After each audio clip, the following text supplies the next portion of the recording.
I am Sarge, and we are so honored to be working on this little get together. It's a long time coming, but we're finally here for Amudim. And for those of you who are not part of Amudim, many of you are, but some of you aren't. Amudim Unite to Heal provides services to help mitigate some of the difficulties and some of the circumstances which make many different difficulties in life easier to handle. Mental health, food, people are food challenged, people are living challenged. And we are here tonight on this little get together to talk about addiction, which has a myriad of directions that we can go. But my name is Sarge, and tonight Tom Arnold and I are going to chit chat and talk about our own personal journeys and what we have been through and the solutions and the remedies, the stigmas, some of the things that we have done to achieve a level of sobriety and to stay clean. Also, the aspect of it that is so prevalent in Amudim, which is uniting to heal. There is no Sarge, and I can speak for Tom, I think, when I say there is no sober Tom Arnold, unless we unite with other people who have traveled the same roads that we have and have been on the same journey that we've been on. And so consequently, here we are. And I want to welcome Tom Arnold on the conversation also. How you doing, Tom? Good, man. It's an honor to be here. Number one, I'm with a fellow alcoholic. And so anytime there's two of us together, that's a meeting, and I can always use it. I'm honored to be involved with this program because of the kindness aspects of it and the compassion. And you know, this disease, addiction, affects every community. And I think that's important. But I think that the thing that saves me every day is being a part of the addiction community, a part of the recovery community. And part of that is being of service like we are today. It's a very selfish thing for me being of service because it benefits me the most. And, you know, maybe I'll share a little bit about my journey, Sarge, and then you could share your journey, if you don't mind. Well, just to frame it, inherent to the Jewish community, Yes. There was a psychiatrist from Pittsburgh named Abraham Tversky, and he was one of the original addictionologists and original psychiatrists who was also a rabbi. And he brought a lot of secular crossover into the religious aspect of his own personal life. He blended his recovery life with his religious life. And if you heard Tversky speak, and Tversky was very big with Amudim and with the Jewish charities, but as it turns out, he was able to find a way that it not be so religious, but that it be recovery. And when it comes to God, when it comes to a higher power, when it comes to whatever you call your higher power, or however that came to be for you, it was interesting how this Rabbi Tversky, who I was fortunate enough to get to meet in Miami at an event a number of years ago, and we both spoke on the same panel. It was absolutely life-changing because he explained the importance of the higher power in the journey, whether we were aware of it or not, the higher power being there all along. So I just wanted to make that statement because that's the group that we're speaking to tonight. And I would love to hear about how you began your journey, really where your sobriety began, and where the light came on for you, you know, in that way. Well, let me just say this about God. Some people get bugged about it. I believe, obviously, I didn't create all this.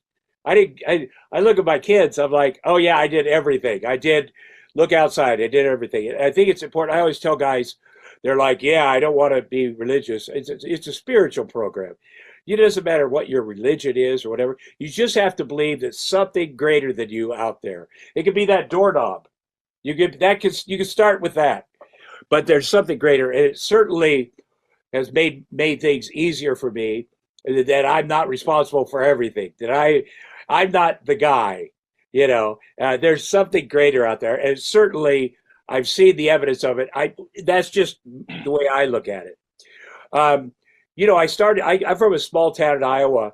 There were 4 Jewish families, and And we used to say, yeah, not enough to hate. But there was a small community, and my grandparents on my mother's side worked in the meatpacking plant. In fact, it was a pork processing plant, believe it or not.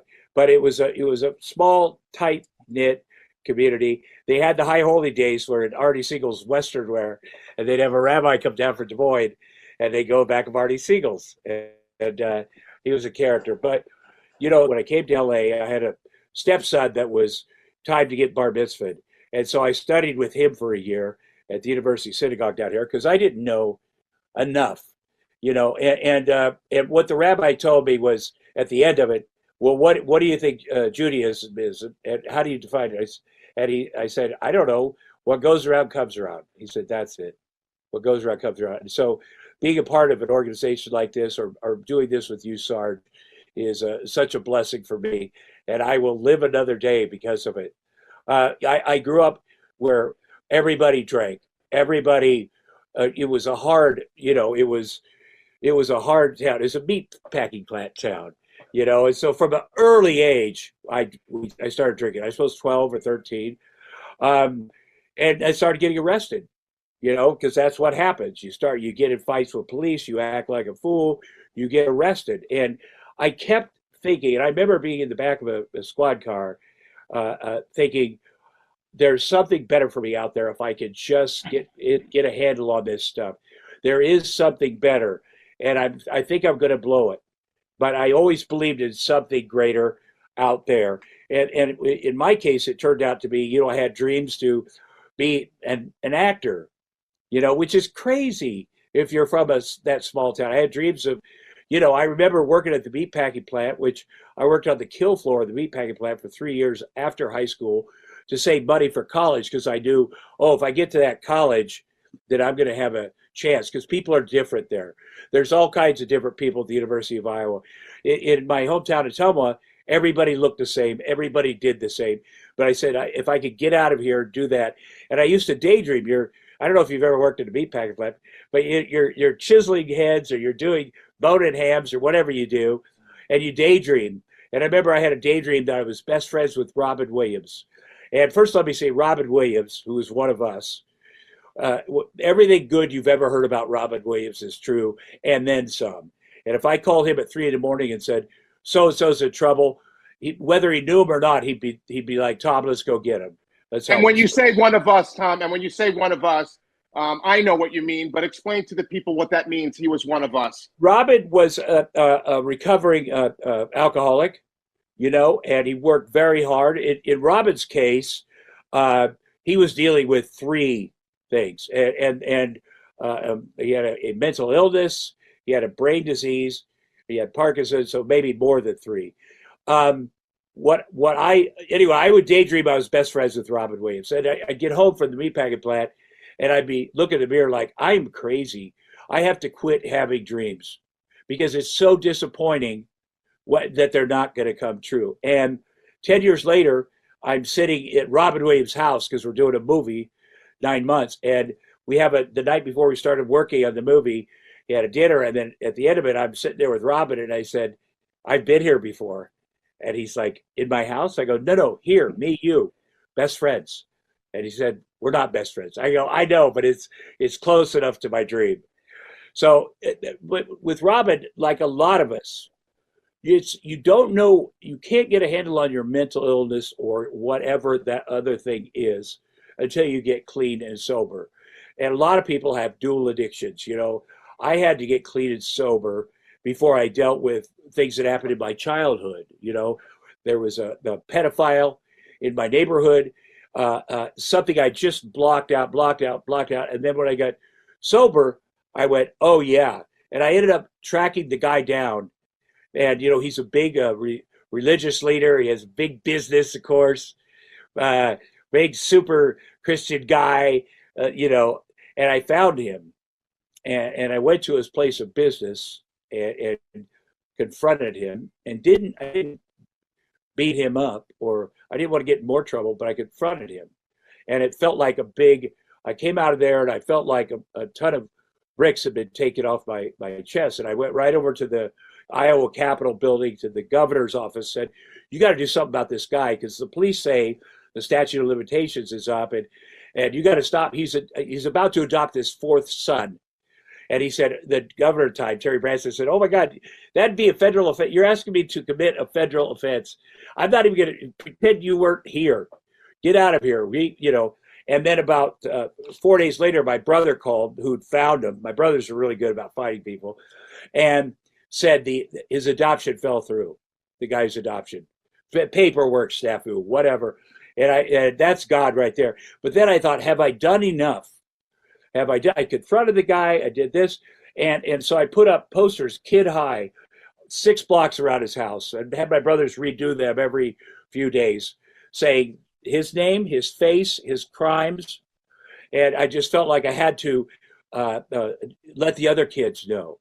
And that's one of the gifts of sobriety, is that happens. And then my sister, of course, who was a gangster, and there's a documentary series about her called The Queen of Meth.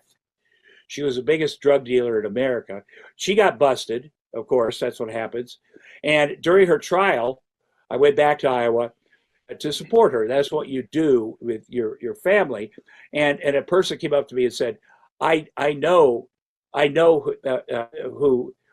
the guy that raped you, because he did the same thing to his own brother, who I'm married to. And then 30 other kids came forward, adults now, but they saw that and they said, oh yeah, I'm from that neighborhood. This is what happened. There was so much shame attached to that. And I think with boys, you're always going, I definitely got to keep that a secret, because that seems, but because I got sober, I could do it the right way too. I practiced what I was going to say to the guy, and handled it the right way, and did it, as many legal things as I could, and got the word out. And that's just something that would have never happened if I hadn't got sober. It made it easier to stay sober, because I didn't have that cloud right here. Tell us though about, I'm interested in knowing the linchpin point, the point at which your addiction was something that you had to do something about, and you began to do something about it, and then the lights came on regarding the solution. Because these are all repressed trauma, horrible things that happened to you, horrible things that happened in your family. You personally, your recovery journey, when did you get sober the last time? And that was it, when you just, my mother was just a terrible alcoholic. She left our family when I was 4. She left me with that babysitter. So, I knew what alcoholism looked like. She was married 7 times in our small town. She made my sister get married when she was 14 to a 22-year-old pedophile. I mean, that's how you end up in the drug business, I think. I got arrested a bunch of times too for drunk driving, fighting with the police, doing these things. I kept, in the back of my mind, I kept thinking, I've got to get it together. And in 1986, I went to my first 12-step meeting, and I liked, there were some people that I'd known there, and it was the first time I tried to be sober. I didn't go enough, and I stayed sober for 6 months. And then was this in Iowa? Was this in Des Moines? I moved to Minneapolis by then. In 1989, though, after I moved to Los Angeles to write the Roseanne Show in 1988, I got out here and I met a dealer like my first day, and he was a big dealer, and he said, I could sell you in quantity, it's cheaper. And I was like, oh yeah, that's what I got to do, because I have a job, and it's a good writing job. Oh, I'll buy quantity. I'll buy more than I need so that I won't do it. And I don't think I ever went to bed without doing everything, drinking every drink, doing, and so I escalated once I got out here, and I ended up in the hospital once. And then in 1989, it was a big public thing. And I was driving home to my fiance, Roseanne, in our house, and I went to the gate. Did you ever have this kind of money in your pocket either? I mean, it was the no, I hadn't, but There's never enough money for this. People always say, only if I had this much money, then I could do what I wanted, and I wouldn't want to do it. And that's this disease is a killer. This disease is waiting for you to think that. So we lived up there at Benedict Canyon. And I went to our gate, and I couldn't remember the code, and it was my birthday. That was the code. I had to go up on Mulholland and call Roseanne and say, can you come down the gate and let me in? I knew she'd be so mad. And so I parked the car there, and she pulls her car up, gets out of the car, comes towards me. I thought, well, she's going to hit me, or, I deserve that, or whatever. But she just hugged me and said, I just want you to come home. And that moment, that was a moment of clarity from God, right? That's not what's supposed to happen. And it really stuck with me. It's still stuck with me. And I went back, and then I got a cab, and I went to rehab. And, I learned things in that first rehab. My sobriety has been a process. I haven't drank since the 80s, but at 19 years sober, I wrecked my motorcycle on PCH. And I'd always said to people, hey, I'm not an opioid guy. I was a booze and cocaine or whatever. I don't get it, what you guys, the opioids. But at 19 years sober, I was laying on PCH, and the ambulance came, and he said, are you in pain? And I said, yeah. And he said, I'm going to fix that, and gave me a shot of fentanyl. And I was like, oh, no, that's what I've needed my whole life. So I took a 20-year cake, knowing I was still on the pain medication from the summer before, which is inappropriate. Then I started over. I started my sobriety over. And with the new lessons I learned. And I never stopped going to 12-step meetings. I never stopped being of service. I never stopped being around people. That's what saved my life, is along this process, when I've had a bump in the road, I've got a great group of people like yourself, Sarge, that live a good life, and I can, just being around them has been very helpful.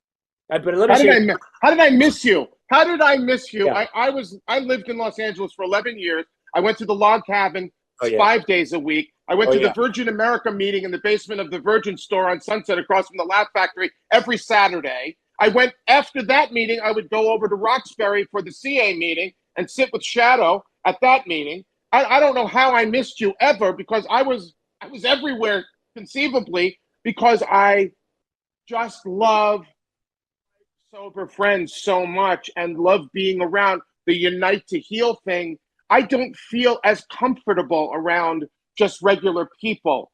I don't feel like socially, personally, emotionally, I don't feel like I can totally be myself unless I'm around other people like you. Like you and I, we've never really broken bread. We've never spent a lot of time together, yet we could get together like this. And I know you're telling the truth every step of the way. It's totally legit, totally valid. How did we miss each other in this journey? I don't know how that happened, but yeah. Well, the thing is, you and I, we sit there, we go, oh, he knows me, I know him, I know, and a lot of times you get together with people in recovery, and the stories you tell are horrible to other people. They're frightening. I was thinking I was going to do this, and they start laughing. That's great, but it's helpful.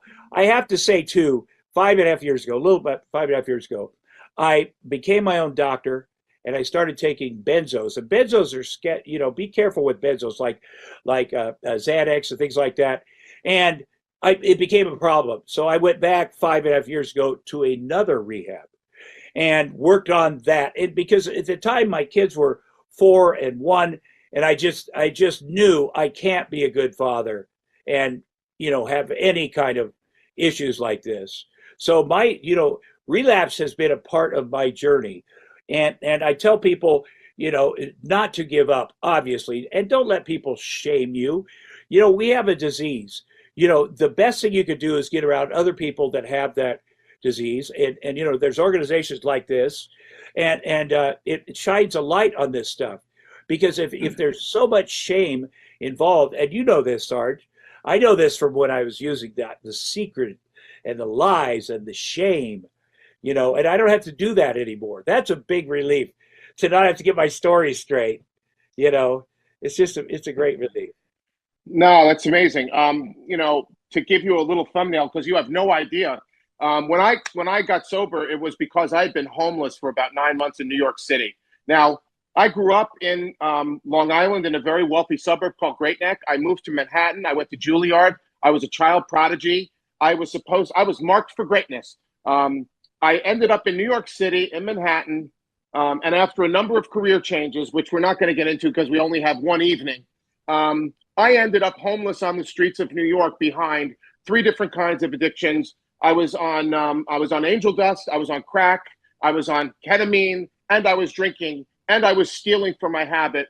And, you know, people ask me, well, when did you know things were going to be different? I didn't know things were going to be different. But what happened was I still had a lot of friends left over because I'd been a modeling agent, a booking agent in the modeling business. I had worked in the television production. I worked for CBS Sports on 6th Avenue at Black Rock. I had a bunch of amazing jobs. I had no problem getting hired. I just couldn't stay anywhere. Like, I would get hired places because of my personality and because of my engagement. And then people would say, we can't keep you here. You can't stay because there's something wrong with you and we're not sure what it is. It could have been the angel dust I was smoking in the bathroom, the PCP.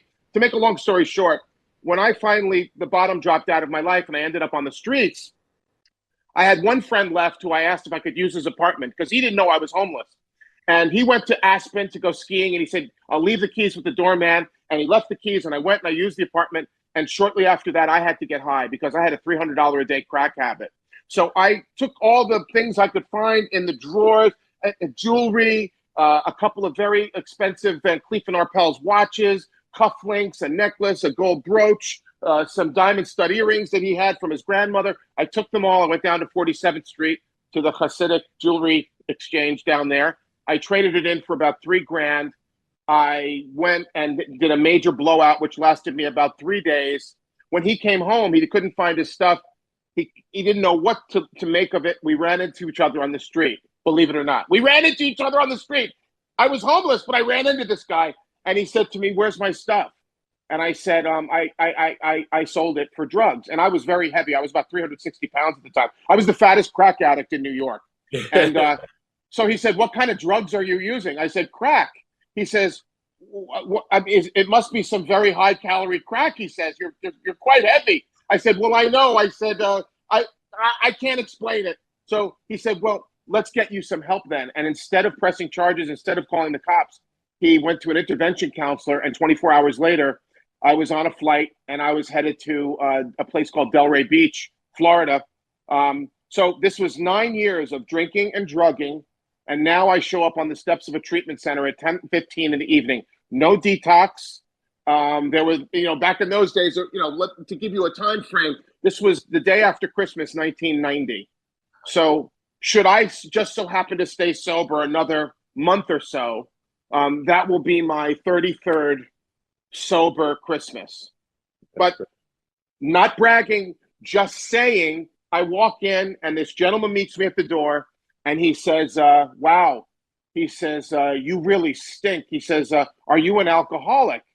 And I said, no, I'm a crack addict. I do all kinds of other drugs. I do PCP, ketamine, all these other things. He says, well, you're not an alcoholic. I said, no, I'm a drug addict. I just drink when I can't get drugs. And he says, okay, right. He says, how many drinks did you have on the plane? And I said, well, I had I had 11. I had 11 drinks on the plane. And he said, well, it's a good thing you're not an alcoholic. I said, why is that? He said, because an alcoholic would have had 12 drinks. He says, so you're 1 drink shy of alcoholism. He says, let's get to work on the crack.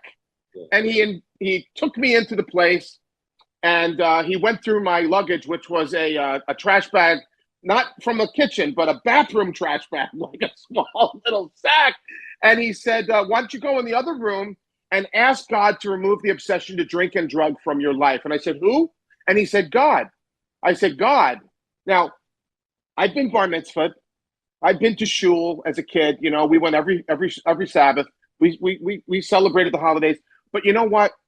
I never really had anything to do with God. I never prayed, really. I mean, I may have prayed the foxhole prayers when you when you were hoping you weren't going to get suspended from school, or when a girl was going to break up with you, or when you were going to get fired, or whatever. I'd never really connected. And he said, please go in the other room and hit your knees and ask for the obsession to be removed. So I went in the other room and I did it.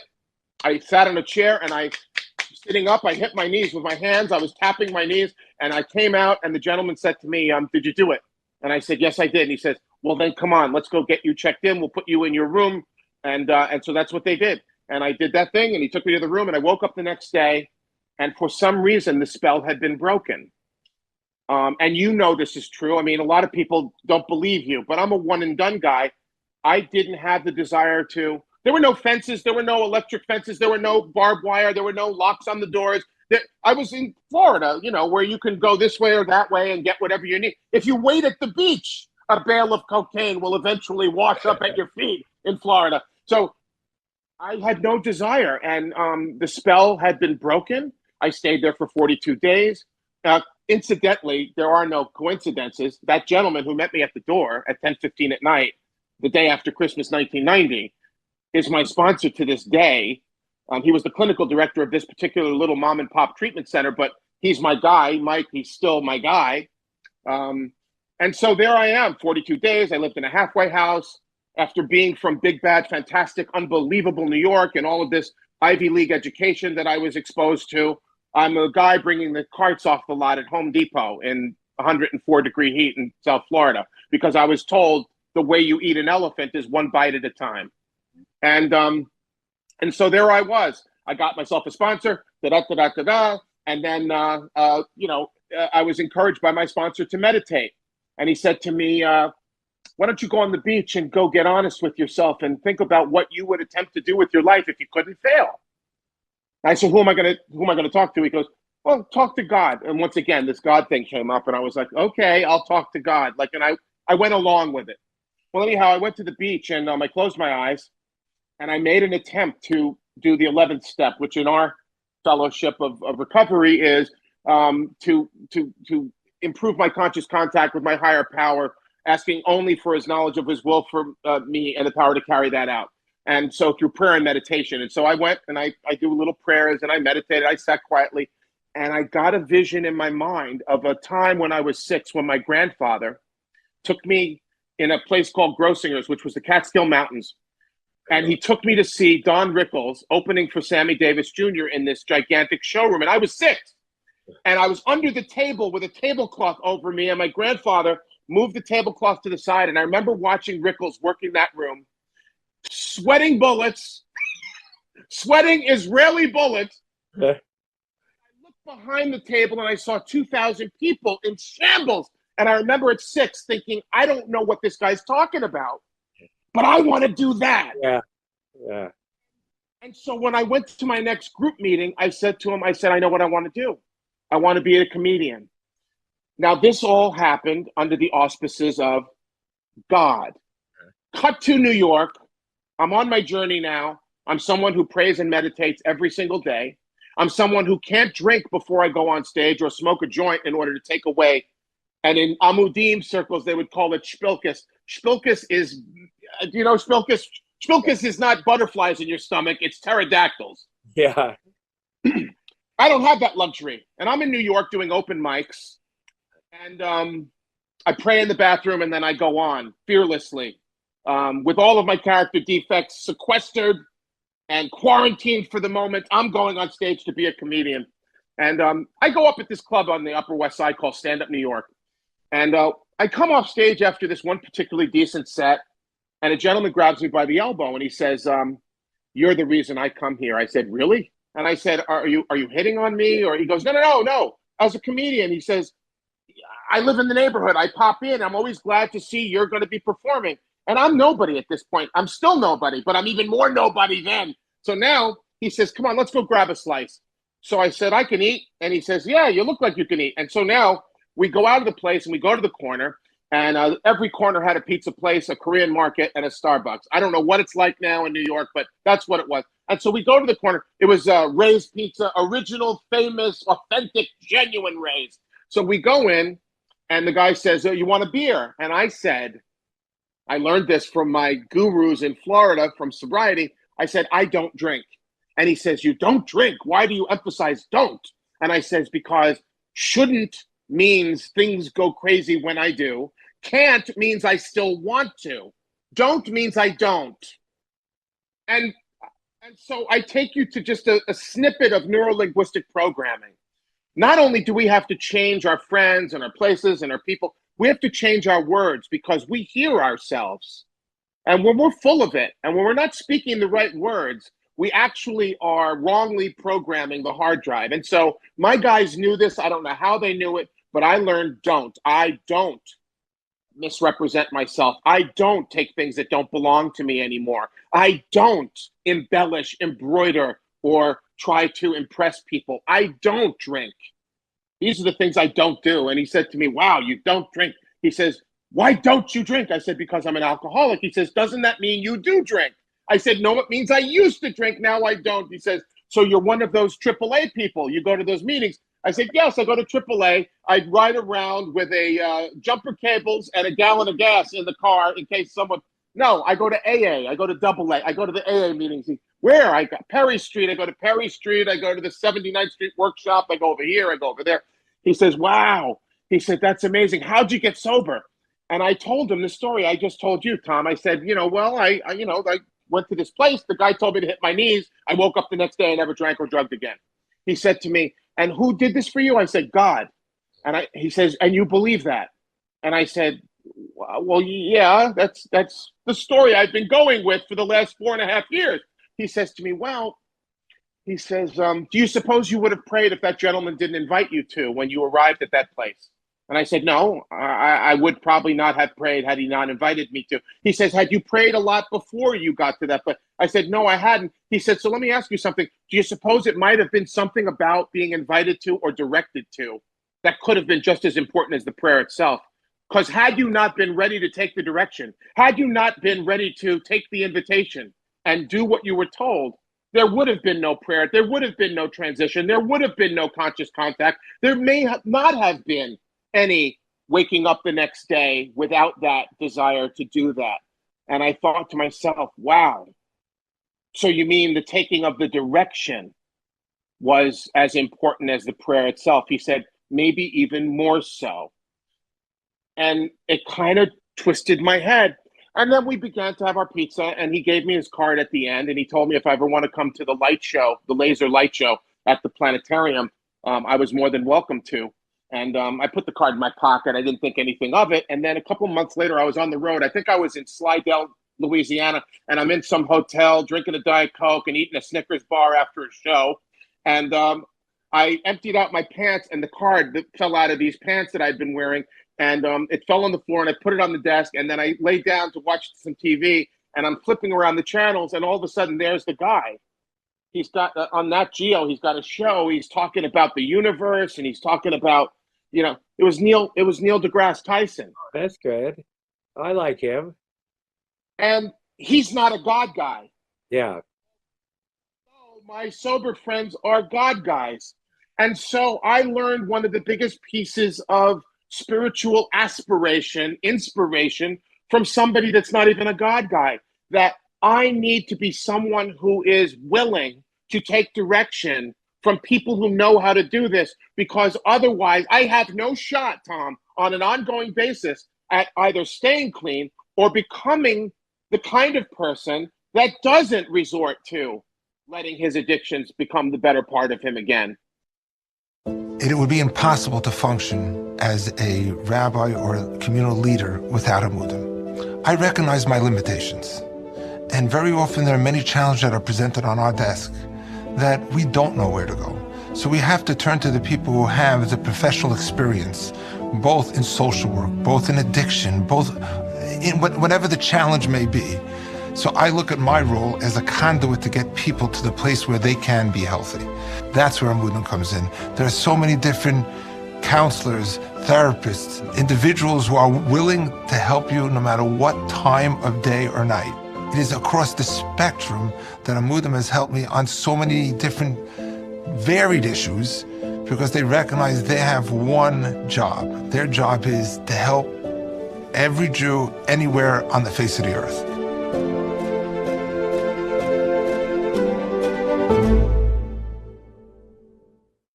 And so I know right now in your life, you're engaged in a struggle and in a difficult time that you're working through right now.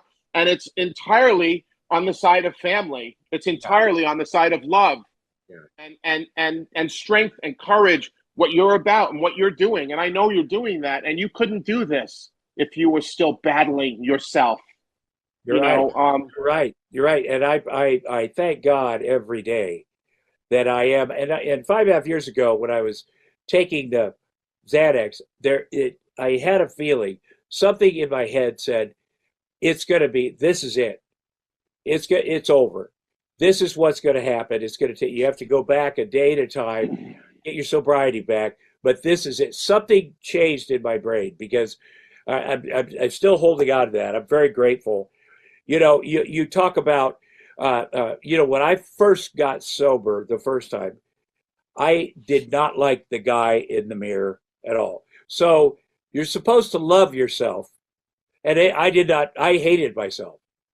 But I did a trick. A guy said, do you have any pictures of yourself when you were 4? And I said, I'll find one. He said, carry that. And when you feel like that, pull that out. And you feel like maybe you're not worth it, pull that picture out and look at yourself when you were 4 and say, that kid's worth it. I'm going to be here for that kid. That kid deserves to be protected. That he deserves. And so was very helpful to me, because that kid's also part of me, obviously. And so, but I still use it. I'll see that picture. I'll go, that kid, man, nobody was looking out for him. I'm going to do that. And then when you have your own children, which, 9.5 years ago, my son was born, 6.5, my daughter, that is such a game changer, because the moment they're born, you always say, oh, I want to have unconditional love, and you get married like I have, and you both say you love each other conditionally, but that's just not true. There's conditions, as there should be. But the moment my son was born, I looked at him and I just felt there is so much unconditional love both ways. I mean, he's going to love me whether I'm a terrible dad or a great dad. So I'm going to be a great dad. And now I can't complain that I've never been unconditionally loved. I got 4 ex-wives, and I used to be able to say, well, I've never really been unconditionally loved. But I can't say that anymore, because I am, and I have, and as you said, the issues I'm dealing with are things that involve the kids, which are the most, I've really had to work on remind myself, be sober, number one, because anytime you do a battle, as it were, you want to be your best. And the worst thing I could do is, even because people are rooting against me, and I'm sure that you've been in a position where they're just counting on me to screw up. But I'm here for my kids, and I'm strong, and it's not always easy. I'm not tempted to use. I could get there. Something could come in my head like, I don't want to feel any of this. Maybe I'll be sneaky. Maybe I'll do this thing. But knock on wood, it has been different. And I tell people, they say, do you want to drink? I say, I have an allergy to alcohol. I mean, that's what I did a long time. And people are like, oh, I get that. You have an allergy to alcohol. But we really do, because physiologically, at least for me, I was born with this. I see it in my mother. I see it. I thought you were going to go to the old joke that, when someone says, would you like a drink? And you say, no, I'm allergic. Every time I drink, I break out in handcuffs. Yeah, that's it. That was, yeah. But whatever it takes to, and I don't know about you, but at the end of my drinking, my drugs, I was isolating. It was just me. Once I moved to LA, excuse me, in '88 to write that show, I remember Roseanne came up to me, and we were buddies, or we'd started dating or something. And she and I used to get together in the Midwest and go do stand-up comedy on the road and get trashed, the two of us. But then when I moved to LA, I remember one day I was in the writer's room, and she said, oh, do you do this every day? I thought you only partied when you were with me on the road. I go, no, I do it every day. She goes, that's bad. I go, is it? Wow. And then immediately I knew I've got to hide it from her. I didn't go, oh, I got to get my stuff together. I went, okay, I can never be honest with her again about this thing. And so, I'm well, what's interesting about that, that you're talking about shame. And I can relate to that because shame was all that was my game. My whole game was shame. I didn't use with other people. When I hear people talking about, oh, I drink with these people, I party with those people, I smoke with those people, I didn't party with anybody. It wasn't a party when I used. I didn't, first of all, I don't like to share alcohol or drugs with people, okay? I like to have everything that I've been able to acquire just for me. There are no other squirrels in this tree. This is my tree. I'm alone. I need to be alone because I'm ashamed of how gigantic my problem is. And an interesting caveat and an interesting piece of business was when I was taught the phrase, I don't tell God how big my problems are. I tell my problems how big my God is. And I was taught to understand that the thing that I pray to, whoever you are and wherever you are, and in this context, in Amudim, they call him Hashem. I tell my problems how big my higher power is. And then by comparison, it shrinks. It helps me to, my conscious contact, the fact that I set aside time to pray and meditate about gratitude, it has changed me. They can change my liver. They can change my kidneys. They can change a lung, perhaps, maybe give me, I have knees. I had knee replacements. They can give me a new shoulder. But my brain, they can't change. They can't swap out your brain. They can give you a new heart. They still can't do anything about your brain. The only thing I can do is do the inside journey. I'm the only one that can give myself a transplant for my brain. And I've heard throughout your story, it's so amazing because you got sober and then you had a bunch of issues that you had to deal with, repressed childhood trauma, anxiety. I know there was a time when you couldn't keep you in a chair. I mean, you were like literally bouncing around like a ping pong ball. It's amazing that you have matured and grown up and gotten to a place where you've been clean and sober so many times and for so long now. 99% of the time you've been aware that this needed to be addressed. You've done this. Yeah. And it's a preponderance of the actions that you've taken. And it doesn't matter whether we've done it continuously one time and done like I did, or tripping and falling and tripping and falling and recommitting and recommitting as you've done. It doesn't make any difference. There's still a stigma in the Jewish community around a lot of these young people who, when they get high or drunk and they have an alcohol or drug problem, they're ostracized from the community. And I do there's certain sects of Judaism which forgive and allow you back in, but there are certain sects that turn away from you as broken. You're broken. We're done with you. You're out. I sponsor a guy who's, one of those kids who's been turned out by his very religious family. So I want to make a statement here in this forum to say that addiction, and I think you'll co-sign this with me, addiction is a gift. Because if not for this gift that I've been given of my addiction, I would not have worked as hard as I have to become a better person in any way, shape, or form. My addiction is a gift because in triumph over it, I've gotten closer to God. I've become the kind of person that I'm proud to be, and I'm still working on it. And so it's a God-given gift. Just like my eye color, my height, the size of my feet, my alcoholism and my drug addiction are not something that I asked for. They're something that was preloaded into my DNA, and only something so coded into my DNA would require this much work to overcome.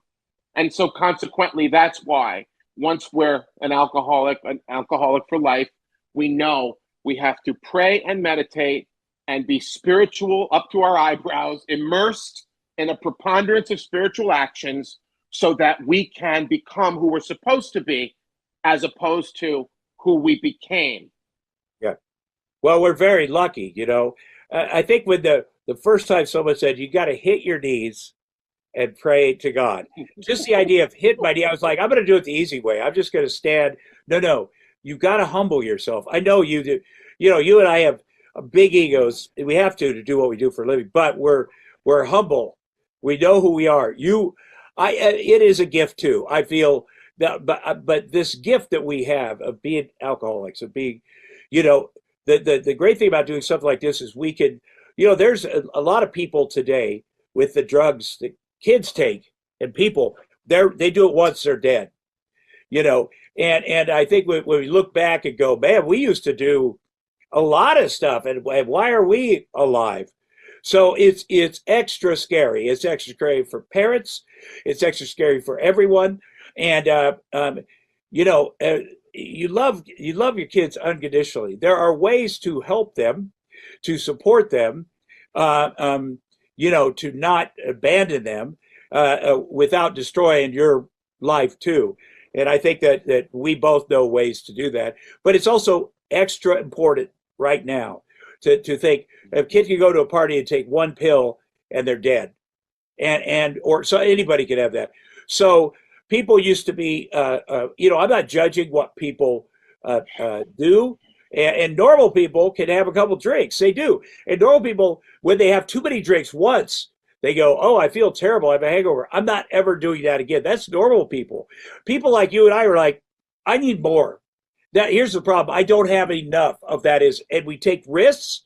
You know, you and I could be easily dead, but we take risks. And then we have to know that there's a lot of other people doing that same, they're risk taking and you know, and it takes a lot to convince a young person, you are worth it. Life is worth it. This is such a gift every day. You know, you say to yourself, well, maybe down the line you'll have a heart attack or you'll have some kind of cancer or something. Then you'll realize it. No, because we're addicts, we need to realize it every single day. And I feel like that too. I've had some health issues like you have. But every day is a gift. I'm so grateful for every day. Yeah. And you know, as I've used my comedic career skills and mesh them with my sobriety. Yeah, you're very good at that. You're very funny. You are very, and let me just say something about you. I have there's a special needs kids school here, the Kate Center in Los Angeles, and you were kind enough to do our fundraiser roast for the great Stan Winston, and we raised $4 million. And these are, you know, these are kids that really appreciate it, and I really appreciate you. Those roasts were crazy, by the way. I just said, as you remember. Well, you want to hear something funny from that evening? I was sitting at we didn't know each other yet, but they put me last because of my energy, and so they sat me down at the end of the dais. And you had a lot of heavy hitters that night. You had Sarah Silverman, you had David Gee, there were a whole bunch of named guys there, and I was kind of like the guy on the end. And I'm sitting down there, and on my right is Schwarzenegger. Yeah. So I'm on the dais, and roasts are hard because you write. I mean, Stan Winston. Everybody had the same Google search, and everyone had the same information on Stan. So I wrote a bunch of jokes for the roast, and now I'm sitting there with a legal pad watching the roast from the end. And the worst spot in a roast is last because the jokes are disappearing as the evening progresses. Everything you thought of is gone. Oh, he was a dentist. Oh, he did this. Oh, he did that. And so now I'm sitting there, and I put my head in my hands, and I gave up. Now I've already prayed. I've already done my meditation because I've never been on stage without first doing I wear my body armor, I call it. I do 6,000 gratitudes. So anyway, I'm sitting there, and Arnold Schwarzenegger, who I've never spoken to at this point, he taps me. He says, "What's wrong?" I said, "What's wrong?" I said, "They're doing all the jokes I wrote. All the jokes are disappearing. I can't do this. I'm going to bomb. This is going to be horrible. We're at the Beverly Hills Hotel. It's packed. Everyone's getting big laughs. And I am going to be the dud of the night." And so he says to me, "Nobody's made fun of me yet." He says, why don't you roast me? Forget about Stan. They all have the Stan jokes. He says, "I'll give you some material. Come on. You like cigars?" I said, "Sure." He says, "Come on. We sneak out. We'll go out in the courtyard." So we went out in the courtyard, and Arnold gave me a bunch of things that no one else knows, jokes. And I sat and I wrote a bunch of new things about Arnold, and I got up and I actually survived it by doing Arnold instead of Stan. And that was that night, and I'll never forget it as long as I live. And then he gave me his card with a phone number written on it, his personal phone number. And he said, "Here," he says, "you should call me. We should get together. I find you to be very refreshing, very entertaining. What a great guy." I said, "Okay," and I put it in my wallet. Well, Tom, maybe you can speak to this. There's a 2-week, if you don't call the person within 2 weeks, you're done. You can't call them. because he won't remember who you are. He won't. So I kept the card. I never called him. Maybe that was my problem in Hollywood. I didn't have the guts. I wasn't a climber. I wasn't somebody that attached myself to people. I've always been sober since I was out there. I came out there with my recovery, and I've only been friends with people that I'm organically attached to. I've always felt like I never needed more. If it didn't come from God, then it wasn't for me.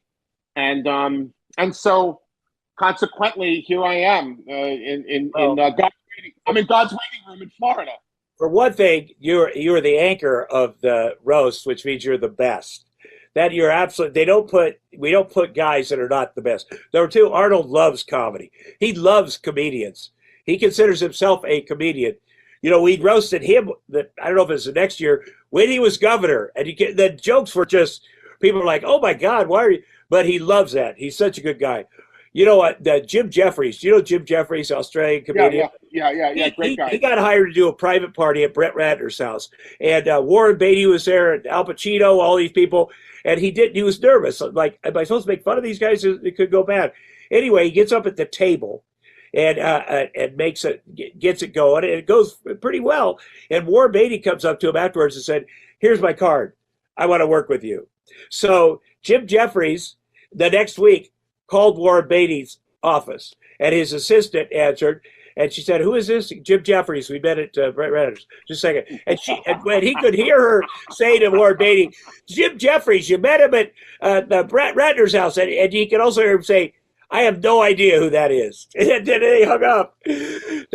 For comedians, it's always better if the story is, if we're not the hero of every story. And but I get why you didn't want to call people. I get that. But Tom, now I've been given a much purer approach with my comedy. Listen, my whole job on this planet, I understand is to make people joyful and make them happy and take no credit for it. Because had I been more successful on a national scale, had I been more well-known around the world, who knows if I'd still be clean and sober.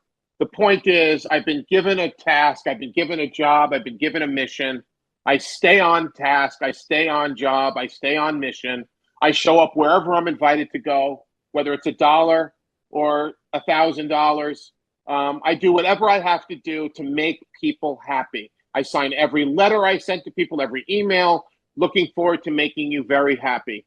I don't know where I get all the happy from, but it must come from God, because being mixed, being picked on, having a lot of the same childhood traumas as you did, having been through a lot of the addiction problems that you've had, same story, basically, different month, different year, different state.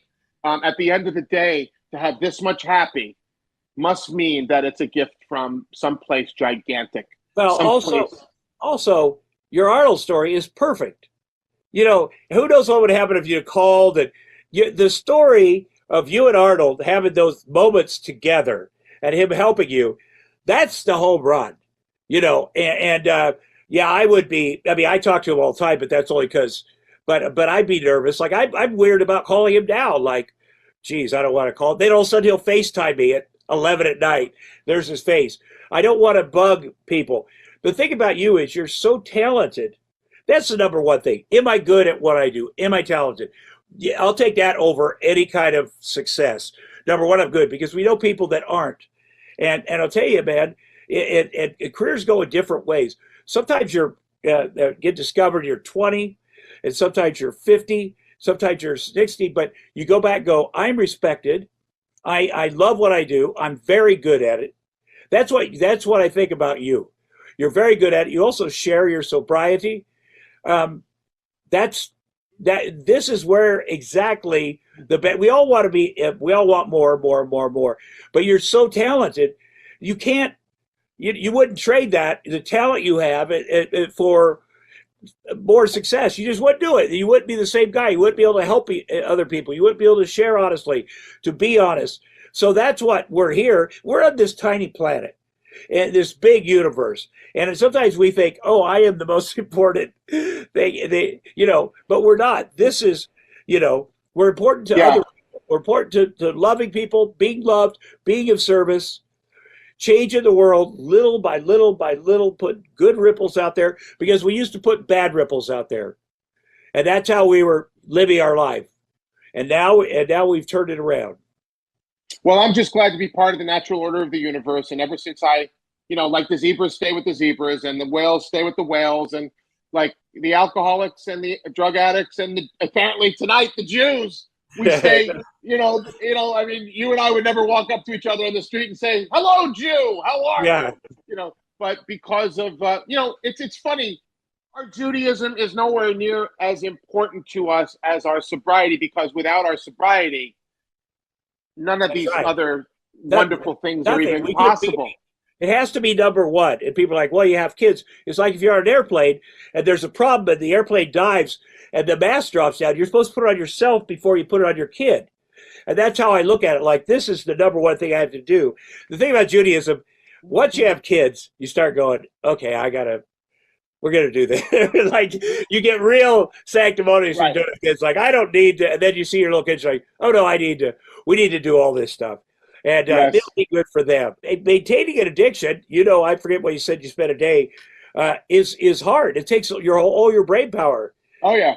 But, the thing is, if we can do that, if we can find drugs on a desert island, which we can, then anything else in our life, it's all gravy.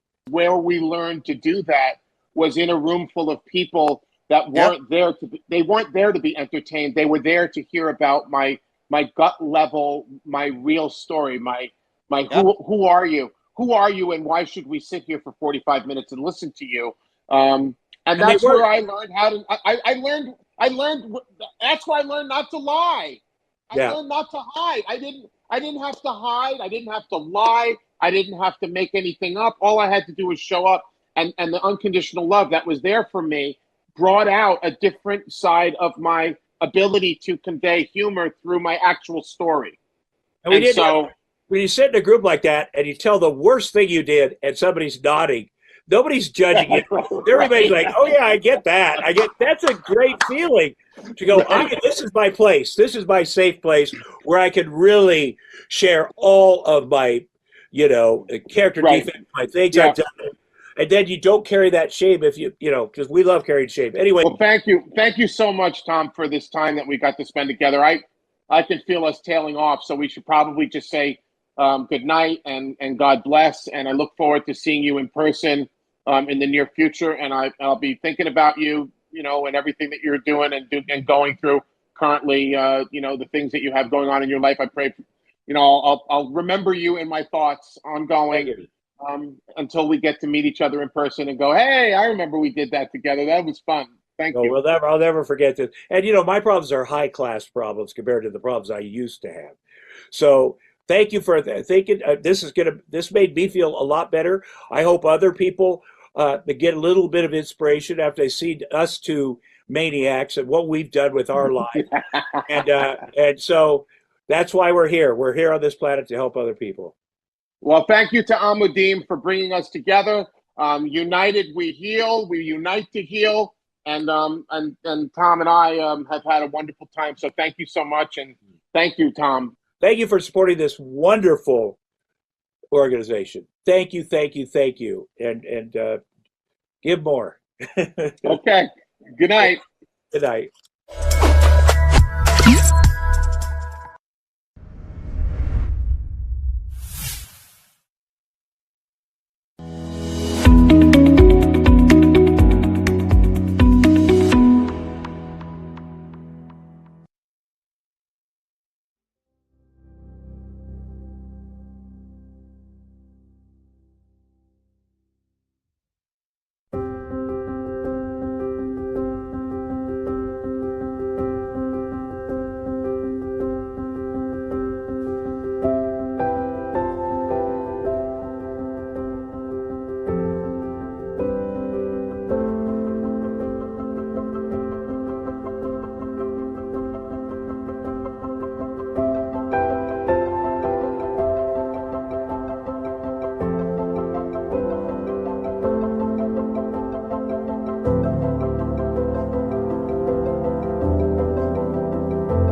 Hi, this is Rabbi Ari Lam.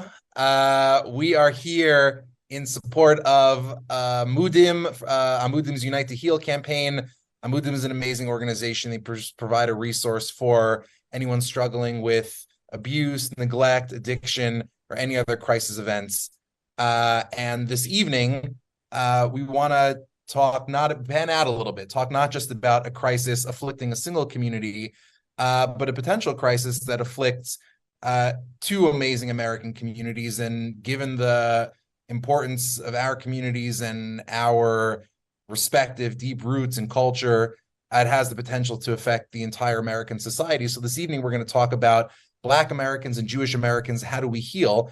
And I'm the president of Social Op Studios, CEO of B'nai Zion, and the host of the Good Faith Effort podcast. And I'm here with one of the people I trust the most in the world in general, and in particular on matters of faith, on matters of leadership in America.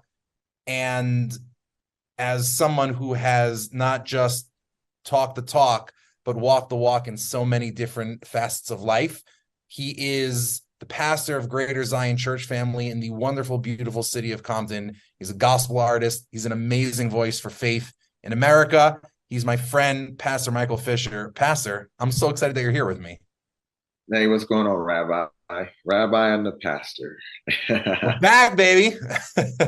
Yeah, man. Yeah, I'm excited to be a part of it. Thank you for including me. You are a dear brother and friend of mine now. And I think this conversation is warranted. I think the conversation is important. And so I'm glad to be able to lend whatever I can to it. So bring you greetings from Compton, California, over here in the States, where I love it. We help to shape the narrative all around the world. Exactly. And speaking of cities with global influence, I'm coming at you from Jerusalem today. So it's this is a great bridge from Compton to Jerusalem. That should be the name of an album, a book, of a show, of something. Right, absolutely. So before we get into the immediate kind of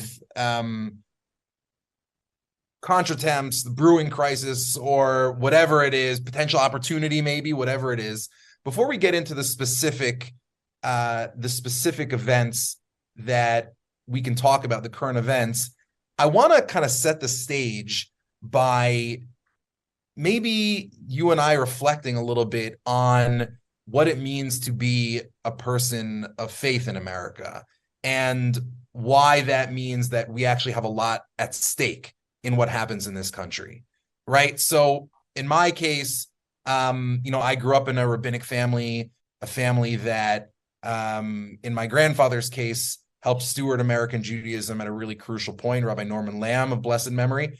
And your father, the late Reverend Jerome Fisher, built the first African-American church in Compton, which is an amazing legacy. I mean, what unique perspective did that give you on life and politics, whether in your own community or in America at large, that we can kind of use to set the stage for this conversation? Well, I would probably say that, faith is the fabric of morality, right? So when you have people that have faith in a higher being, then that means that is a person or a group of people that are subjecting themselves to a level of accountability, which is so important, because if we are given to accountability and another authority, then that kind of helps to keep us on track in how it is we're to treat our neighbors, how it is we are to love one another, how it is we are to serve one another, and how it is we're supposed to check our hearts, our motives, and then when we are wrong, how we navigate to get back on the right track. So our country, right, is built on faith principles. And oftentimes I feel like when we get too far off to the left or the right, it's important that those that are part of the faith community, that we are the barometer for the culture. And that's what I watched my father do in the city of Compton, being that Compton is known in Los Angeles as the hub city. which means everything passes through there. We connect all the cities. We connect the seaports to the mountains, to the beaches, to the valleys. And so I've watched my father use faith and the church to be the intersection for all things, whether it was crisis within our local community or whether it was an issue that we needed to address on a larger level. And so I think it's that need here again. And it's very important that faith leaders are the ones that take the lead on helping our country, these communities, and other communities find that medium bridge to healing. If that answers. I love that, by the way, because by the way, people should know I did not send you anything in advance. You're just an incredibly brilliant person. See, here's the thing. Every time we talk together, I always just end up feeling so inadequate by the end of the conversation. So I'm super excited for this again. Here you go. Here you go. Oh my God. So Pastor, I love when you talk about, first of all, the idea of accountability, of kind of using an external standard that we can use to hold ourselves responsible, and the idea that the things that we do in our own communities don't just matter for us. We actually both have a responsibility, but also an opportunity and a privilege to be able to help other communities and to be able to think about the long-term future of the collective experiment that we're undertaking here in America at large. And so with that as a frame, how do you approach both the specific, instance of like a Kanye West, saying what he said, or a Kyrie, at least asking the kind of questions that he asks? I don't think that Kyrie and Kanye are doing the same thing. They're, both bad, I think, but subtly different. Like, how do you approach that both as a leader in a particular community and also as kind of someone who's thinking about the larger context of the relationships between your community and my community, the Jewish community, and the larger American public? Like, what's your entry ramp onto that conversation? There's a scripture, and for whatever reason, it just slipped my mind exactly where it is, but I'll throw you the ball to probably tell us where it is. Of course, it says, God tells Israel, right? Come and I said this before, let us reason together. That's where I believe the entry ramp is that coming into this, trying to see it from all sides and trying to figure out, okay, well, where can we meet in the middle? According to the Christian faith, one of the things that Jesus teaches us in the writings are, blessed are the peacemakers, right? Blessed are those that try to find a resolve. I love some of the rabbinic philosophies where everyone gathers around and you all don't necessarily come to an agreement on all the scriptures and all the written texts, but you do agree to find a way to live in the tension, right? Until you can kind of come to a solid agreement. And I think that is our responsibility as religious leaders. We are advocates of the communities we come from.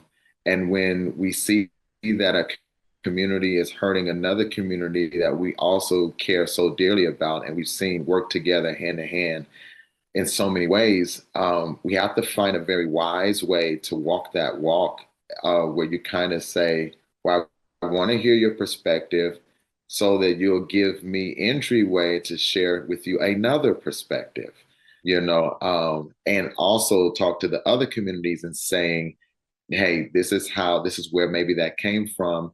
And maybe there may be a part there where we can show them grace so that this doesn't just tear to pieces and pull out from up under us all that our ancestors built for the two communities to work together. So I think that's my goal, is to try to figure out how can we meet in the middle so we can get an understanding. Obviously, there's a misunderstanding, right? And all people don't know how to express themselves when they're trying to convey a misunderstanding. So that's where I think our wisdom, rabbis, pastors, we have to try to help the communities interpret, no, not interpret it, but convey what they're trying to convey in a way that doesn't tear apart the alliances that we work so hard to bring together. I love that. I almost want to use that as like an opportunity to kind of like go one after the other, because I want to answer this question too. But I have had so many opportunities over the last, week or two to reflect on the state of the discourse over the content, the current moment of anti-Semitism, a whole context of racism and anti-Semitism. I've had a lot of opportunities to reflect on the state of that conversation. I keep thinking, I don't feel that people in my community are always articulating the perspective on this the right way, and I kind of have this sense of like, man, if I could just get on the phone with somebody, or if I could get on a Zoom, or if I could get in person with somebody in the media or with somebody in the Black community, here's what I would say, right, to help clarify things or put a new perspective on it. So you must have, I don't want to assume, but like, you must have this thing where like, hey, if I could just sit and explain something to you, it would actually help your understanding of the matter, because you might not know it because you're not an insider to my community, right? So absolutely. I have a version of that. I'm curious if you do also. Like, what's something that you would want to help an outsider understand about insiders? So from us, especially when we start dealing with the narrative of, I think Kyrie said something like, how can I be anti-Semitic when I know where I come from? For us, I think why it's hard for everyone in the Black community to see it from our fellow Jewish brothers and sisters' point of view is because you're dealing with a people who their identity has been completely erased from every single significant cultural narrative in the world, right? And that's not a hypothetical statement. That's a fact, right? Whether, you look around the world, you don't see Black people at the helm of most significant advancements. We're erased from the narrative of being pharaohs in Egypt. We're erased from the narrative of what we've done with this country in America. We're erased from the narrative of even the indigenous people all the way in Australia, right? And it's always replaced with a very white perspective, And so we know that for a lot of reasons, sometimes the things that are said are just said from the fact of you're dealing with people that just feel like they're always being erased from stories. They're never included in any narrative at all. And then when they are, it's always as if, it's downplayed, like the things that we added to the culture or to that society, the society would have been fine with or without it. And it's not true. We've added as a people so much to every culture, every narrative, every time frame, in the advancement of people around the world. Really, basically, it's like Black people are saying, we just want our credit. That's really what's being kind of said. And so that would be a piece of insider information I would love to pass to the world. Imagine how hurtful it is that when you look on the major screen, even back in the day, and you see, the story of the great Egyptian gods and goddesses and the pharaohs, you see an Elizabeth Taylor. Who is, right, exactly. Like, hey, why do we have Elizabeth Taylor, representing Egypt? You just can't seem to make that right. And so there was a time when we were so oppressed, we couldn't speak our minds about it. Now you have a generation that is saying to themselves, and that's where this whole woke thing is. And I see sometimes our fellow Americans demonizing that term, woke. Well, it came from the standpoint of there's an awakening happening because now We can Google, we can read, we can research things that hundreds of years ago our ancestors were not allowed to do. And so the more knowledge we gain, there's this awakening of a sense of who we are and where we are placed in society, and in comparison to actually the contributions we've made, and it doesn't match up. The math is not mathing, right? So a lot of times that's where this is coming from. It's really just a herd culture of people that just are trying to say, hey, we were there too, and we're tired of being erased. It's so powerful. And it's such a good transition to what I would want to share in turn with your community, because I think in many ways the insights parallel each other and show that there's actually potential for partnership and friendship that can grow out of this if we play it right. And that is, first of all, so a very wise friend of mine actually did a whole thread about this on Twitter, Ellie Fisher, so I want to give him a shout. He made a really important point, which is that when folks in my community talk about like the Black Hebrew Israelite narrative, right? The idea that Black people going back to Africa have Jewish roots or were Jewish, part of a lost tribe, etc. There are two different claims that you can make. One of them, I think, is pernicious, and I want to explain why. And from an insider perspective, something that people outside might not appreciate. But the other version of the claim, I think, is actually not only tolerable, it's actually can lead to very wonderful things. And I want to explain that as well.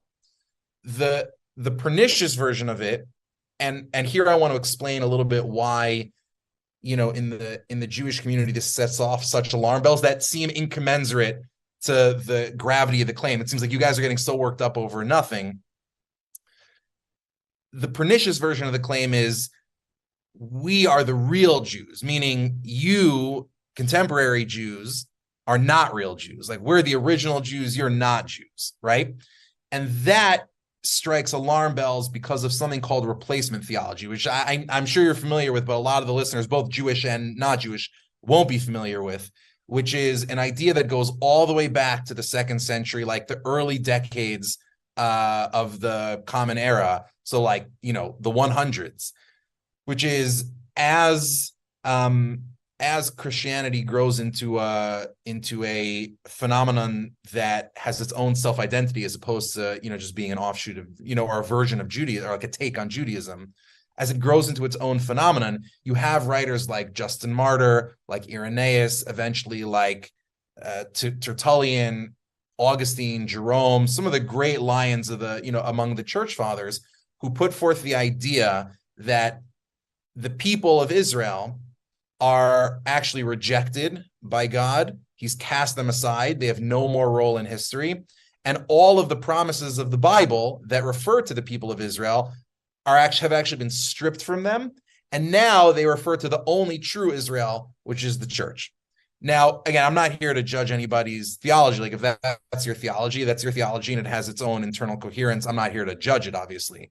But that idea has had really dire consequences for actual Jewish people. Like, meaning the roots of so many pogroms, riots, persecutions, centuries upon centuries of history that most people don't know, which is just, like, you have Augustine, who was the good guy. Like, Jerome thought that we should just kill all the Jews because they deserve it. Augustine comes along and says, you don't have to kill them. It's enough for them to just be downtrodden for the rest of history. If we keep them downtrodden, they'll be witnesses to the triumph of ecclesia, of the church, right? So this idea has had such dire consequences for the Jewish community, and it's metastasized at really critical points in Jewish history and world history, like during the Holocaust and during some of the massacres of the Middle Ages, and has resulted in just untold Jewish deaths. So anytime someone talks about being the real version of us and we're the fake version, we start to think, I think understandably, replacement theology. And then we get really afraid. And that leads me to one other point that I want to make on that, which is people, I just had a baby 5 months ago, super excited. Friends of mine who are, thank you. Friends of mine who aren't Jewish, like, make fun of us because we got this kid a passport like the first second that we could, like an international passport.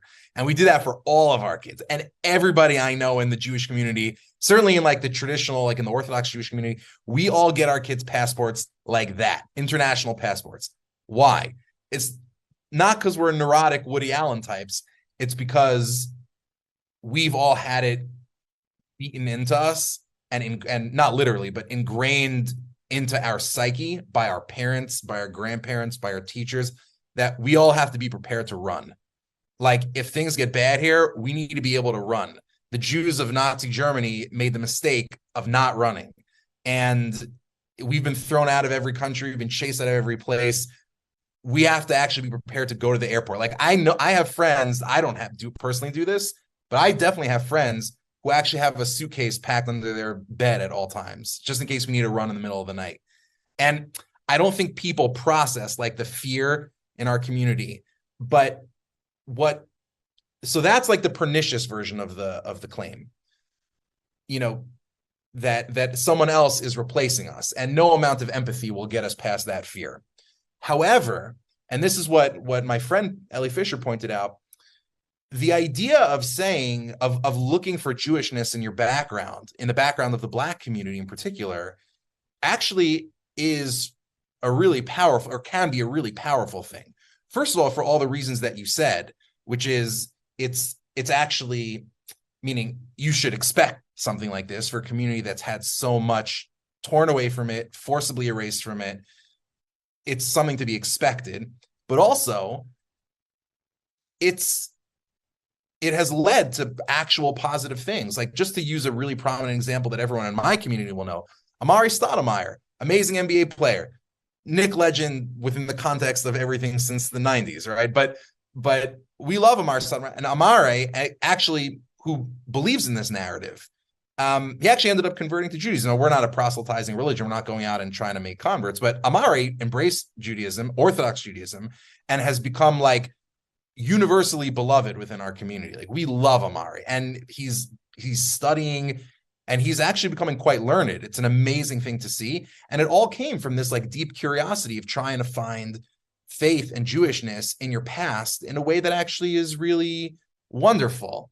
And so I guess what I'd say is, you know, if I could sum it up, what I wish people outside our community understood was the thing that makes us afraid is the replacement narrative, because we know what that leads to, and we're so afraid of it that we're literally ready to run.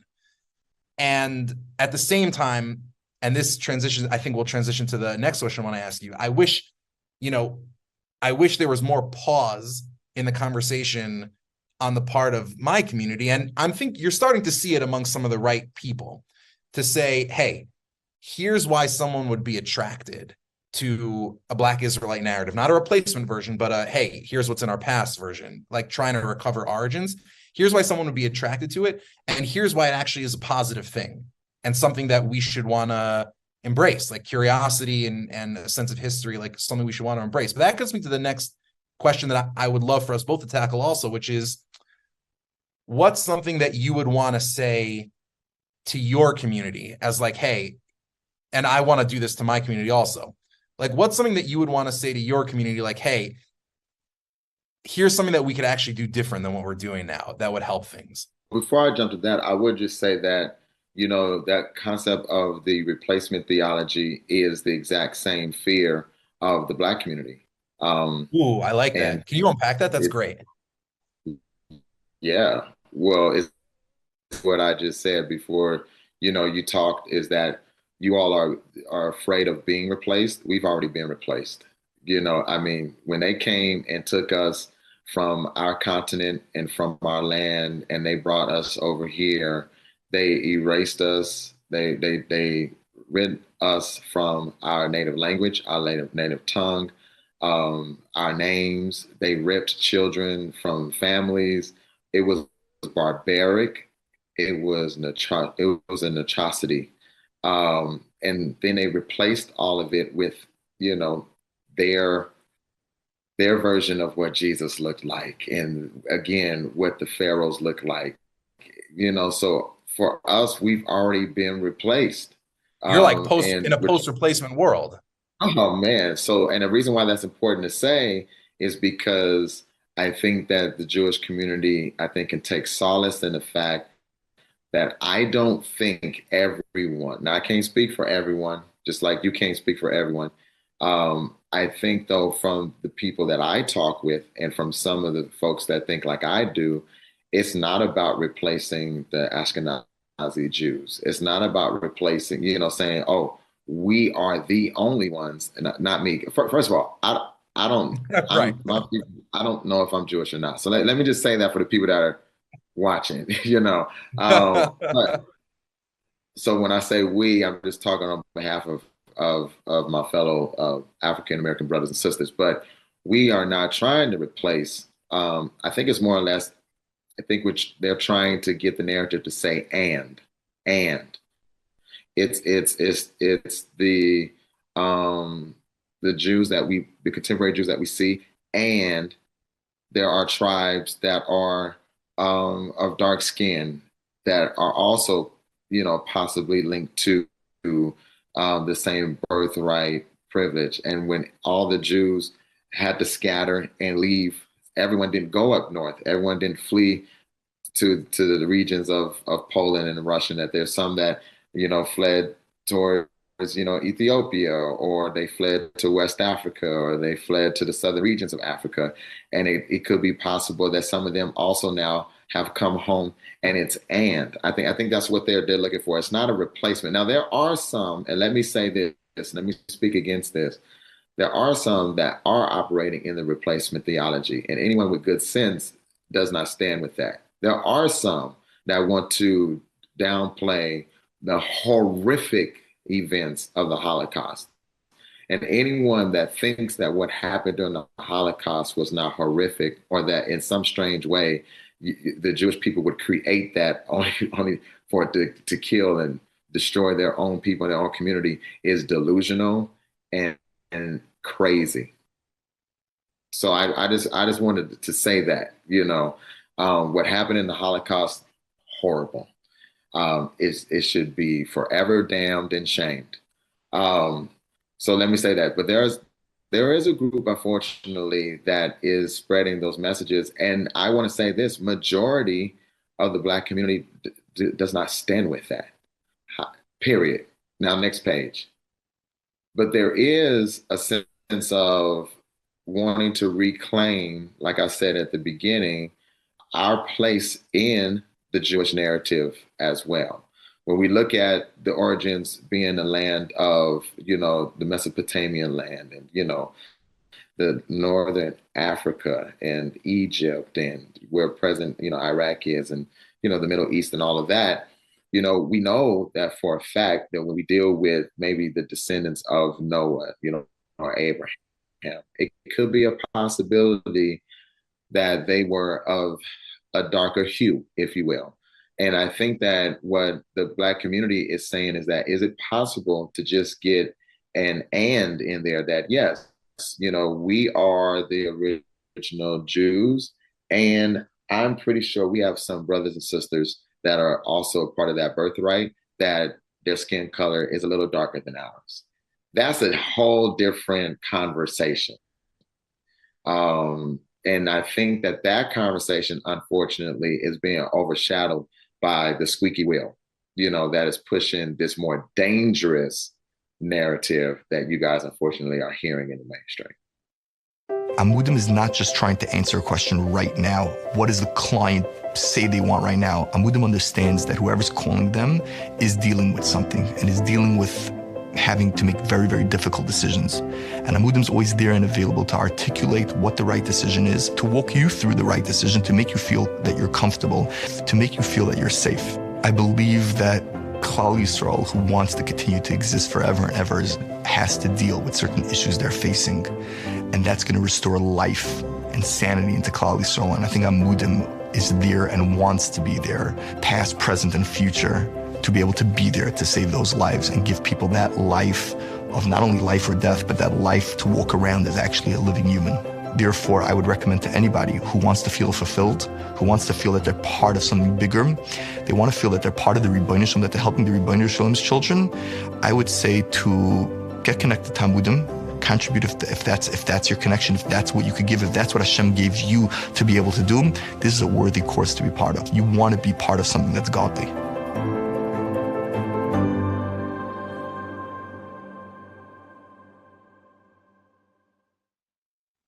So to speak to my community, I think that it would be wise that we would allow those that are not divisive to be the voices that are heard on our behalf.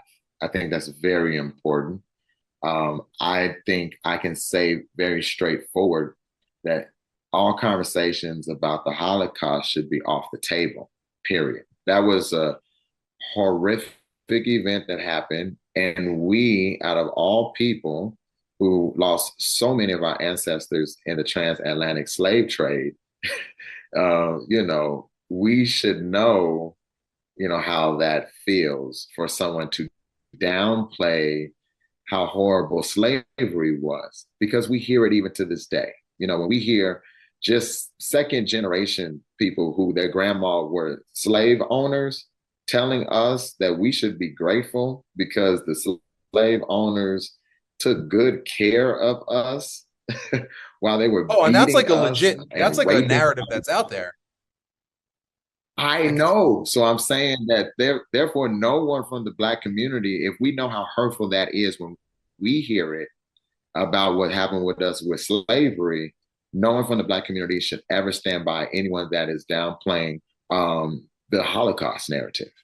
And so I think that those are just two things that we could work on, not allowing people that are divisive to be our voices, and never standing with anyone that is going to downplay one of the most horrific events that happened in our human history, alongside with what happened to our own people during the slave trade.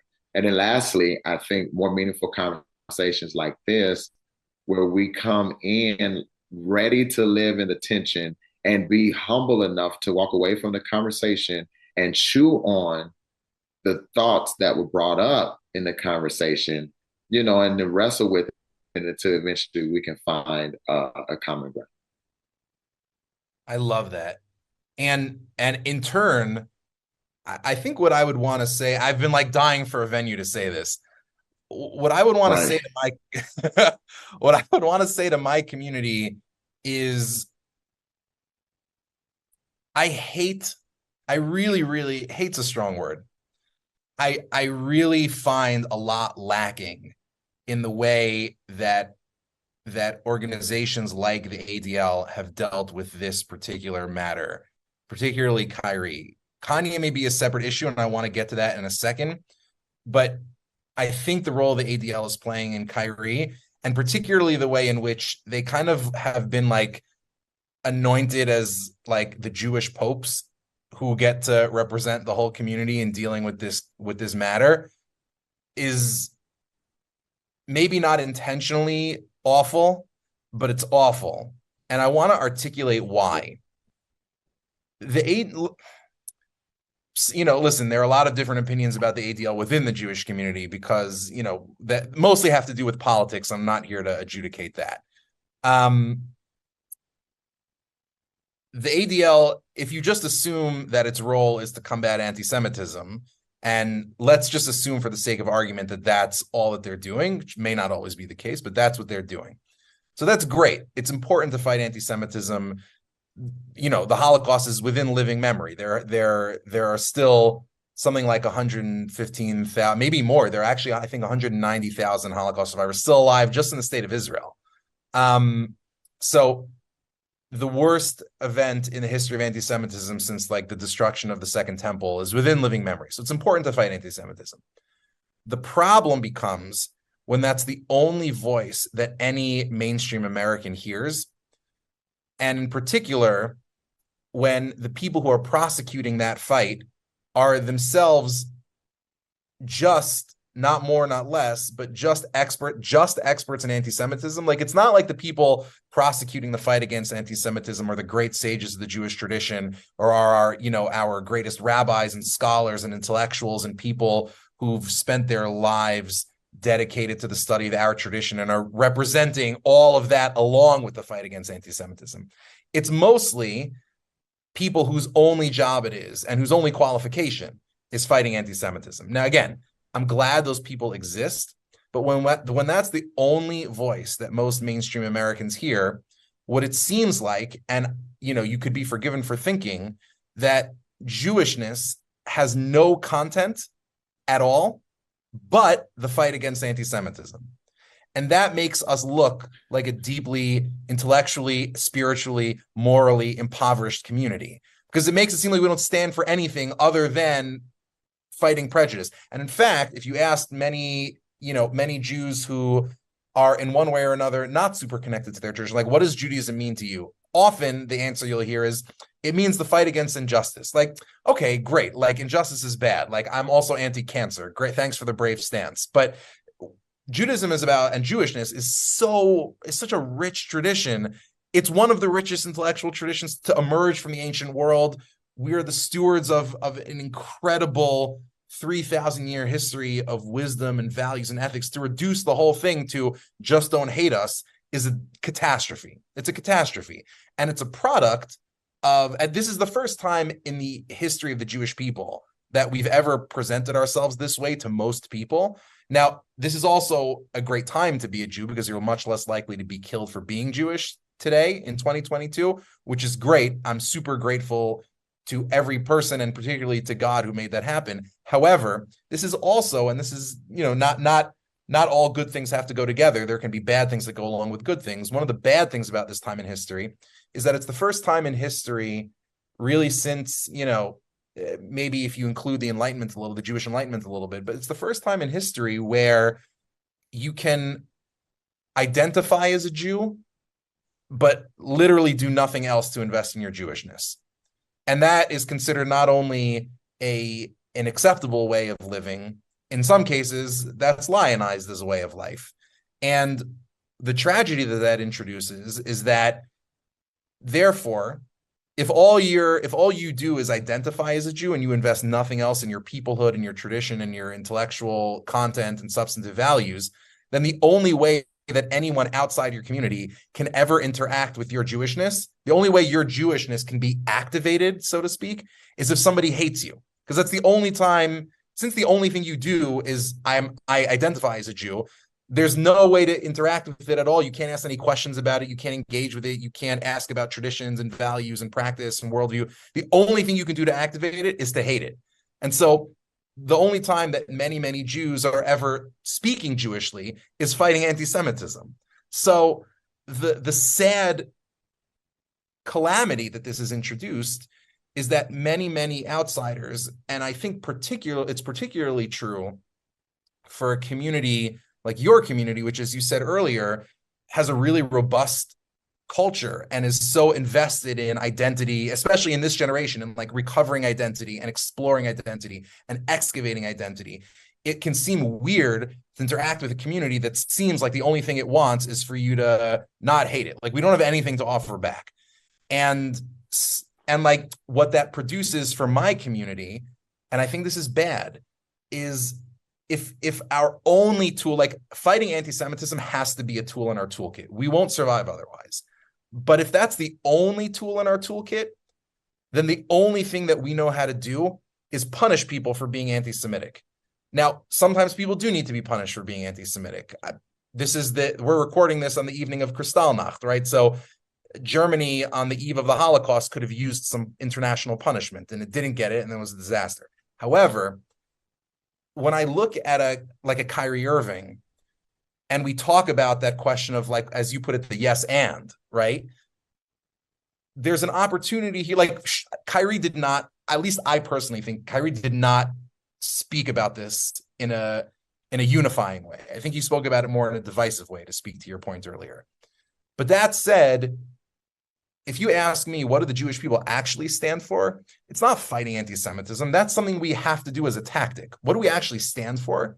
We're teachers. We've always done that. Like, we're a people who study. We're a people who love to teach. We love to learn. We love to interact. We love to engage with others in learning. We never learn by ourselves. We always study in pairs and in groups. And this was an opportunity for this could still be an opportunity for us to see the yes and moment here, like it worked for an Amari Stoudemire, or like it works for someone, you know, who's coming from a very different side of this, where it works for someone like you, right? Who's so curious and who's so broad-minded and expert in these matters. This is an opportunity for us to say, okay, let's do some learning together, right? Like, let's do some study together. We'll both learn things from that experience. But like, instead of saying, hey, Kyrie, okay, your punishment is you have to give $1 jillion to the ADL for their next benefit, and you have to visit a Holocaust museum, which again, people should know about the Holocaust for sure. But as the great, the Jewish comedian Modi said, like, sending people to a Holocaust museum as a punishment for anti-Semitism was just giving people ideas, right? So like, and again, it's like, that's not a substantive response. That's like a just don't hate us response. The response could have been, and I know for many people in the traditional Orthodox community, both privately expressed in WhatsApp groups, publicly expressed on Twitter and Instagram, and the kind of thing that we talk about around the Shabbos table when we get together in private is, man, like if someone had asked me, what should Kyrie do? It would be like, oh my God, come to my house for Shabbos. Like, we'll study together the whole time. Like, you won't want to leave. Like, you'll be so excited to come here, and we'll learn from you. You'll learn from us, and it'll be amazing, right? Or like, come over to our study house and see how rich it is, and you'll teach us something, and we'll teach you something, and we'll all grow from the experience. Again, would that have worked with Kyrie the individual? I don't know. I can't look into a person's heart. Only God can do that. Well, but yeah, I think it would have. I think it definitely would have. The things that you said are really meaty, if you will, and I'll tell you why. There was a story my father said that there was a little boy that he went to school with, and everybody would pick on him by like flicking the back of his head every morning. One day, my dad had finally kind of started hanging around the cool kids, and they all flicked the boy. And eventually my dad, trying to prove that he was just as cool because he was glad to finally be a part, flicked the back of the boy's head. The boy turns around and looked at him and began to cry. And my father said, he looked at him like, well, what? Everybody has done this to you. And he turned around and said, but we used to be friends. I never thought you would. And the reason why I'm saying that story is because in the Jewish community and the Black community, when you talk about how the Jewish community, especially those that are of influence, take such a hard stance against anti-Semitism, the thing in the Black community is we also take stances against injustices, but it's for everyone. We don't just get loud when it's happening to us. We've stood with the Jews when they blew up the synagogues. We've stood, in the LGBTQ community when they began to have hate crimes against the trans community, even if some people were conflicted with, what they felt about the trans community. We really believe that an injustice to anyone is an injustice to everyone. And I think that when you do say things like, for the first time ever, it's a great time to be of the Jewish community because you can be the Jew and not be easily killed, in comparison to it's hundreds of years later and Black people are still being hung from trees and we're still being murdered in the streets and people are still like a Rittenhouse are now superstars because of what they do. We're sitting here looking at our friends who we at one time were equally hated, if you will, outwardly. We're looking at one of our friends seem to kind of come into a space of influence, and then they're turning around and they're using the same tactics that they know that our oppressors used against us. Our thing with how Kyrie is being treated is that we're always a fair people. And those on the outside would not know that unless they are really raised in the Black community. The Black community is taught to be a fair people, which means we can take the discipline as long as you promise to discipline everyone the same. So, we would like to see that when they begin to speak against the slavery that happened to our people, when people were publicly, openly saying things that were anti-Black, that it should have been the same open remarks, the test, right, that was shared with the anti-Semitic moments. We would love to see our Jewish brothers and sisters with the same energy detest and come against the anti-Black moments that happened, because we all were in the same fight at one time or other. And most of the people in our community are looking at the demands that are placed on Kyrie, and they're saying, well, that seems to be a tactic. It's like, he's publicly being like, we're going to teach y'all a lesson. Like, this is what happens if you do anything that's anti-Semitic. But a lot of us are actually saying, okay, but where's that same energy with everything else that happens to us? And if we saw that same energy that was going to protect our Blackness, trust and believe, we as a people, if we saw that they were being anti-Semitic, we would stand with that and say, well, you had no business saying that. You should have never did that, because we are fair people. And a lot of people from the outside don't know our principles and don't know how we're taught and we're raised. And I think that element, it's very strong of you to say some of the things that you said, Rabbi. So I'm praying for you. But it's very true that if the only time we see the Jewish community is when they are defending, against anti-Semitism, then yeah, it does minimize really how powerful, how great, and how wise, well-rounded, and cultured that community really is. So I think it would be helpful if the voices that came forth from the Jewish community would be the voices of, let's sit down and talk, because that's what they did with Nick Cannon, if you remember. When Nick Cannon had his moment, instead of immediately saying, they started running the list of all the things he needed to do. Rabbis from around the city of Los Angeles immediately reached out to him and said, let's sit down, let's talk, and let's find a reason. Let's learn from each other. And that was a way better outcome than what we're seeing, how things are being handled with Kyrie. So if I can, and I know we're like running out of time, but if I can, I want to offer, as usual. I know, right? This is like always our problem. I want to offer one pushback and then one I think hopefully a constructive type of solution. Like, here's what we could do.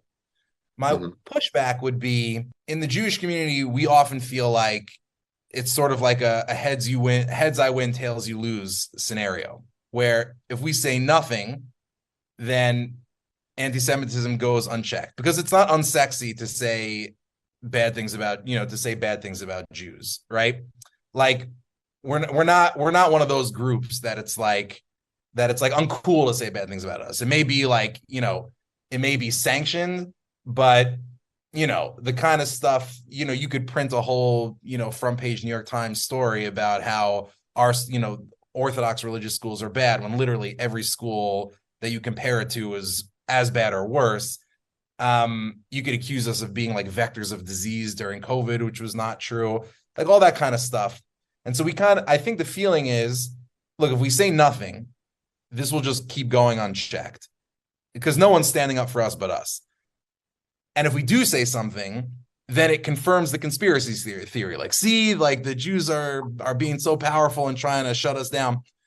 So we often feel caught in a bind. And I think when we see particularly a Kanye, for example, like a Kanye is not questioning, right? A Kyrie is coming from a place of questioning. And I think the mistake was conflating those two things. And I think because they came so quick one after the other, no one paused to think. But like when we see a Kanye speaking up and saying just like truly demented things about the Jewish people, and we feel like we're the only ones pushing and yelling and screaming, and we had to claw to get anyone to say anything back to him, we kind of felt like, man, if we don't say anything, no one's going to have our back, right? So we have to. And that gets you into the tribalism zone of, because then it becomes a vicious cycle, right? Because then the other community will feel like, well, if they're going to look out for themselves, we have to look out for ourselves. And then it just gets worse and worse and worse. So that would be my pushback, but I think it also leads to a constructive solution, which is the biggest problem. Like when I hear what you're saying and I hear what I'm saying, this is the kind of conversation that happens when the only time that two communities talk is when we've insulted each other, right? Exactly. That's the biggest problem. So we're never, like, even if you go back to like the classic example of like Jews, like Jewish people and Black people working together is like the civil rights era, which was great. Don't get me wrong, it was awesome. But even then, that wasn't a positive project. That was like the negative project, also important, of securing rights, right? Or fighting against prejudice. But when was the last time, arguably never, in the history of this country, that our two communities have actually worked on something positive together, like a positive project that didn't have to do with people hating us? The opportunities are so broad. We're the two most faithful communities that are also minority communities in this country. We are two communities that have known a history of oppression, but also have a really strong intellectual tradition nevertheless, or even in spite of the darkness.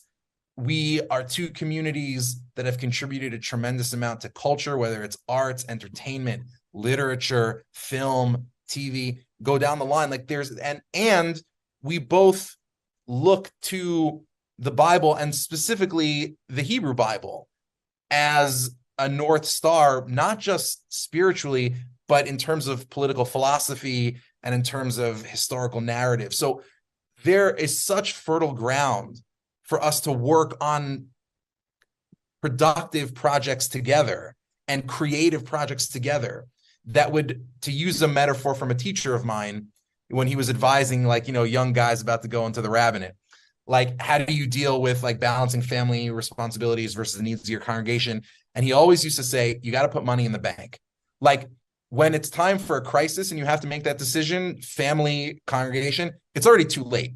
What you have to do is, before the crisis, spend as much time as you can with your kids whenever you can. Spend as much time with your spouse whenever you can. Do those fun family things, because that way, when the crisis comes, if you could choose your family, great. But if you have to choose the congregation, you already have that money in the bank, so they know that there's a love and closeness there. I think that's what our communities need. Like, we can complain about each other all we want, but at the end of the day, we need money in each other's bank, right? We need to put money in the bank. And the only way to get that money in the bank, like, we definitely can do a better job of standing up for each other. And we definitely can do a better job of taking responsibility for our own actions, for sure. But those are like threshold things, but they're also negative projects, right? Like, it's insufficient. What we also need to do is just work together on things that don't have anything to do with hatred and prejudice and bigotry, so that we know when a crisis strikes, we have all of these deep roots in each other's souls and creative psyche. Like, does that make sense? Does that resonate? Yeah. It goes back to how I opened up, where I said, I think our job as religious leaders, such as yourself and myself, is to foster those necessary conversations, to come together and reason together. That's how we open. It's a perfect way to end it, right? And to sit down and get to know one another's perspective, and hopefully walk and not come into the room ready to disprove the other party, but come into the room open to say, well, they may have a point that I've never seen, and walk away from that saying, oh, I can see how they got to that conclusion. Oh, I can see how it is that they were offended by that. Oh, I can see how it can look like, we're, leaving them out there hanging, if you will. For example, when I hear you say, no one is standing up for the Jewish community, the problem oftentimes is that in the Black community, and we know this also to be a fact in America, is our voice is oftentimes suppressed. It is really suppressed. So unfortunately, when things are happening against the Jewish community, you have leaders that are crying out against it, but they don't get any airtime. They don't cover us.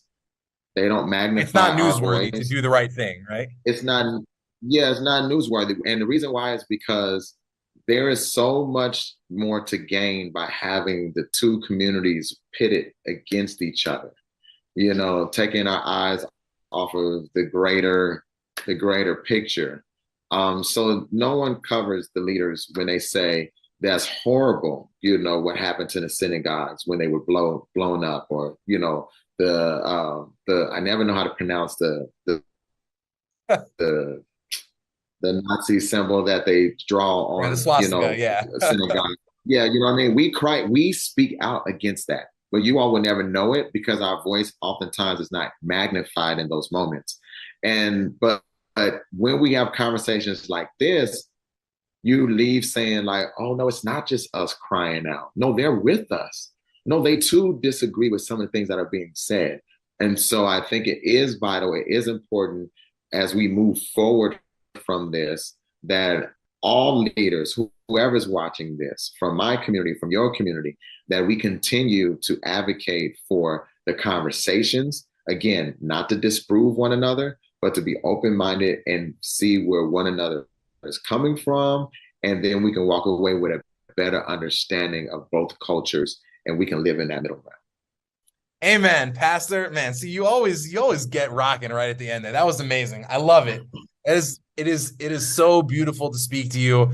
It is such a highlight of any week that I'm in when I get to hang out with you. So really looking forward to this. Same with you, man. Same with you. Yeah, I love it. I'm looking forward to this being the first of many such conversations. Yeah. Yes, no, absolutely, man. You know, I think we're showing it, right? I think we're showing it, and it can be done. I tell people all the time, and this is where I'll be done. I tell people all the time that when you look at the Great Pyramids, as majestic as they are, and they are majestic, they're really just little grains of sand compressed upon one another. And so we oftentimes overlook things that are little and small, such as these conversations, but we can be that grain of sand. And if we all do it, it compressed together, we can make very, very beautiful pyramids that can change the world. So everyone that's out there, have those conversations over lunch, have the conversation at work, have the conversation amongst your friends, and slowly but surely we'll at the Shabbos table. There it is. There it is.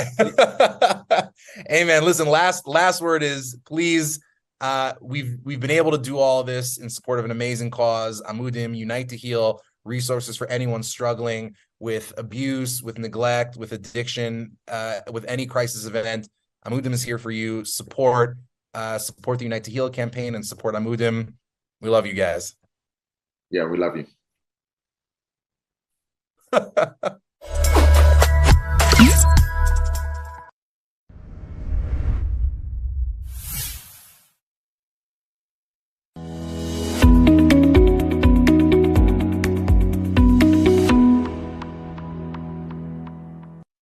I would say that Amudim is vital to the mental health of the entire Jewish community. I know it sounds like a grand statement, but the fact is that, you know, I get phone calls all the time. You know, people need all different types of help that are not necessarily what we deal with. And, you know, the answer could almost always just be call Amudim and they're going to help you. Amudim is like the missing link, the key to a lot of the gaps in the services that are being offered in the Jewish community. There are a lot of amazing organizations out there doing a lot of amazing work, and they're all kind of all over the place. Amudim kind of centralizes all of them and is a tremendous resource that gives people that are struggling with almost anything access to a resource, and they will point you in the right direction to be able to really support you to get to the kind of help that you need. And if you want to be somebody who's involved with that, and if that's something that's important to you, then this is a place where you should be supporting.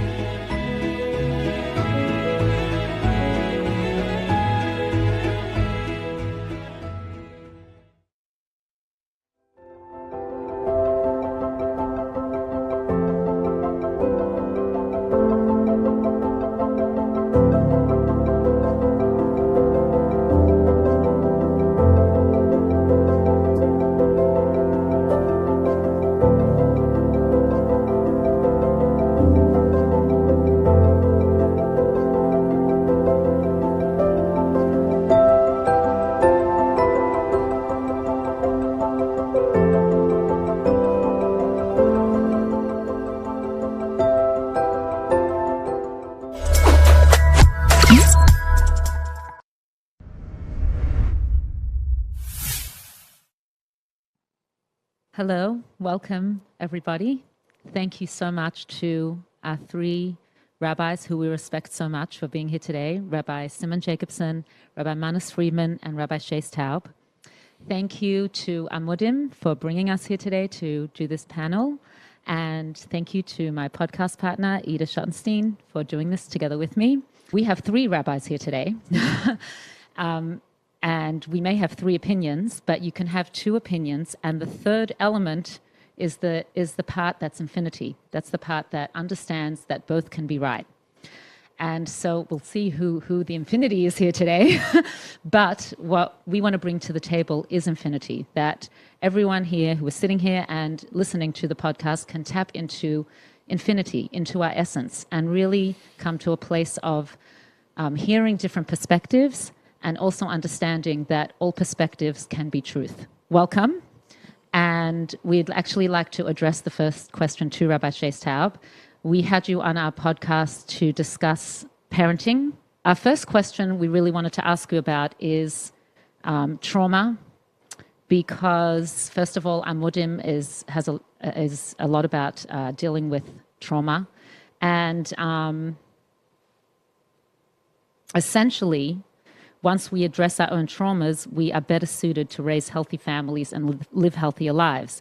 And Ida and I feel that we are lucky to live in a time when it has become more mainstream to become vulnerable and address traumas. But then at the same time, there is a conflicting notion of stop talking about traumas already, because we get stuck in our own traumas. And we want to know, how do we address trauma in a way that doesn't involve blaming and alienating our loved ones and destroying families, but yet being able to address it in a healthy way where we can grow as human beings. Before I start, I just want to make a disclaimer that trauma is a clinical term, and when I'm speaking as a rabbi. My only qualification is I'm a rabbi. I want to be careful that no one misunderstands that I'm trying to overstep my boundaries and make any statements that have clinical implications, because I'm not a mental health professional. I don't have that training, and so I just want to be very careful everyone understands. I'm staying in my lane. So maybe I won't even use the word trauma. I'll use maybe a longer term, which is stuff happens to people that affects them. A lot of times this happens during childhood. A lot of times it happens either with family or around family. And I guess I think what you're asking is, how much did our parents really ruin our lives? Right, that's basically it in a nutshell. Okay. And the reality is, nobody emerges from childhood unscathed. We all get a little bit damaged. That's the reality. Some more, some less. But your question was more about what to do with that reality in a way.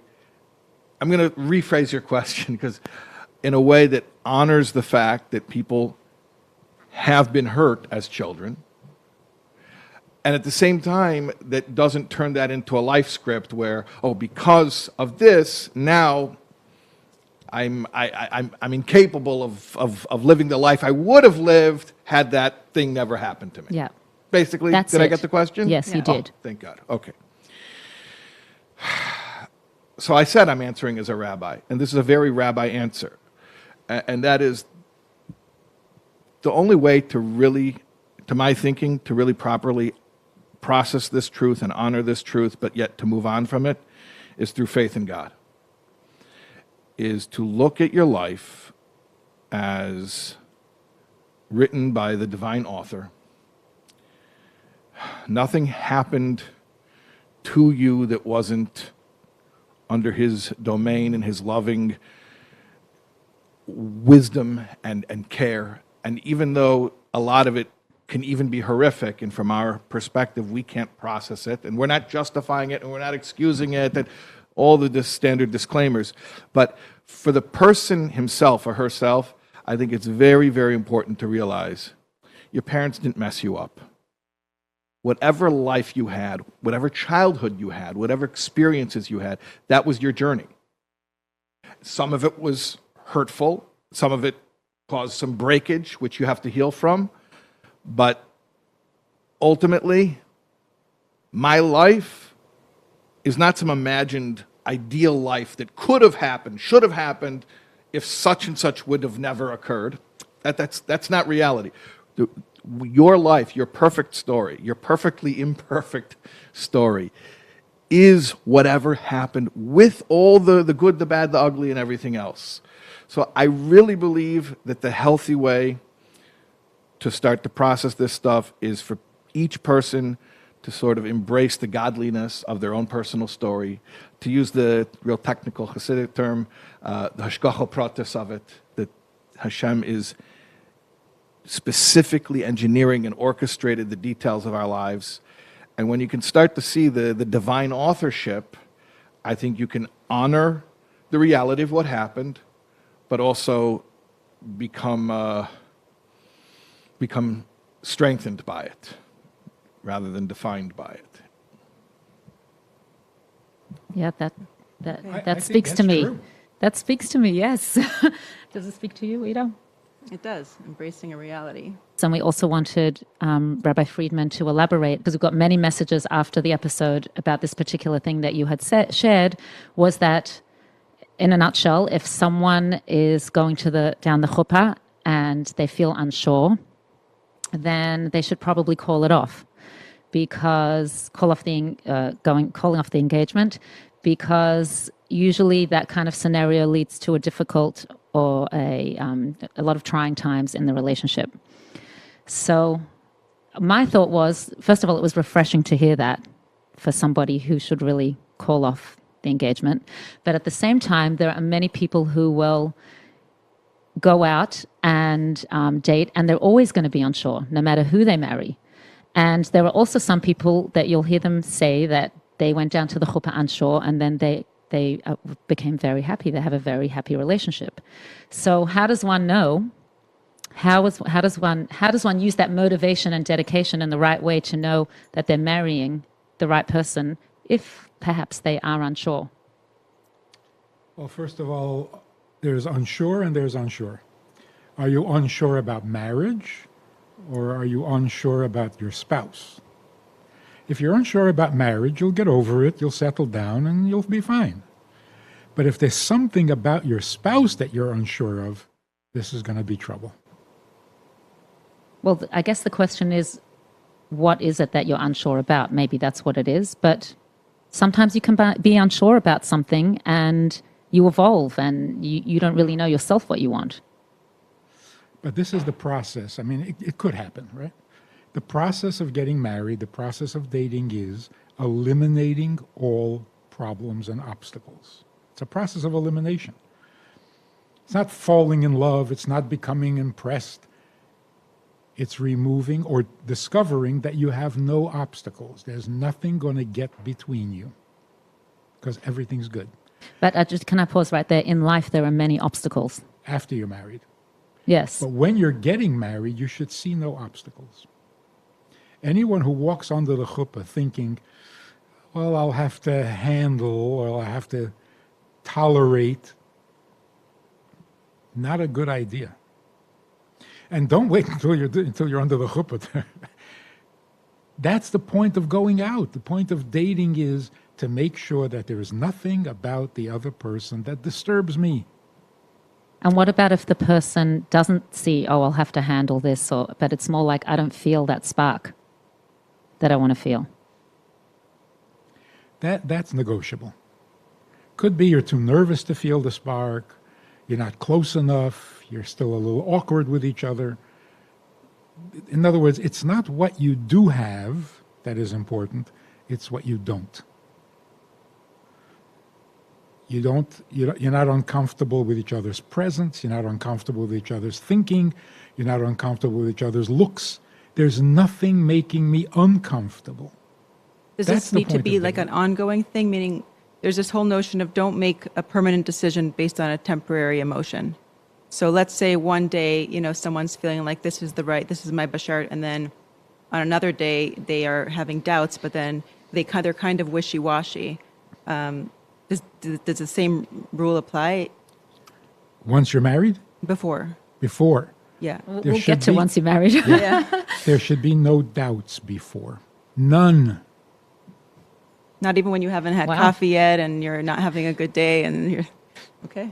Good to know. Do you, Rabbi Taub, we'll start with Rabbi Jacobson. Do you feel the same way? Not necessarily, because what happens if it's a trivial thing? You know, you went on the first date and you liked everything about it, or the second date, but the way when she smiles, there's a certain twitch. And then when you walk into the chuppah, you suddenly remember that twitch. I'm not sure if Rabbi Friedman would say, okay, call it off. Would you? Absolutely. That's what I knew it. I knew it. So finally we disagree. It may be a little too late, but that shouldn't have happened. See? Yeah, you had said on the Shouldn't go that podcast, if way. you don't like a freckle, you said if you don't like the other person's freckles, don't marry Maybe them. that's why the collar covers her face. You said what? Maybe that's why the collar Oh, covers her. that's a good There interesting. shouldn't be any last Good minute. strategy. Last A minute person regrets. says there's something that bothers me about him, but it's so trivial, I'm embarrassed. Well, don't be embarrassed. You're trivial. Trivial things bother you because you're trivial. Yeah, but that person can grow out of. They can. Maybe. Or it'll bother That's you what I- more once you're married and stuck Look, with I- this. I don't know if this is the place to debate the issue. I'm sure there's a lot more to be said, because the fact is that the Rebbe, for example, was very opposed to people breaking engagements. Even though halachically and technically it's not as bad as divorce, but so we have to discuss why. You know, why is that? Did the And- Rebbe ever write why?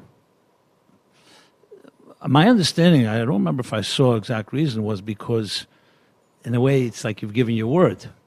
So it's not a halachic obligation to stay engaged, but if you start breaking your word, it's a very, disturbs the whole element of trust and stuff like that.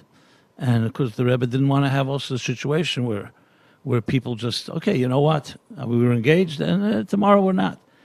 But I think it comes down to case by case. I don't think you can, I know Rabbi Friedman quite well. I don't think he's stating a blanket statement, everything. You have to know what you're discussing. Are you stating a blanket statement? What I'm saying is, don't let it get to that. I'm not saying when to break off an engagement or a marriage. Avoid that. If you know what you're looking for, and you know who you are, it won't come to that. Why did you get engaged if this bothers you? By the way, you shared if you know who you are, and often, I mean, you even shared it on our podcast that you said it's a healthy thing to get married young. Like, you highly recommend that. Now, when you're really young, you don't necessarily know who you are. Actually, you don't really know who you are. Truth is, you only really get to know who you are once you're married and you're sharing a life with somebody. So how are you meant to know who Maybe you are? that's not young enough. That's why, because you're too old. Yeah. Well, you know yourself at the time. Of course, you're going to grow, you're going to mature, but you got to know where you're standing now. The question I would pose is, what do you do with all the people who don't know? And sometimes their priorities are off. That's Even right. in the dating process. Let's not even talk about going to the chuppah. In the dating process, what they think is important is not really that Right. important, and other things are. So very often the things that are bothering them shouldn't even bother them, but they are bothering them. Right. So what if the conflict is, Rabbi Friedman, you had mentioned it doesn't have to be good for you, it just has to be you, when we had spoken about this. And so how do you balance, let's say a person does know this person is for them, but their parents are against it, and the parents are saying, no, this person is not for you. Is that considered a grounds for breaking it off because that's an obstacle, like the parent not being okay with it? That's a whole nother subject, but yeah. Is that an obstacle? She's saying someone's walking to the chuppah and they remind themselves that their mother Right. may not like the kala. He's not coming to the wedding. She's at the wedding, but she's not so happy. Well, they want to marry this person, but the parent is So very then you have to against choose. it. You're marrying your mother or your bride, right? Right.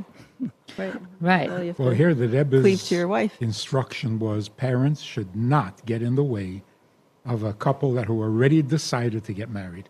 You can give advice during the process, but if they decided they want to marry each other, stay out of the way. Well, this was actually one of our questions in today's generation.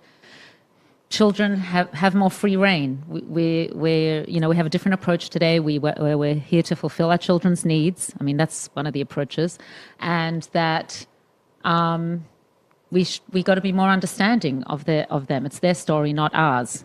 Rabbi Shais Talpid said that, like, this is not our story, this is their story. At the same time, don't you think sometimes we need some gvura to be, we have to have the chesed, but sometimes we need some discipline to be, and to share with our children, this might not be right for you, what you're doing, whether it's marriage or whether it's something else. And how do we go about that? Parents should offer their opinion.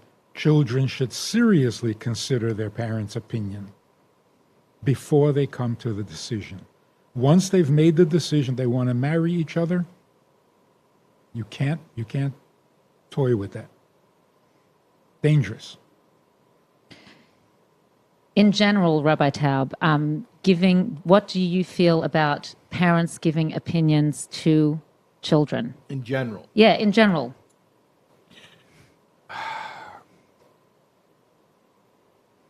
In general, I could make it even more general than parenting. I could make it about life. Okay, yeah. In general, and say it's probably not going to be effective to give unsolicited advice ever. So here's the trick. If you have an opinion that you think might be useful for somebody to hear, the whole trick is to get them interested in coming to you and asking for your opinion. So to me, it's not so much about, well, how should you give your opinion to your child? Or to anyone, for that matter. Yeah, it could be to your husband, could be to husband, your friend, it could be a friend, a sister, a brother. Your neighbor.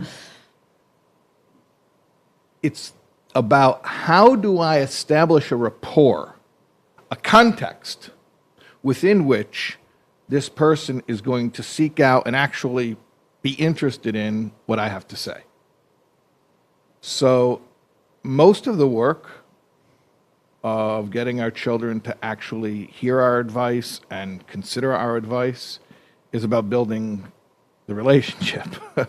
If your child feels bonded to you, if they trust you, if they respect you, if you spend time with them, it's almost automatic, meaning I don't like to use the word effortless because then people feel guilty and they feel like they judge themselves, and it should be completely without any deliberate effort, but almost effortless. I'll say almost.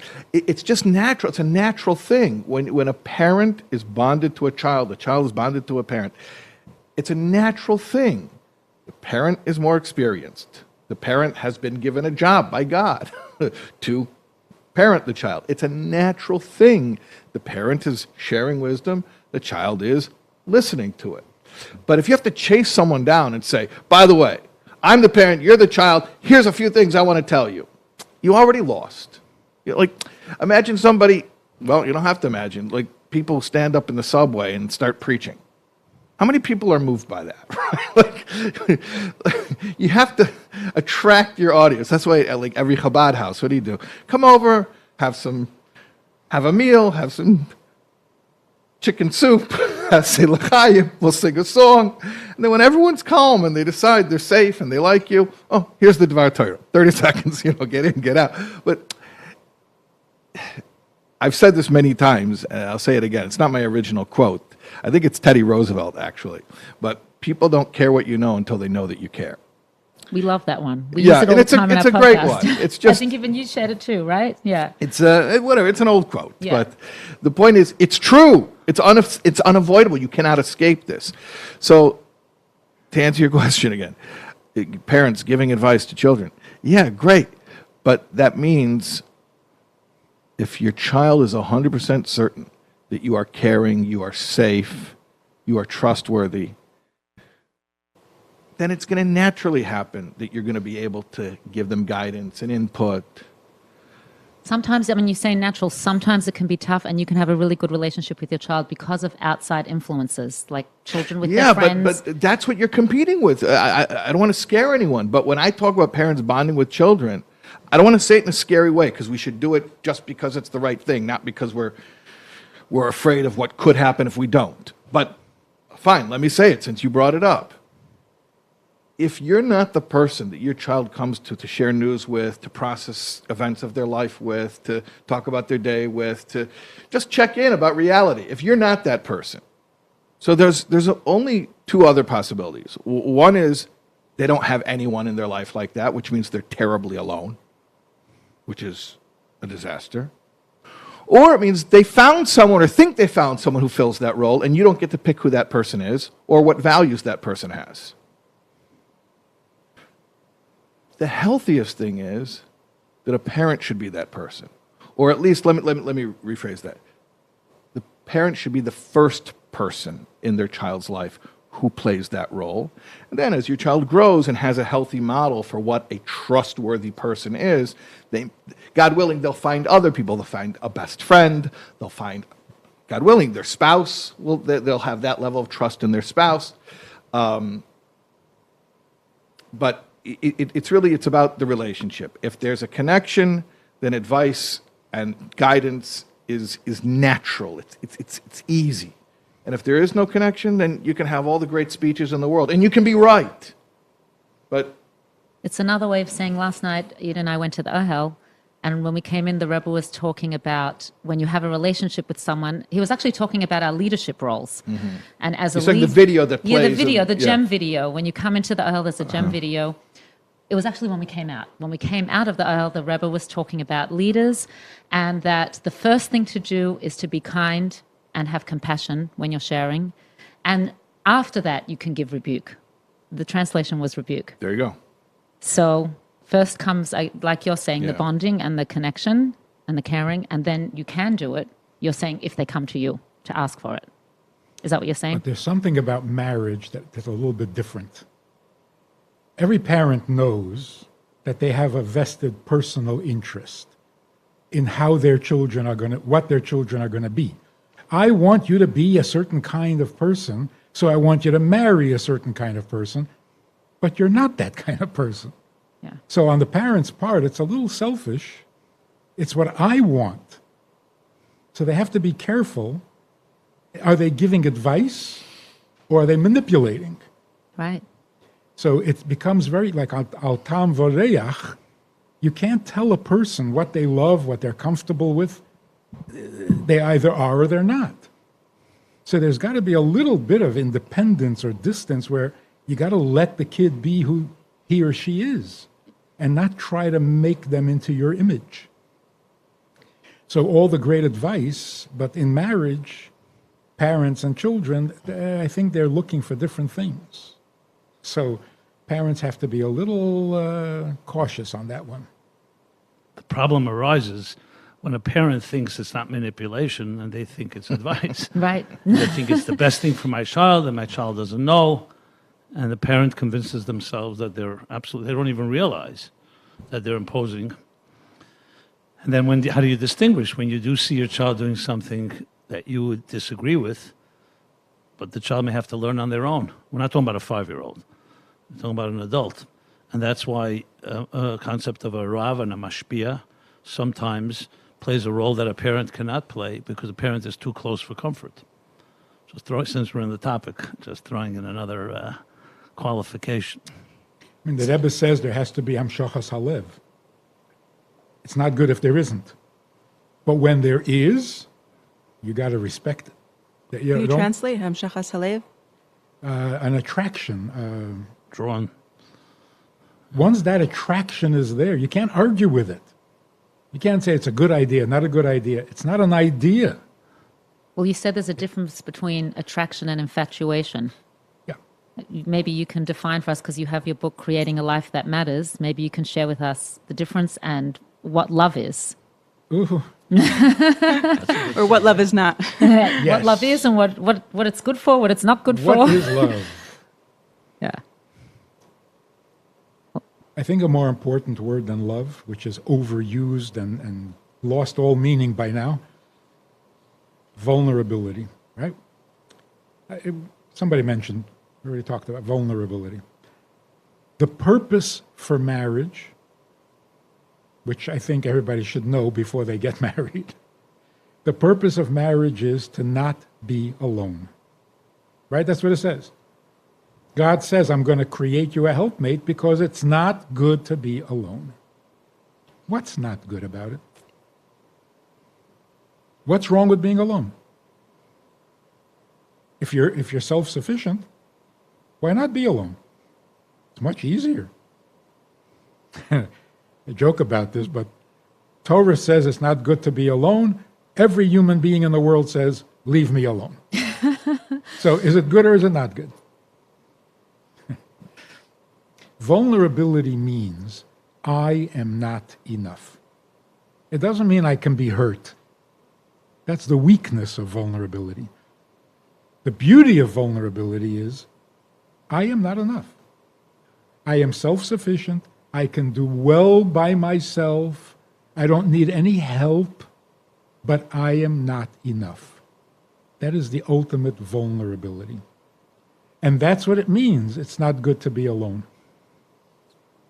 Because being alone is not enough, no matter how perfect you are. I mean, God himself doesn't want to be alone, no matter how perfect he is.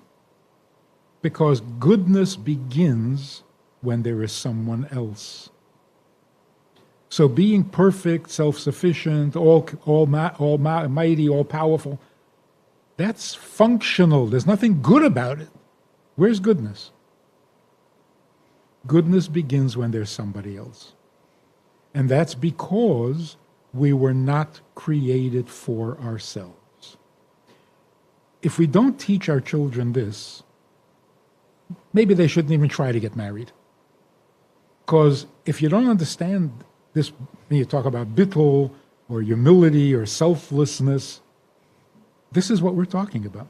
It's not about you. Nothing. You have love. You're capable of loving. What does pop psychology say? Love yourself. Wrong. Love, you don't have love for yourself. Just like you don't have the power of speech and communication to talk to yourself. It's not for you. Whatever you have is not for you. We have to teach children this at a very young age. And by example.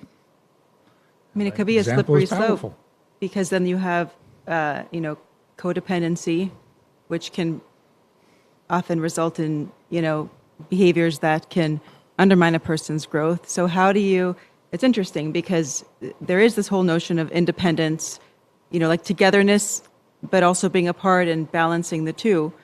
And then having self-love. I guess it may be a different kind of self-love, more like a humility. So how do you balance? Self-love is a given. The question is, what's it for? Why do I have self-love? To give it away, not to keep it. Just like these people who are worth $200 billion. What are they supposed to do with that? Keep it?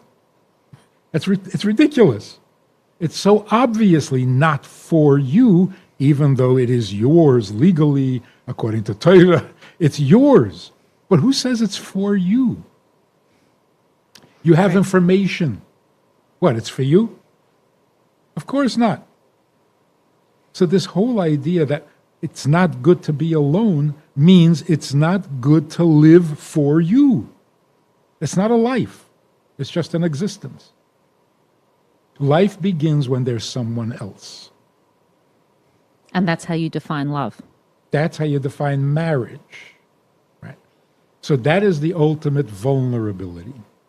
Now, it would be nice if the person you're married to is a little lovable. It wouldn't hurt. It wouldn't hurt. Yeah, makes it a little smoother, a little more. But the main thing is, you can't be alone because you're not enough for yourself. If you feel like you're enough, don't marry anybody. Don't impose yourself on somebody else. You can live with another person when you feel and know that you're not enough. Then there's room for another person. Then there's respect for the other person. Love can be very, what is the word? Controlling, consuming. You swallow up the other person. Don't let them breathe because you love them so much. Love can be toxic. Vulnerability is never toxic. So you're saying in a relationship, vulnerability is the focus more than love? Yes. And the immediate byproduct of vulnerability is respect. The other person is significant to you, not just lovable. It's a message that would be good for everyone to hear today. You know, we were recently in Dubai. We were brought out to sing and speak for, there were 100 widows brought out from Israel, and we did an event there. And the topic that we spoke about were women throughout our history and how we're inspired by them. And Ida and I noticed with each woman that we shared about, which were our matriarchs and Rebbetzin Chana and some others, that they went through very trying times, and sometimes it was a whole lifetime. How can we take the past generations, their Kabbalah soul that they had, and I know because I did 30 letters, 30 days with Rabbi Shea Taub, and one of the letters the Rebbe shared that we all have the past generations within us today. But how, we can know that, but how do we really apply it practically in today's world? I think that people often associate Kabbalah's all with subservience, you know, the way things were in the 50s and 60s where, you know, women today feel like, oh, we don't want to be that person. We want to express ourselves and have our voices heard. Look, it's a pretty simple equation. People who are highly motivated do tremendously impressive things. They're able to dedicate themselves to a cause.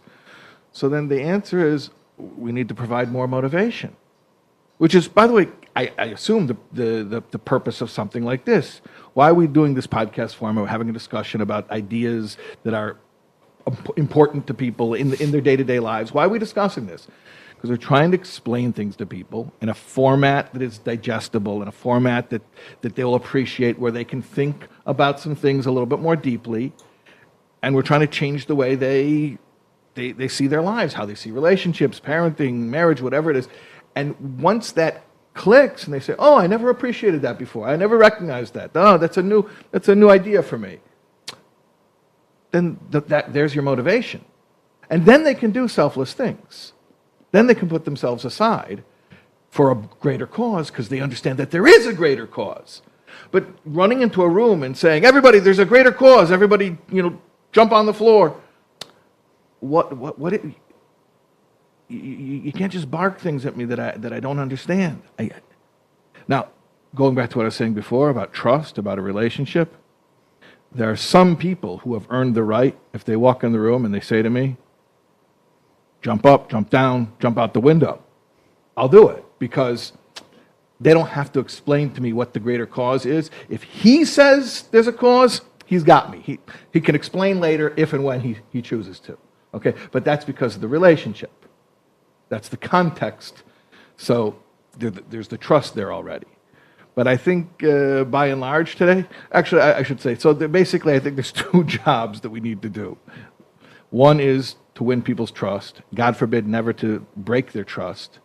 And that's why compassion is so important today. So easy. It's so easy to cause somebody ideological problems by emotionally disappointing them. Think about that.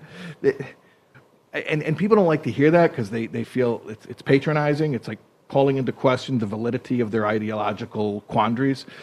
But we're all human. And the reality is, if someone had just felt a little bit more safe and a little bit more seen, they probably wouldn't have come to their quandary. They probably would have worked things out or tabled it for a while until they could work it out. So one thing which is huge is to make people feel secure. That I'll just speak about rabbis because I am one. Like, people have to feel a rabbi is a safe person, emotionally safe. You want to talk about parenting? Children have to feel a parent is a safe person. I said this in a talk somewhere, and then people. I just said it because I repeated it. I heard somebody say it, and then I got so much feedback about it. I said, I heard a father say, when my kid grows up and gets in trouble, I don't want her to say, oh my God, my dad's going to kill me. I want her to say, oh my God, I got to call my dad. And everyone's like, yeah, that's it, that's it. Okay, so whether you're a parent, you're a rabbi, you're a teacher, you're a community leader, everyone's a community leader in some capacity. Win people's trust. Show them that you're safe. Show them that you're reliable. And God forbid, don't expose them, shame them, call them out. I mean, that's just so counterproductive to any type of education. Okay, that's one thing. And then the other thing is that once there is that buy-in, I'll call it buy-in, so then you have an opportunity. You have a platform. Someone's giving you a platform. So explain to them what there is to be excited about. And if you explain to them what there is to be excited about, they'll do incredible things. They'll be very dedicated. I think. I just want to say the Kines HaShluchim was recently. The Rebbe is a primary example of that. Took a generation of people who, this is current. These are people from today. And a lot of these shluchim are young people, millennials, okay?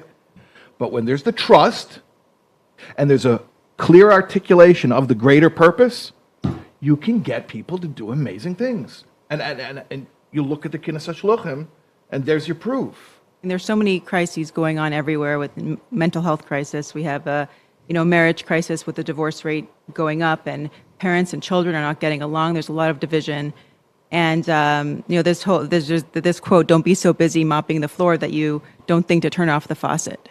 So if we're now assuming we're busy mopping floors everywhere and the water just keeps running, what is the equivalent? Like what is, and I'd love to hear from each of you, what is the equivalent of that faucet just running? What do we need to address or resolve that can help with all the surface stuff that we're dealing with? I mean, there's so many crises going on everywhere with mental health crisis. We have a marriage crisis with the divorce rate going up, and parents and children are not getting along. There's a lot of division. And there's this quote, "Don't be so busy mopping the floor that you don't think to turn off the faucet." So if we're now assuming we're busy mopping floors everywhere and the water just keeps running, what is the equivalent? Like what is, and I'd love to hear from each of you, what is the equivalent of that faucet just running? What do we need to address or resolve that can help with all the surface stuff that we're dealing with? Well, I don't know if I really would say this any other time, but in context, I'll say breach of trust is the faucet. Turning off the faucet means restoring trust. Rabbi Jacobson? I would add to what Rabbi Taub and what Rabbi Friedman said earlier, just to take it to the next level, not being alone, or the converse of that is being attached, being connected to the right things. So a lot of talk today about attachment disorder. We all not only thrive, our very essence is about attachment. In Hebrew, Ava and Echad, same gematria. So love and being united with something is one. 9 months in our mother's womb we spend completely attached, completely vulnerable on one hand, but totally nurtured, submerged, loved, protected, sheltered in every possible way. In a healthy home, when the child is born, so even though the umbilical cord has been cut, but the attachment continues. The child is cradled, nursed, loved, protected in all. And we don't even know, even scientifically, what that achieves. We only know it when we don't have it. When you see a child ripped away, God forbid, from a parent very young, that child will never be the same. Adopted children, or if something, God forbid, traumatic happens in pregnancy. Once upon they thought that children were deaf, blind, and mute, and nothing affected them. Now we know it's the exact opposite. So healthy attachments will create healthy attachments. So as you grow older, you've been given the security, you've been validated, you've been loved, so you have their self-respect. I'm talking about the best case scenario. Confidence. So now, when the time comes to leave the nest, you have the confidence to spread your wings and build your own nest.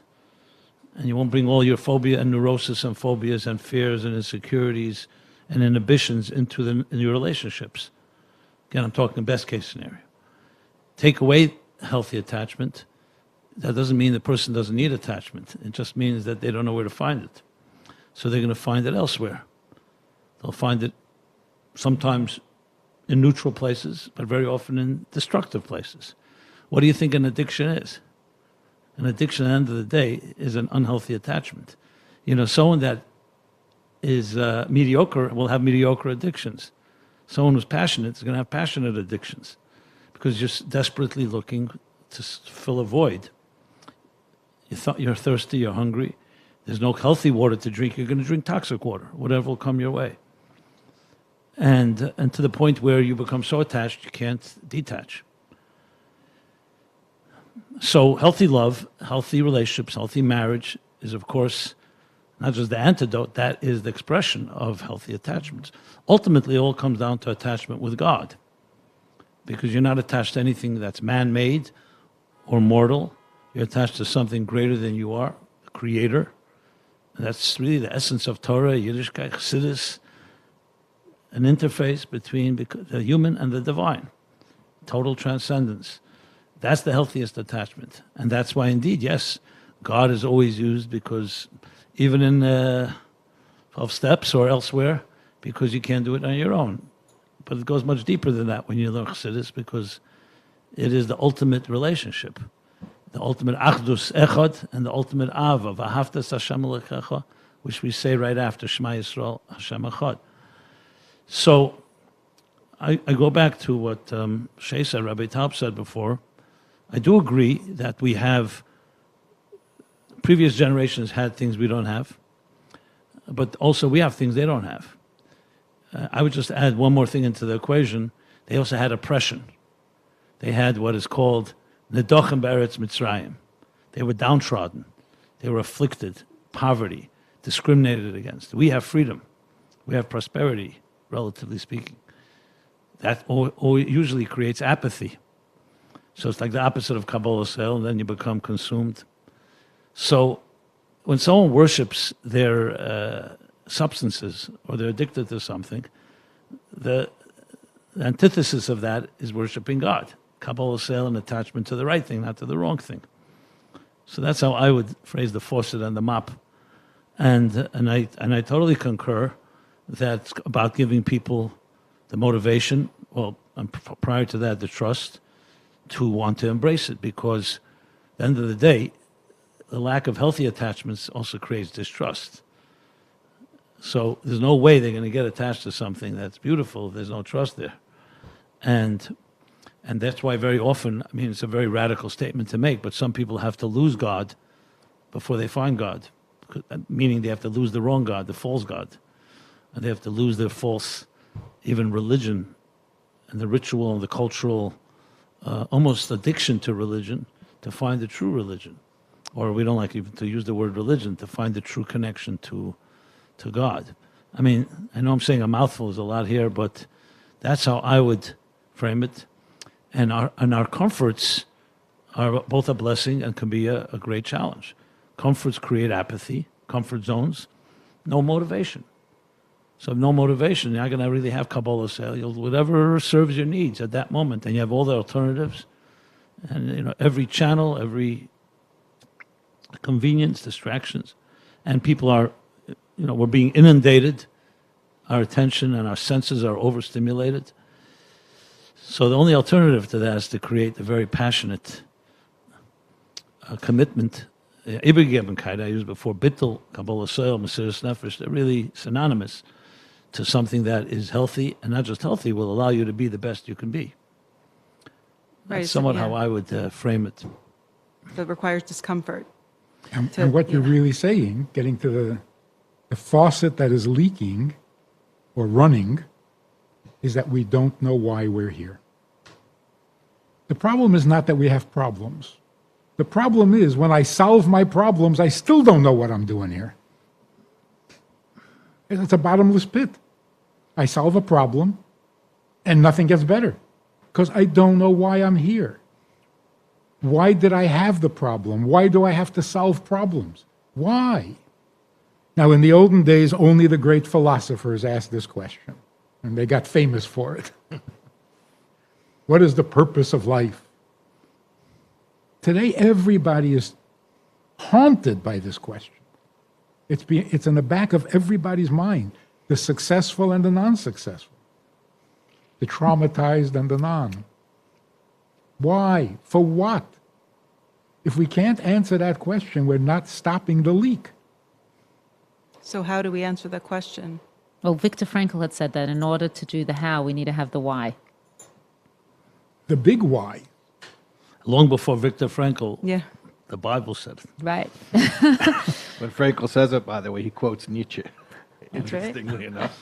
Okay. Well, they say Nietzsche said God is dead, and God said Nietzsche is dead. He had the last And word. there are those who believe that when Nietzsche said God is dead, he wasn't celebrating, he was warning society that without God, you're in trouble.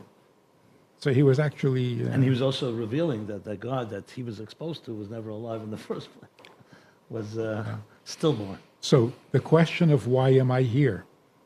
If you don't answer that question, you haven't gotten to first base. So answer it for us, Rabbi Friedman. I must say, the question of a wise person is half the answer. The question is the answer. The journey to the answer. If you don't ask it, you're definitely in that. But I don't want to put... But it's so good to hear children asking it. By the way, Rabbi Taub said in his 30 Letters, 30 Days, the answer is always in the question. Problem defined is half solved. What did you say? The problem A defined. problem defined is half You solved. said it. Did I say that? No, she's I think saying I Einstein said the said that. question's in the answer. Yeah, and you you- said a problem defined is half solved? Once we could define what the problem, or once we can actually articulate the question That's well great. and understand the The question. Hasidic expression, Yedias Hamach Lechetzi Refuah, awareness of the problem is half the cure. Right. Or But it's Shilas all- Chacham Chatzi. Right, exactly. Yeah. So, why are we here? Oh, you're going to tell us? It's, first of all, it is the best proof that there's a God. Why are we even asking that question? Why are we tortured by it? If I don't know why I'm here, I can't live. Why? What do you care? Who says there's a reason? There's no reason, just enjoy. Can't. we need a reason. Because there is one. See, we're not all crazy. The fact that we're looking for a purpose means that there is a purpose. Nobody is homesick if you never had a home. That's just pathology. We have a purpose, and we need to know what it is. So, where do you look? After COVID, you know you're not going to look into politics. You know you're not going to look into science. You know you're not going to look into medicine. What's left? Where are you going to look for that answer? By definition, purpose means there was a purpose for you to be born. You can't have a purpose after you're born. You can't make up a purpose for a car after you build a car. The purpose has to precede the fact. So when you say, what is my purpose? I don't have a purpose. I am the purpose. But whose purpose? Obviously the Creator. Like the story in the Gemara about the sage who saw a guy on the road who was very ugly, and he said to him, "You're so ugly." And he said, "Don't complain to me, complain to my maker." And he wasn't so ugly after that, because he recognized that there's a Creator. I don't make myself ugly. I was made that way. Well, by the same token, I didn't make myself smart. I was created that way. So, purpose by definition means a creator who created you with a purpose. Otherwise, there is no purpose. So, you want to know the purpose? Who are you going to ask? Go for it, Ida. Well, we need to, I mean, what direction do we go with this question? Meaning, You're sending them to God? You caught on, huh? That's what I'm hinting at.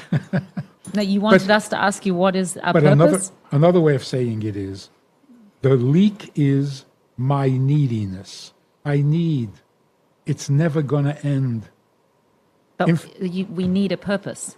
So that's a need. All my needs are the faucet running. And I fix one of them, I satisfy one need, another one pops up. It's endless, it's frustrating, and it's wrong.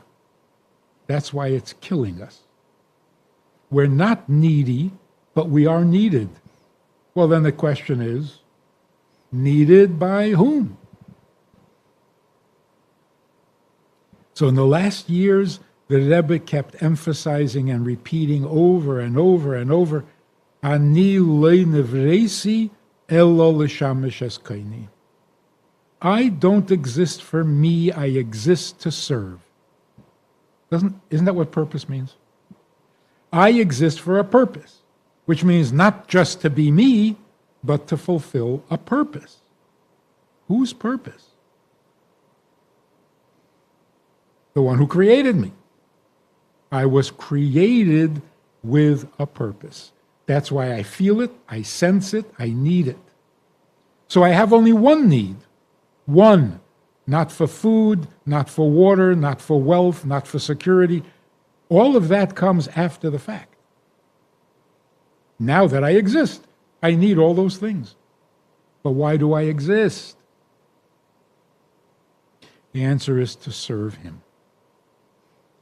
That makes me almost indestructible. If I'm here to serve him, what's going to bother me? What's going to threaten me? What's going to offend me? Almost nothing. I'm here to serve. So if I have a trauma, how do I serve with this trauma? If I have a gift, how do I serve with this gift? Rabbi Taub alluded to well, you kind of said that in the beginning, in the first answer, by taking on the approach that, well, it is the approach that Hashem gave this to us for a reason. Is that what you were saying? He gave the trauma to us. We were meant to have it. So Rabbi Friedman just said the reason. Right. Because usually when we say God gave it to you for a reason, oh, you mean to teach me a lesson? No, to punish you. Or to punish me? to prepare me for Ilam Haba? To cleanse you. Right, right. No, for his purpose. It serves his purpose. You can serve him better with this trauma. Or maybe fixing this trauma is your service. Or you'll be able to help others because you know what this experience is. Always for someone else. If I'm living for someone else, you can't scare me. You can't threaten me. You can't depress me. That is the ultimate answer. Question is, how do we get there? So that's what we're talking about. You have to explain, you have to reveal, you can't demand. It's actually a freeing thought to think of, it's not about me, I'm not here for myself, I'm here for a higher purpose. Kind of, you can let go of. So this little story, which is so amazing, I think it answers all the questions. A Bacher went to yeshiva in France from America. He arrives there, goes into the office, and Reb Nissen is sitting there. Reb Nissen was like, no nonsense. He didn't give an inch. He didn't know who Reb Nissen was. And he said to him, Ich darf rufen de Mama. I need to call my mother. Reb Nissen said, whoa, ich darf? What does that mean? The boy thought maybe he didn't understand me. I need to call my mother. But the Nissen said again, Ich darf? So he said, my mother needs me to call her. Which phone can I use? So Reb Nissen said, stop lying. When you said you need to call your mother, you're lying. It's not true. A teenage boy on an adventure in France doesn't need to call his mother. I mean, we discussed this on our podcast. I kind of felt like I was hoping the boy actually missed his mother. Huh? I was hoping that the boy actually did need to speak to his mother and he missed her. No, he didn't miss her. But he knew that she was waiting for a phone call, and that was his motivation. So the Nissen says to him, your mother has a need, and you claim it as yours? It's not honest, and it's not true. So if you need to call your mother, you're a big boy, go find a telephone. Why should anybody help you? But if it's your mother, and you're doing what your mother needs, everybody will help you. Because now you're doing something special, something noble. The same is true with everything in life. I need parnasa. You need parnasa? Who created a world where bezei asapecha teichal lechem? Who arranged this whole thing that for a human being to have what to eat, he has to go to school, get a job, pay bills? What kind of ridiculous notion is this? You created that? This is your need? It's not. Stop lying. Don't make yourself the needy one when you're not. This is God's creation, and every detail is God's creation. So the person should say, I need to make a parnasa to serve God. God needs me to make parnasa, and I don't know why. Got to figure it out. God needs me to eat in order to live. Why? It's embarrassing. Humiliating. I got to stop whatever I'm doing, as important as it is, because I got to eat. Who did this to me? Most of the time, I don't want it. I don't want the need. I like eating. I don't like the need to eat. So it's my need. It's like saying, your need. What are you, God? You need to call your mother. You're not your mother. Don't take your mother's need, which is serious, something you should respect, and turn it into your need. Yeah, it's interesting because if you think about, business gurus and people who are like business coaches and advisors, people will come to them and they'll say, well, it's not about you. It's about your customer. Think about your customer. That's what marketing is all about. You want to build a successful business. It's not about you. You have to be able to just fill their need and go through the discomfort and all of these things that are so much easier to do for some reason because we're in a career-driven society. So how do we just get into this mindset of it's kind of the same thing. We want to build a successful life. It is, in fact, more pleasant and more enjoyable to do for someone else. Why do we deny that? Right. Why do we keep being told, take care of yourself, cater to yourself? It's boring. It's narcissistic. It's a dead end. That's what the Rebbe meant. Ani lo nivresi, for my interest, as far as I'm concerned, lo nivresi, leave me alone. Don't create me. Don't give me needs. Don't give me challenges. I don't need any of this for me. Eller, why do I exist? L'shamash eskaini. I'm here to serve. It is so liberating. And that's what the children are saying when they say, I didn't ask to be born. It means I don't need to be born. Well, if I don't need to be born, what am I doing here? Make the best of it? No. Not willing to settle for that.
Hi, everyone. We're back again, Unite to Heal 3.0, doing this again. Very, very excited to be here. I've been blessed and honored to be part of different panels and to moderate, but tonight's panel really, the content here writes itself. We're here with world-renowned Dr. David Pelkowitz, Dr. Hindi Klein, and joining us is the next generation, Dr. Malki Meyerfeld and Karen Herman, social worker, their daughters, who are the up and coming, or I could even say the already giants of today's clinical world. I know because I work with them a lot and they're amazing. Dr. Pelkowitz and Dr. Klein have given so much to the community. They have done so much for individuals in their private practice. It's incredible, really. I mean, everywhere we go, Dr. Pelkowitz's work is being recognized. He was a trailblazer in the research that he did so many years ago. And Dr. Klein, with all the community involvement, TICFA so many years ago, and the task force, which is, how many is it? 44, 45, 48 organizations now? We're about 40, 42 organizations, yeah. Amazing. 26 years old. So my first question tonight for Karen and Malki is, you grew up in a home with such amazing parents who were doing so much for the klal, for community work, as well as the mental health community in general. There must have been some impact, some relation between that and you going into this field. So was wondering if you feel comfortable to share a little bit about that and your choices in your professional careers. Karen? Yeah, sure. I'll jump in. I have some kind of funny, fond memories of sitting in the back of our car growing up. I think it was, one of those, one of those old school minivans, and with my, maybe going to some extracurricular activity or whatever it is, and my father shuttling us around and being on one of those old, the first edition cell phones, car phones, with his, little wired earpiece, and talking, and being on the phone talking to whoever he was talking to, and I obviously only heard, very minimal one side of the conversation, and didn't really know what he was talking about and or who he was talking to. But I sort of remember sitting there and playing a little game in my head of wondering like what, well, what's going on here, and I guess as I got older, starting to wonder a little bit more, what would I say, or sort of taking it to that next step. So that's sort of like an old memory that I think about when I think about, what it was like growing up. That's so nice. The, kind of already feeling like it was like important, and the kind of curiosity for the mental health field, and trying to problem solve, actually, like what would I do? It's amazing. That's amazing. Malki? I think it's, I think several things, have impacted me in various ways, being that my mom is amazing psychologist, psychoanalyst. First of all, I think having a successful female role model who is so active and shared of herself in so many ways, just seeing a woman like that. I feel like when we were growing up, maybe there weren't as many women in like the public sphere, and now I think having that role model is number one, like extremely impactful and inspiring. That's number one. I think I really feel that growing up in a house where you have a therapist as a mother, all jokes aside, which of course everyone's saying, I never had, I'm doing great. Great. No, I'm serious. I'm just joking. But I really feel like my mom was able to imbue a real psychological mindedness in our house. And we were able, as kids, that was cultivated in us. And we were able to really learn how to understand things and have an emotional vocabulary in a way that I think a lot of people didn't, and even now a lot of people don't necessarily. So that's almost like in my blood, so that when I ultimately became a therapist, I feel like it's something that's so familiar to me, you know?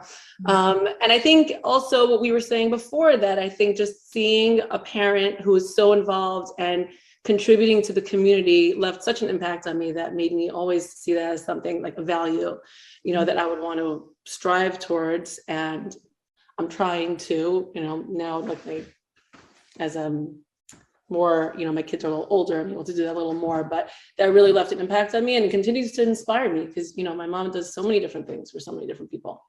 So yeah, that's so nice.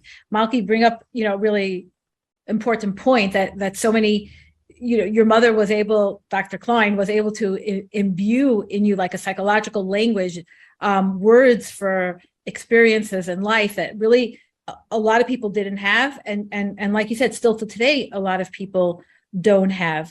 Well said, Malky. I also just want to say, like, I think that you know, just back to that question, people always used to ask me that, or still do, I guess, and I always kind of was like, didn't quite understand the question, because I guess to my father's credit, it wasn't really a thing. Like, he was just like, I love that. So yeah. I think so some, you know, definitely I am so on board with everything that you're saying, but I think that there's also an element of that in there. I just have to acknowledge, like, my heart just like got like washed over, like with this like nice warm feeling with both of you, because, you know, like the words you just like my father was just my father, and I have goosebumps, you know, the things that we all do. You savor that. Yeah. Can we sit with that for a minute and just appreciate that we had, but really, like, not saying this because we're on a panel or to make anybody feel good, but how important is that? Just that you can say, like, my dad was my dad, and like, good, you know, that's. But, you know, I have to just so say beautiful. What that speaks to mm-hmm. is David's, besides his incredible brilliance and expertise at all these things, it speaks to his humility, because to his children, he was not the big world-renowned psychologist who was publishing when no one was publishing. Mm-hmm. He was Abba or Daddy or whatever you called him. He was the guy driving them to soccer or whatever extracurricular, basketball or something. Yeah, it's amazing. He was just their father. Mm-hmm. So, and I think that speaks to his incredible humility and his incredible humanity. And I made a deal with my wife when we first got married, and she knew I was going to be a psychologist, that I would never play psychologist with the kids. I would leave that at the office door. Yeah. So it was a deal and a promise, you know, at the very beginning. That's even till today, when I need to ask my father, you know, whether professionally or personally, a question, I actually literally need to ask him to put on his psychologist hat, because otherwise he'll just make a joke. And right. When the kids were growing up, sorry, go Malky. I think one of the advantages also, it's like, you know, I can say, Ma, like, just answer me as a therapist right now. Like, I know, like, where I'm holding, you know, and I think that's been such an advantage, and it's only enhanced our relationship because we can connect on different levels. Yeah. We can supervise each other, as Karen, as you know, because we're in a group. So we can supervise each other. So she'll call me, Mommy, I need 5 minutes of supervision now. But then I could say to her, Malka, I could call her up frantic, which I have, and say, Malka, you got to listen to what's going on right now. And I have this case, and you got to hear me out. And she'll give me very sage advice, which I'm exceptionally proud of. I have to say, when the kids were growing up, if I was on a conversation of some sort, I would hear them muttering in the background, Mommy's got her doctor's voice on. That's great. Like, let's leave the room. She's got her doctor voice on. You like went right in, like you just transitioned right in. I call Karen all the time, actually, for advice, for referrals, for thoughts. It's really nice, you know. And I know immediately when he's calling as, like, you know, can I come over and visit the kids versus. That's amazing. From hello. I think I have to say what I think is from the hello. He had you at a hello, right? Yeah. What's really incredible with having a child, having a daughter, who, you know, has obviously in many respects, although she's very much her own person, as we have established, But, having a daughter who's in the same field, first of all, it's very inspirational to me that she was able to gain from whatever she gained from in the growing up, the psychological mindedness. We always had a tremendous amount of psychological discussions around the table, around the Shabbos table. So there were divrei Torah, but there were also a lot of psychological discussions about the issues of the day and stuff like that. And so it's just very inspiring me to see that, she has chosen to do this. And Baruch Hashem, she's also she started out in different types of clinics and so on and so forth, but now she is involved in such good community work, doing what she does, and she can talk about that. But it's such a beautiful thing to see that it's a legacy, right, David? It's a legacy.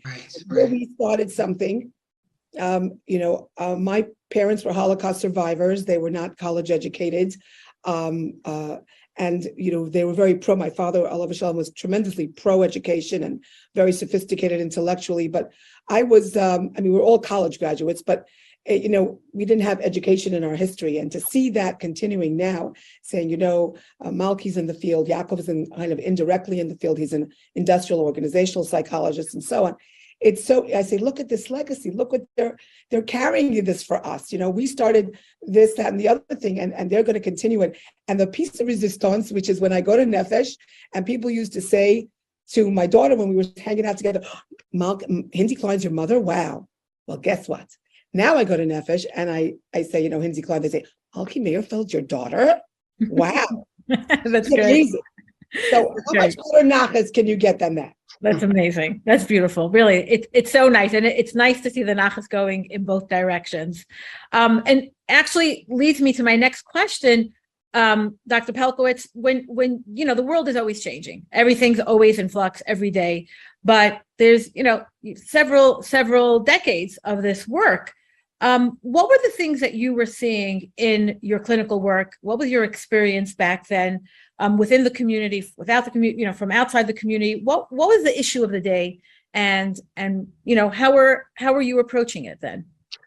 Yeah, so I could go on and on about this forever, but the core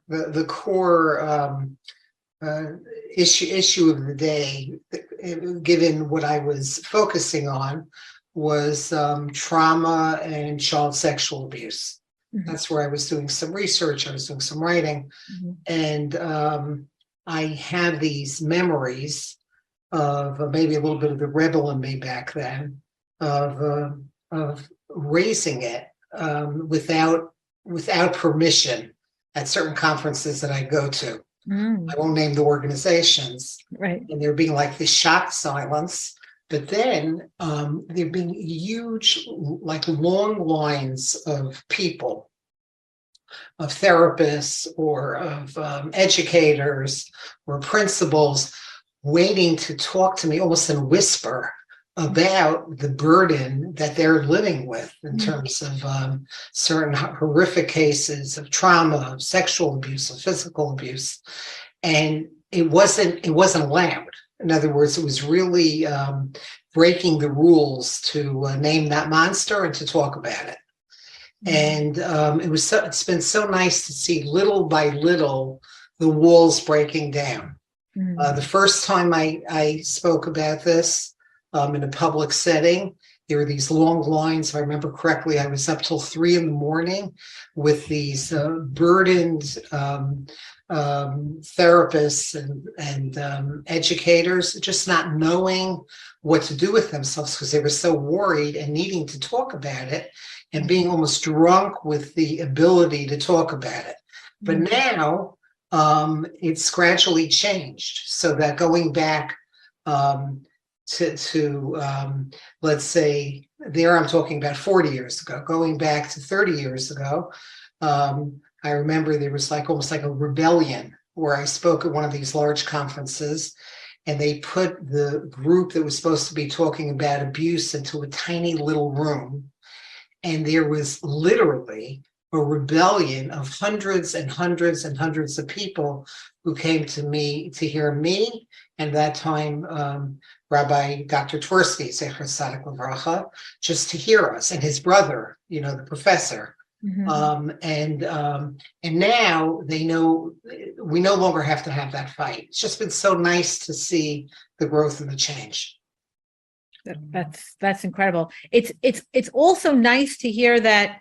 That's like a little peek behind the curtain for me, to know that there were medchanchem and therapists who were actually lining up and looking and trying to find answers even then, you know. Yes. I think that's a little part of the narrative that sometimes gets left out, that the people were clamoring for answers. It was so lonely for them. It was, yeah. And there were, and then, you know, suddenly to see, hey, you know, maybe this is a workable reality was incredible. Incredible. And were you working with victims of sexual abuse at the time in your private practice? Yeah. And of different kinds of trauma, terror attacks, etc. And one of the nice things is we had some funding to train, you know, the next generation of therapists in trauma-informed therapies. With you know, some very nice kind of funding. And the first cohort that was trained included Karen. And were you in that cohort also? No, Malky, that was, but it included Karen and a number of other people who today have really taken over, which is so nice to see also. Amazing. And Hindi, is your experience comparable when you were starting? Yeah, first of all, my experience was comparable. Well, I didn't do the type of research and publishing that David did. I think that what he did was very exquisite and very unusual and very important, because it was really the foundation. You know, it's kind of like all roads led to David type of thing, because we really looked to him for understanding vis-a-vis the research, the data, and the clinical piece. And, you know, and whenever he would speak, you know, as he said, people would come around and listen with open ears. I think I started out as a school psychologist, and I worked, I'm not going to mention which Hasidic community, but I was a school psychologist in a very Hasidic community for several years.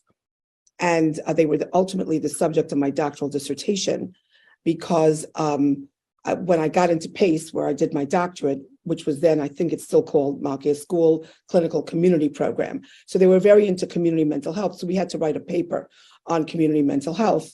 And I wrote a paper on this community. And my professor came over to me afterwards and said, you know, this is fascinating. Do you want to use them as a subject for your dissertation? Which I did ultimately. So I wrote and I studied and I wrote extensively of what it was like to work. They called me the lady. You know, the lady, because God forbid I should be called a psychologist or a school psychologist. That name never existed. So I would be told I would be doing testing and interviewing and some clinical work there. The guy said the lady, the guy that said the lady. They should go talk to the lady. But they were a fascinating population to work with. It's better than the girl, you know? Yeah, I didn't want to say that, but I was called the girl, yeah. Well, thank God I was a lady. So and then I became very, very involved in the concept of community mental health. So, and if I could just say that Dr. Klein, Hindi's work setting up the task force and setting up, you know, the community end of things in a way that it really transformed the field much more than just about anything. There was an address for everybody to go to. What we did was, this goes back about 26, 27 years ago, a child in the community, in the Brooklyn community, died one evening because they were inadvertently, you know, it was really a mistake. You know, it was an accident, killed by the mother. There was a huge hoo-ha. It was, and since I was at that point already directing Tikva, so they called together all the Frum directors of all the Frum mental health clinics around. So I represented New Hope Guild Tikva at the time, not even OHEL. I wasn't part of OHEL then yet. The clinic wasn't part of OHEL yet. So all the various directors, we were 8-10 people, and we all gathered around a table and we said, what should we do? We have to combat this, you know, there can't just be physical abuse or sexual abuse in the community, and we have to do something about it. So we started this task force. It was maybe 5 agencies, 10 agencies. Today we're over 40 agencies. And our executive chair is Fegi Zackheim, and there's Dr. Schindler and Leibish Becker and Baruch Bender and Joel Rosenshine and myself. And I hope I'm not leaving out anybody. We're 6 altogether. Did I say 6? But anyway, so we're a group of people, and then there's 40 agencies. And now we do child abuse, sexual abuse, divorce, all different types of addiction, sister to sister. We have a lot of different organizations, but it grew. But you should know, in the beginning, we would develop curriculums on how to go in and talk to the rabbis and talk to the principals. Because first of all, now it's different.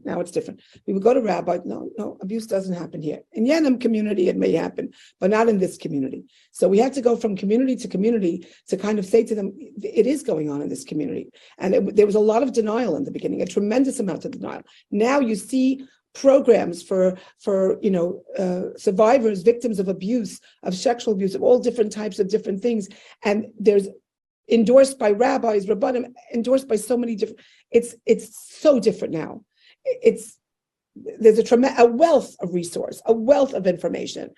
Then we had to convince people, this is really going, like they would be going to listen to David and then in a clandestine way going to, can I talk to you for 5 minutes? But there was nothing organized like this, like it is today. And that's how we did it. We were the first task force. We were the very first task force. Yeah. Amazing. Malki, you were going to say something? I was going to say, to build on both what Dr. Palkowitz did, let's say, in terms of research, and then what my mother did along with, with others in terms of community, setting a foundation for community resources. I feel like what's amazing is that you really set the stage so that now, and I'm sure Karen, you do the same, that, for example, I can run groups for Ray of Hope, which is for adult survivors of childhood sexual abuse. And like, this exists. Like, this could have never happened. It's amazing to see the trajectory and how you could see how the generation before set the foundation for something that was so silenced for so long. And not even that many years later, let's just say, 20, 30 years later, all of a sudden you'll have an advertisement in the mishpacha for something like this. It's like unheard of. It went from whispering. Unheard of then. So it's unbelievable how you can actually see it. Like, I feel like it's beautiful that we could see it, And I have to just say one other thing, even the open-mindedness of the therapists. Years ago, there were very much less therapists, certainly in terms of the way the training is nowadays with therapy training, postgraduate training, and so on and so forth. There was David, and there were a few others. There were very few female psychologists around, from female psychologists. And I remember, this goes back, it has to be over 20 years ago. I presented at Nefesh on a panel with Aviva Bieberfeld, Nassim Solomon, and I'm blocking on his name, from Chicago. I forget his name, from Chicago. He was excellent. It was wonderful. And at the end of my particular segment, I said, when we're talking about therapy, how to do therapy, and this particular thing, we're talking about narcissistic personality disorders and how to treat narcissism and so on. This goes back many, many years ago. Now it's a common word. Everybody's narcissistic, everybody's borderline. But then those days, they didn't understand that so well, not the therapists and certainly not the patients.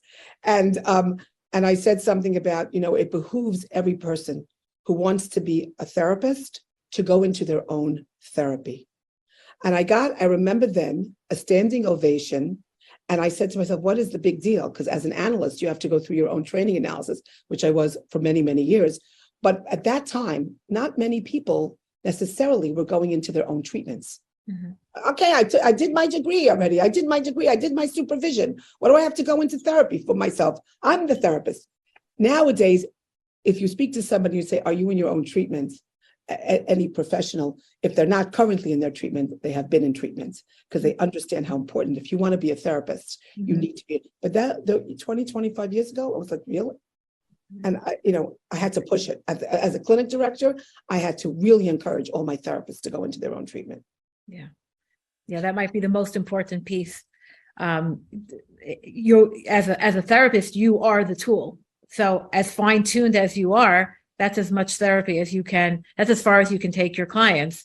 So by doing your own work and of course growing professionally, but just growing as a person through your own work is really a huge gift that you give your clients. And I'm wondering, Karen and Malki, from what you see in your practices and the issues that are coming to you today, is it the same? Is it different? How would you contrast the issues of the day? Before I answer that, can I just comment on something that my mother said? Of course. So it's not. You can always. I mean, you're being recorded. You can finally say whatever you want to your mother. I'm not contradicting. I'm adding a tangent. This is very cathartic. Because something you said kind of like struck me, which is that now everyone comes in and my mother is this, my father is that. I almost feel like, and maybe this is something that's just what happens anytime there's progress or advances in any field. That with any advancement or progress comes like a certain level of risk. So let's say, for example, now maybe we decrease stigma, but are we over pathologizing? Or you're having people come in. I read in different publications, it's almost like sensationalizing some of these things, or people are kind of like diagnosing on their own.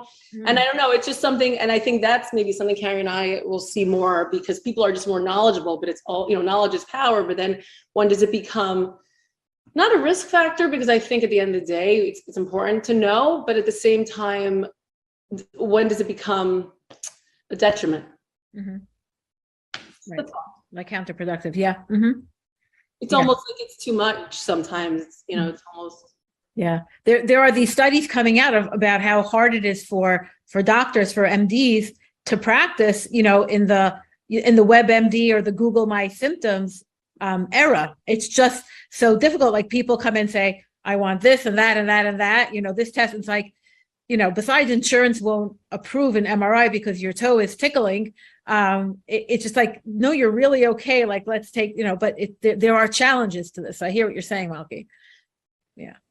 But I agree also, knowledge is power, and anything that people can do to help themselves be more educated and grow is definitely a good step in the right direction. I'm asking each and every one of you to please take a few seconds to hear what I'm about to say.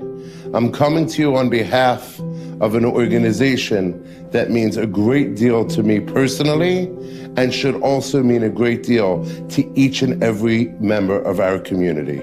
Amudim is an organization, as so many of you are aware, that responds to all kinds of crisis, whether it's personal, familial, communal, whether it's in your own community, whether it's in your own state or across the world. Once a year, we have an annual campaign in which the proceeds from this campaign comprise the overwhelming vast majority of our budget the entire year.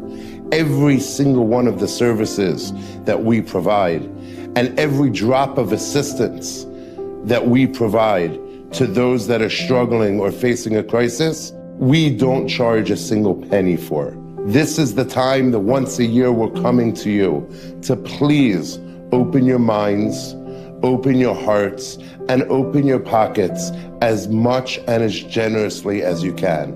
Because if you believe, as I do, that the issues we're dealing with are critical and need to be worked on further, and that we need these resources readily available for when people do face a struggle or a crisis, then please contribute to this campaign and please partner with us so together we can unite to heal.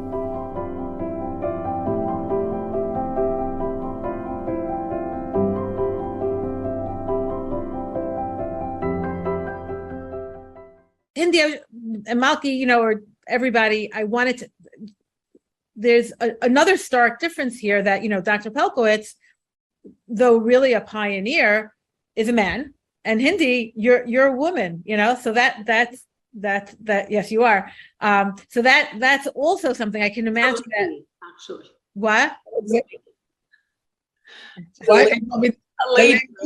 She's a lady. The lady. The lady. It's D-E-L-A-D-I. The lady. The lady. You're the lady. So, was it it was at the time that you were going for education and stuff, was that something that was different for you, that what community wise, or even in the schools, being a frum female, going for your doctorate, was that something? I'm hearing myself talk. This is not like the 1800s, I understand. I'm just wondering if there was like maybe even community wise, I just wonder if that was, did you impact in that way? So people would say to me, like, okay, so you did the bachelor's and you did the master's, like, what do you need so much school for? Right. Like, why are you going for your doctorate? Then when I wanted to go for the postdoc in psychoanalysis, I was a director of Tikva, and I told people that on my schedule, because of this and this, I'm going to be going to classes or this, or all the different things I had to do for postdoc. I can't even tell you how many people asked me, oh, so you need this for your license? No. Oh, you need it for the job? They're making you go back to do this for your job? I know. Why are you doing this? No, why are you really? Why? I said, because I want to be a better therapist and I want more training. They couldn't. Nowadays, everybody's going, hello, nowadays, IFS, sensory motor, somatic, all these different things. Every minute, there's like these, they're addicts. They're like training addicts. They're going all the time to all these different trainings. In my day, if you got a doctorate, the fact that you want to go for a postdoc is like, why? If you got your LCSW license, you want to go more? Like, why? And they couldn't understand it. And I just, that part. And also because, what it is, also as a woman, you're asking really as a woman. So like as a woman, so a lot of women in my era, right, they were home. They did have jobs. I'm not saying they didn't have jobs. They did have education, but they were home. They were raising their families, and maybe they were taking a course or doing chesed. A lot of people, what my friends did, beautiful chesed and all that stuff. But no one, I had a friend who would call me up and say, okay, so we're going out Saturday night to so-and-so place. You want to come? I said, no, I'm doing a paper. So after a while, I became known as Peppers. They called me Peppers, like the vegetable peppers. Oh, Hindi's doing a pepper. She's always doing peppers. So all the stuff and then I was writing my dissertation. So a lot of times, like socially, I just didn't get to do a lot of the stuff that my chevra was doing, going out or going here, because I was busy with peppers and I was busy doing whatever, and I don't know, David, how you feel about it. No, as a man doing it, it's, it's just what people do, right? It's very respectable. It's very respectable. Yeah. I was a little bit, not anymore, because but then I think a little bit I was made fun of, like a little, affectionately so. Hinty with all her school, what did she need so much school for? Stay home and have a life. Right. And you know what I thought? I have to tell you this, and this goes for all the ladies out there who are contemplating education and moving forward and whatever. Everything. Because I remember there were some people who were doing very well business-wise and they were very financially successful.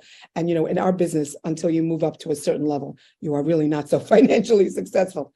But I always said to myself, whatever comes and go, money can come and go. Nobody can take away your knowledge and nobody can take away your education. Every letter after my name, nobody can take that away, ever. And that to me was always very inspirational. Right. I make more money, I make less money, I do for the klal, and I have my own knowledge. And no one can ever take that away from me. That's amazing. That was to me very, very important. Wow. That's beautiful. That's a very empowering message. Thank you, Hindi. It's a very important message for women to hear, I think. Yeah. Okay. So back to Karen and Malki about the issues of the day that you feel like that you're seeing today. What are the things that would you say it's the same, it's different? How would you contrast it? Karen? What do we think? I mean, it's hard to contrast it from, certainly the, we already discussed the idea of how, the decreased stigma, but that there's still clearly issues of abuse in the community and obviously still a ways to go in terms of that. So I wouldn't necessarily contrast it in that sense, but I guess one of the things that we were talking about was the issue of excuse me, was the issue of sort of helicopter parenting and how difficult I think it is now for parents. And I think, I guess I'll turn to my father and Dr. Klein in terms of, maybe verifying this, but I think that the pendulum has sort of swung in terms of in terms of how, to what degree that is an issue. In other words, the degree to which it's hard for parents to see their kids uncomfortable, or that parents feel more of a need to sort of swoop in and protect their kids when they're going through a hard time. I think that's something that, I certainly see, now, and I'm sure it was always an issue to a certain extent, but I think, to an extent, I think maybe the pendulum has swung a little more towards that being more difficult for parents. Yeah, that's definitely a major change. Mm-hmm. When I started, you just didn't see that. Mm-hmm. And it's now such a intense sea change in terms of the way society works. Mm-hmm. So the balance between love and limits, Mm-hmm. you always want something in the middle, right? All love, no limits. Kids grow up to be overindulged. All Mm-hmm. limits, no love. Rules with that relationships equals rebellion. Mm-hmm. And you want it, the research shows you want something right in the middle. And it's not what's Dr. Belkowitz, you got to say that again slower, because I've heard you say it a dozen times, but it's so profound and so beautiful. Just say it again. You know what I'm talking about, right? Rules without relationships equals rebellion. And that's very much where the most massive change has been in society, is in terms of the inability of parents to be able to see their children struggle, to be able to see the health of a child, not necessarily having their parents swoop down to defend them if they get in trouble in school or they're caught cheating on a test. It's crippling to kids. And that's changed things in a way that together with social media has totally changed, I think, the field of therapy. Now, is it worse in our community than in the general community, in the Frum community and the general community? I would think maybe a little bit. There is some research on it, but what is Darlene Ettengoff from OHEL? She has a daughter who did some actual very nice research. She did her doctorate on that, and there's reason to believe that it might be a little bit tougher in our community. But boy, is that a change that makes life a lot more difficult. I have another daughter, and then I'll stop. I'm sorry. I have another daughter who is also a psychologist. Somebody said I should check my mimosas, but she was just telling me today about how she made some referrals that she checked with me about, but she's in her own right very able to find the best people. She's at Cornell, where she has access to some of the leading people in the field.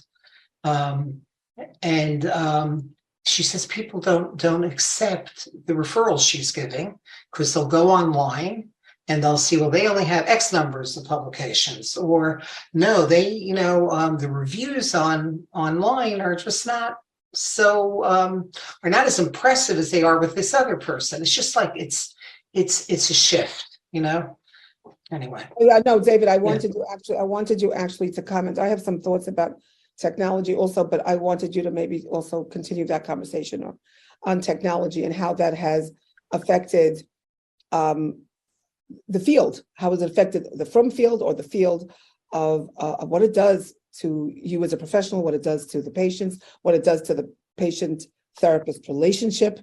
Like you said, it used to be anonymity between patient and therapist. Now they know all about you in 5 seconds. So I don't know if you could comment on that, David. No, it's just it's a sea change. They'll know they know everything about me. And whatever might be online in terms of both negative and positive. I wrote a letter for somebody who was being sentenced for a crime that he did. But I wrote a letter like, hundreds of people do when somebody's about to be sentenced, not saying the person shouldn't be sentenced, but asking the judge to temper, mercy and compassion with the midas hadin. You know, it's something that I used to do all the time. But then the cancel culture took over, and it was terrible. It was like really my kids came to my defense, and it was very nice. They actually protected me, so I didn't have to worry about it. You know, they went online and counterattacked, and now it's nothing. But for a while, it changed things in a way that then when you would look me up, you wouldn't think I had anything to do with fighting abuse or dealing with trauma or whatever. All you would see, oh, this guy, he loves he loves abusers. He loves abusers, and they say terrible things that people would take as truth. And that was a nice intergenerational thing. So my kids understood it better. And then there was a tremendous amount of backlash against the people who were going after me in terms of support. People like Yanki Horowitz, colleagues really came to my defense. And now it's like it's like nothing now. It's like it didn't happen because people understand better how this could happen. But it changed things. And it meant that, and it was fine. I mean, it didn't, but it was hurtful, and it gave the worst part is it gave of an hapachu, the opposite kind of impression to anybody, any of my clients who wanted to know a little bit about me. They looked on it. They then call me and say, I didn't realize that you were in favor of supporting pedophiles. And it can get you crazy because it's the opposite of what the truth is. Right. But anyway, yeah. Remember that, Karen? Okay. Yeah. That's hard. The exposure that comes along with it, and just, everything is so transparent that it's challenging at times to be able to navigate. And, like they say, don't believe everything. On the one hand, we want this culture of advocacy, like at Amudim, that's really important. We want people to be able to know that they can get help and they can stand up for themselves and they can get what they need. But then there's sometimes where there's things are not always so clear. The nuance could be lost when it comes to social media, in terms of social media, or I guess just online, in terms of so many things.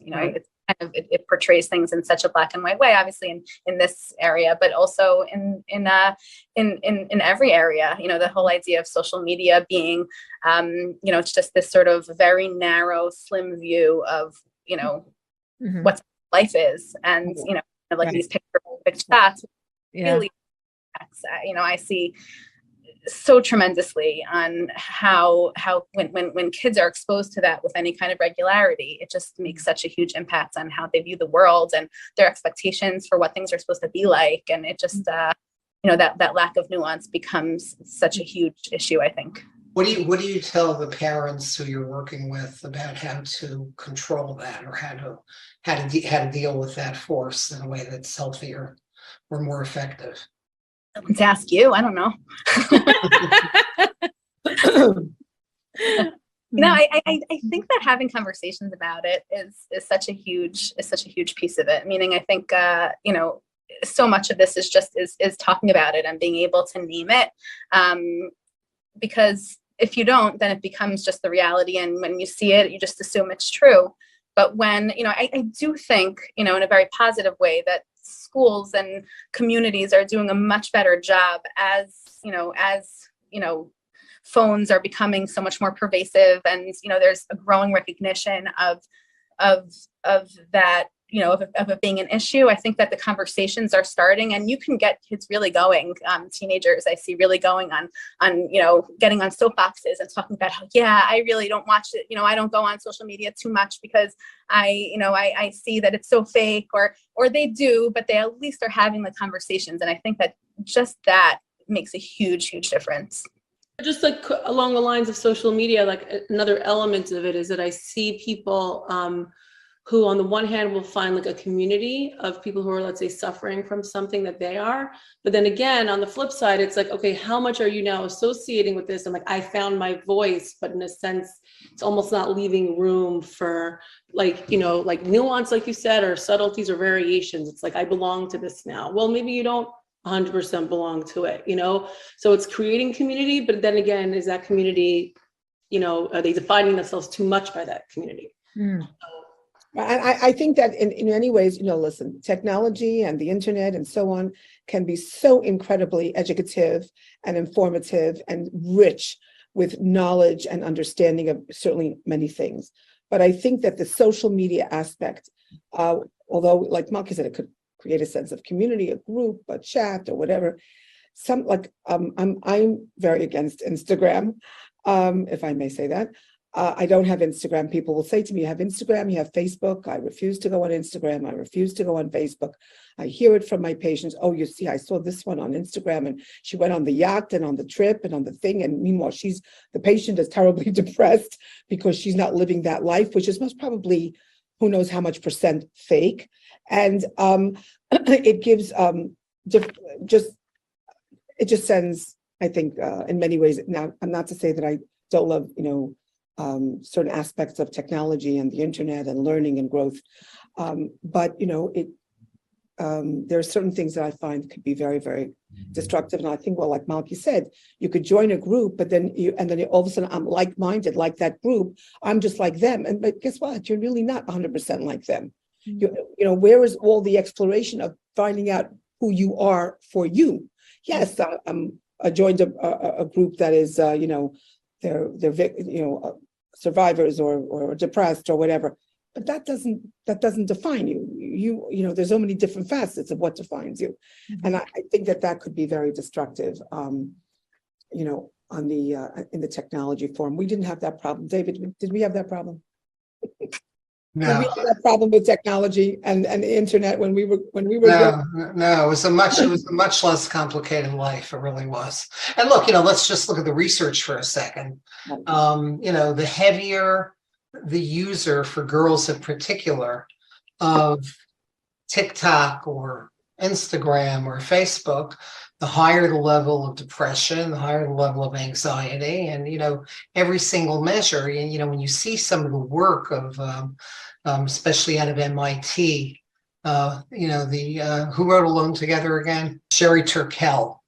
So her stuff it's chilling to see that as, you know, the first generation who was born to the iPhone started to come of age, you saw a tremendous increase in every major psychiatric diagnosis. So, wow, interesting. That's what I love about David, because we all have commentary, but David backs it with research and data. All made up. Which I find always incredibly enlightening. And, you know, yeah, it's just wonderful to have, you know, David Polkowitzes are very few, if any, and far between. Yeah.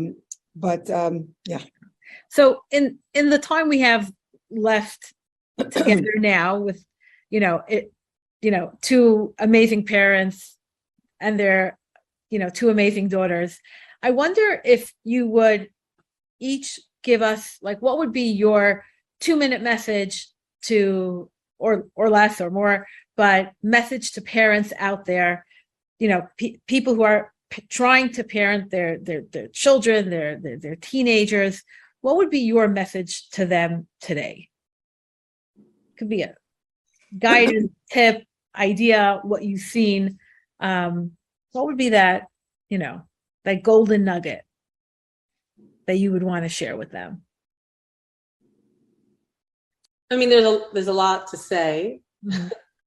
And obviously you want to just love your children as much as you possibly can. But if I'm thinking from like a psychological therapist perspective as to what I think would help, sometimes I think, especially with, you know, with kids who are, let's say, more involved and there's a lot more going on, I think one of the things I really learned is that, like, it really takes a village. Like, therapy is amazing. And I think everyone here has worked so hard and is so dedicated and has made a difference in people's lives. And at the same time, there are so many, because of the way maybe things have developed now, so many resources, like, for example, like Amudim, obviously, and all these other things that are now available.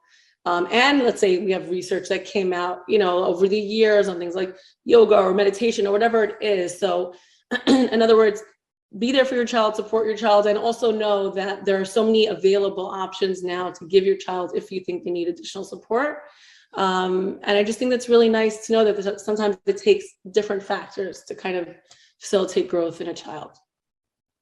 Talking about kids who maybe need more support, in particular. So I would go back to the first year of life and talk a little bit about attachment, because that to me is the most probably one of the most, if not the most important aspect of being able to mother, nurture on a variety of, there's attachments, but you need the attunement, the empathic attunement of a mother to her baby to create a healthy attachment.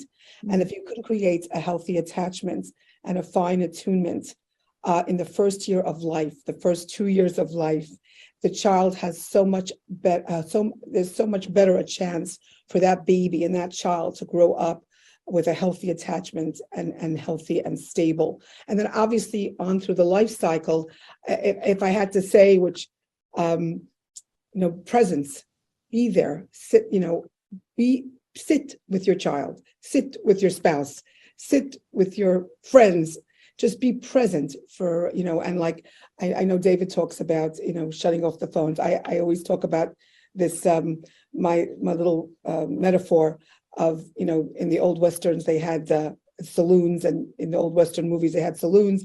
There was a sign, guns at the door. You weren't allowed to bring your gun into the saloon, like in these Western movies, 50s and 60s. So it's a little bit before many of whatever time. But now I always say to parents who I'm telling when they want to spend those extra few minutes with their child, I say phones, instead of guns at the door, phones in the drawer. Put your phones away for 10, 15 minutes. David, you're going to comment on this because David has the most beautiful way of saying it, heart to heart, eye to eye. Sit with your loved one, whoever that is. We're talking about children, and sit with them and look at them and feel them and experience them and spend as much time as you can with them. So the presence and start at a very early age. Amazing. Karen?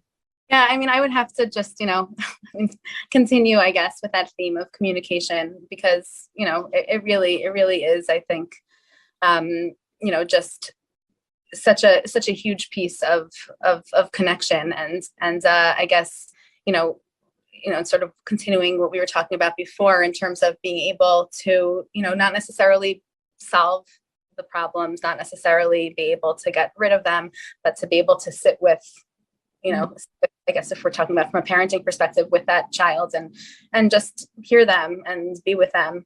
I think that's a hugely important piece. Amazing. Thank you. Dr. Pelkowitz?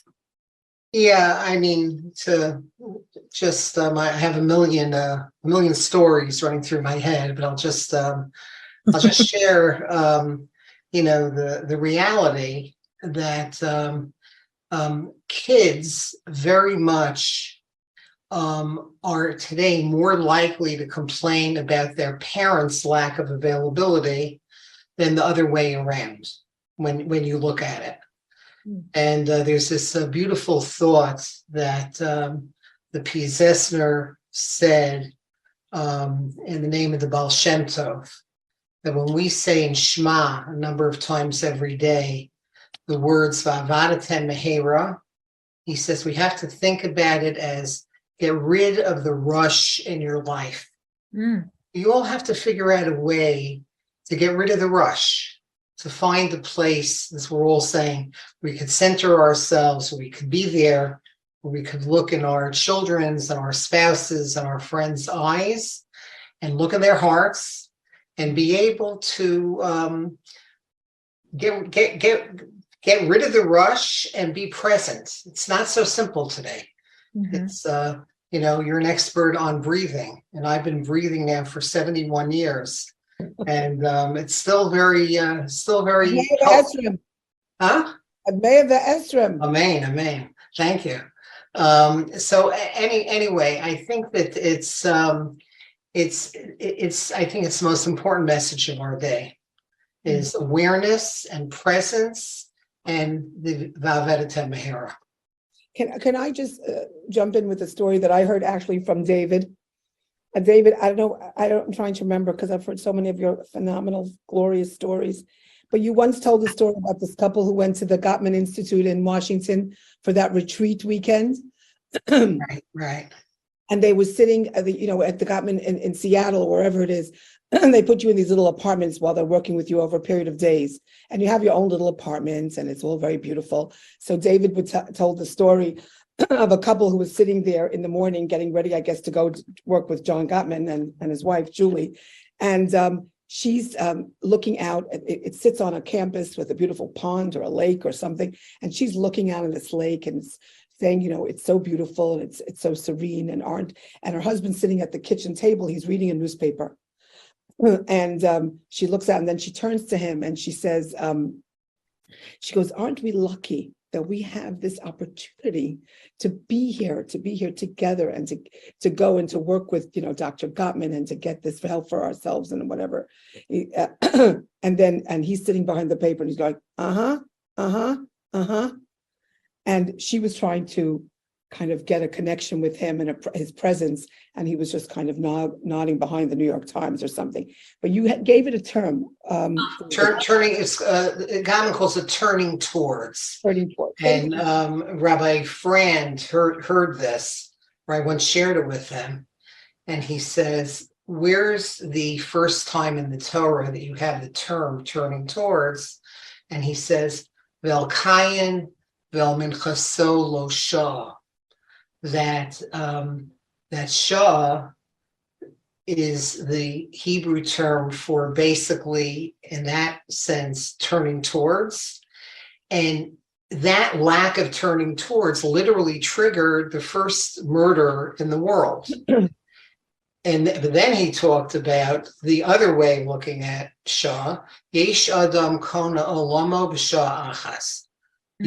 You could attain Olam Haba with one turning towards. You see somebody in shul on Shabbos who doesn't have a place to eat and you're really not in the mood for it, but you turn towards them and you invite them. You see a friend who is having a hard time and you could easily pretend not to notice that, but you turn towards them. Most importantly, we see our children or we see our parents or our spouse or our friends or our clients needing that extra kind of shah, of turning towards. And that's the essence, I think, of what we've been talking about all night here. That's great. Thank you, David. Thank you. Thank you. Thank you, Dr. Pelkowitz. Thank you, Dr. Thank you, Klein. Amazing. Thank you, Dr. Meyerfeld. Thank you, Karen Herman. This has been incredible. You're all really inspirational. Your words, your work, your legacy, it should continue. Thank you for what you all do for Amudim as well. We deeply appreciate it. The support is not taken for granted. David encouraged me to join Amudim. Remember, David, I called you. Yes. Right. Thank God you can. And by the way, can we take a vote on which family is better? We're going to do it on social media. Okay, great. You're going to have to post pictures and hashtag it and all of that. The Klein family is definitely amazing. Oh, so is the Pelkowitz family. So we're all okay. The Pelkowitz family is beyond, and that goes for you too, and for Lonnie and for everybody else. So this is a tremendous. I loved having Malky and Karen on board here. It was amazing, and David is my idol. So and it was a great and Henny, really, it was your idea. This program. It was an excellent idea. Thank you. It's kind of fun. Thank you. Thanks, guys. Thank you all.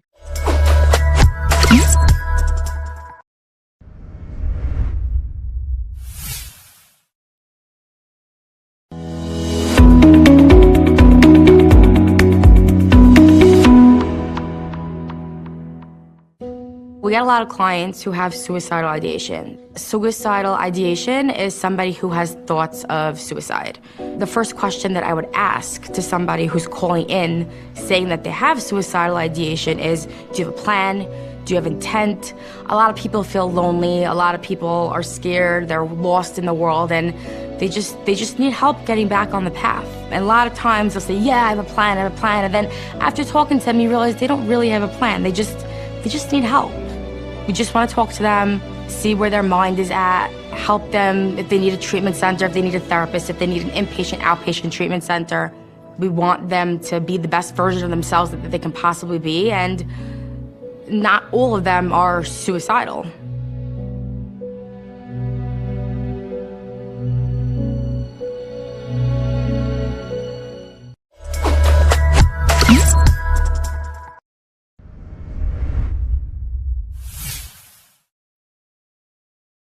So it's a pleasure for all of us to be a part of the third annual Unite to Heal campaign, which is in support of the incredible work and the important work of Amudim. My name is Shai Schefter. I'm one of the Rabbanim at the Young Israel of Woodmere. And I was asked to come join a panel of other Rabbanim to talk about not only the amazing work of Amudim, which I venture to say all of us and so many of our colleagues all over the country have made use of when we have situations in our communities that arise, which clearly are out of our depth and beyond our league, but things that we need to pass on to professionals and to organizations that really strive at helping the community members who need their help. And as we know, Amudim is something that helps not only with many mental health crises and many issues, but obviously those who are struggling with all kinds of addictions, and most prominently those who unfortunately go through a traumatic experience of abuse in so many different ways. And we have all turned to Amudim at many different times in our lives and in our careers to try to get some assistance, to get perspective, and to try to help people as much as we can. So it's really a pleasure for all of us to be here. I want to just introduce the panelists who are going to be sharing with us what I believe is a very powerful conversation. And as we know, whenever we have shailas, whenever we have questions that arise in our communities as individuals and certainly as Rabbanim, so we have to do our best to try to look at all the angles and evaluate all the different sides and try to understand what's really beneath the question. And is there something that's beyond what's being presented that we maybe need to consider or need to think about? And this is something that is part of the incredible challenge that we face, especially in light of the mental health issues that sometimes need to be considered. And it's something that that all of our colleagues try our best to be sensitive toward and to be understanding about. And what we're going to talk about today is different kinds of questions that have come up in our communities where we have opportunities to think not only about the strict letter of the law, not only about the halacha itself, but to think beyond that, to try to consider a number of other factors that may be presenting themselves in the questioner who is presenting. So with us today on the panel, and we thank all of the Rabbanim for making time in their busy schedules to be a part of this and to be a part of helping to support Amudim and their very, very noble and special work. So the first panelist that we have is Rabbi Larry Rothwax, who is a Rav in Congregation Beth Aaron in New Jersey, in Teaneck.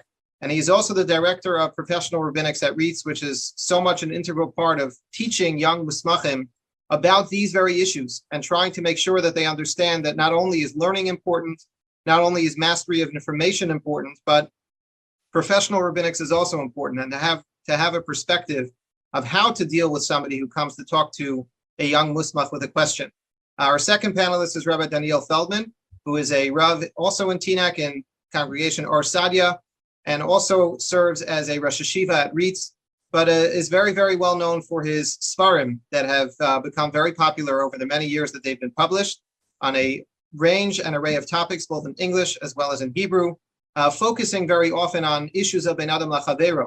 And he has written so extensively on so many of the things we're going to talk about today, and I encourage all of you to try and find some of his articles and some of his writings online to educate yourselves a little bit more about the very incredible perspective that he shares on so many issues that we're going to talk about. And finally, Rabbi Aryeh Leibowitz, who's the Rav of Beis Knesset in North Woodmere, also a Mechaber Svarim, a popular series called Hakona Olamo, which also deals with very much halacha l'maisa issues and dealing with human complexities and the shailas that come up in communities. but is also the director of Smicha at REITs and has such a perspective from the many, many Talmidim that he has helped to guide in their paths and their journeys in the Rabbanim. So we're going to jump right into this. And maybe just the format that we're going to have is each of the Rabbanim will share some stories, some anecdotes, some questions that have come up, and we should all feel comfortable to comment on each other and to fill in whenever there's an appropriate need to do so. So maybe we'll begin with Rabbi Rothwax, who can share a scenario with us and give us somewhat of a perspective. Okay, thank you very much, Rabbi Schechter. And it's a great personal honor to have the opportunity to participate in this important conversation. My personal goal is to try to stay as much as I can out of the way so we can learn from Rabbi Feldman, Rabbi Leibowitz. If I've been successful with the help of Hashem in any way whatsoever, it's some people have entrusted me with some very delicate questions and dilemmas that they have faced, and I've had the opportunity over the years to try to assist people from wherever they were in trying to offer them personal guidance and whenever appropriate halachic guidance as well. I think that all of us today have a little bit of a dilemma because we want to be able to really share with the community some of what's going on out there, because I think there's great benefit and there's something very validating for each and every one of us to know that some of the real struggles that we maybe experience personally within our family, within our inner circles, are shared by many, many people at the community. At the same time, I think we want to all make sure that we are being respectful and mindful of people's privacy, and most importantly, make sure that individuals feel that they can ask a shaila to a rav and not be concerned that it is going to be shared with the public. So I think that all of us are committed to giving, to trying to share shailas by preserving their integrity, but at the same time doing so in a way that no way whatsoever would disclose the identity or any particulars of the questions. So I'm going to start off with a fascinating shaila that was shared with me years ago. I imagine that some of the questions we're going to deal with today may be rather intense, and we're going to deal with, I'm sure, some very, very serious shailas. This is a very intriguing question, not one that involves pikuach nefesh, but one that I think for myself personally was sort of like a gateway in terms of my own thinking and appreciation of how complex some mental health issues are, particularly as they intersect with halacha. A number of years ago, I was involved in a situation as a young man who had become bar mitzvah within the past year. And it was so long ago, and I was not actually at the time sophisticated enough to be able to really comment much in terms of what was going on from mental health perspective. But in retrospect, I think that this was an individual who probably had, somewhat of an obsessive personality, combined with what at the time was maybe some sort of confused or maybe, complicated ideological perspectives on animals and our relationship with animals. And the divergence of those two led to the following situation, and that is that he did not feel comfortable having to do anything having to do with leather. He wouldn't wear leather shoes. He wouldn't wear leather belts. He wouldn't wear leather yarmulkes. If I remember correctly, he wouldn't even want to sit on a leather seat. It was really extreme. We're not talking about somebody who just, was a vegetarian or was choosing, not to eat, byproducts of animals. This was really extreme. As he became a bar mitzvah, obviously became an issue with him when he was putting on tefillin. He was encouraged at the time to try his best. And even though he didn't particularly enjoy it and he found it to be uncomfortable for him, to push his way through. But over the course of several months, this became a real struggle for him, to the point where what he described and certainly what he displayed was a tremendous amount of personal anguish wearing tefillin. It was painful for him. It literally brought tears to his eyes.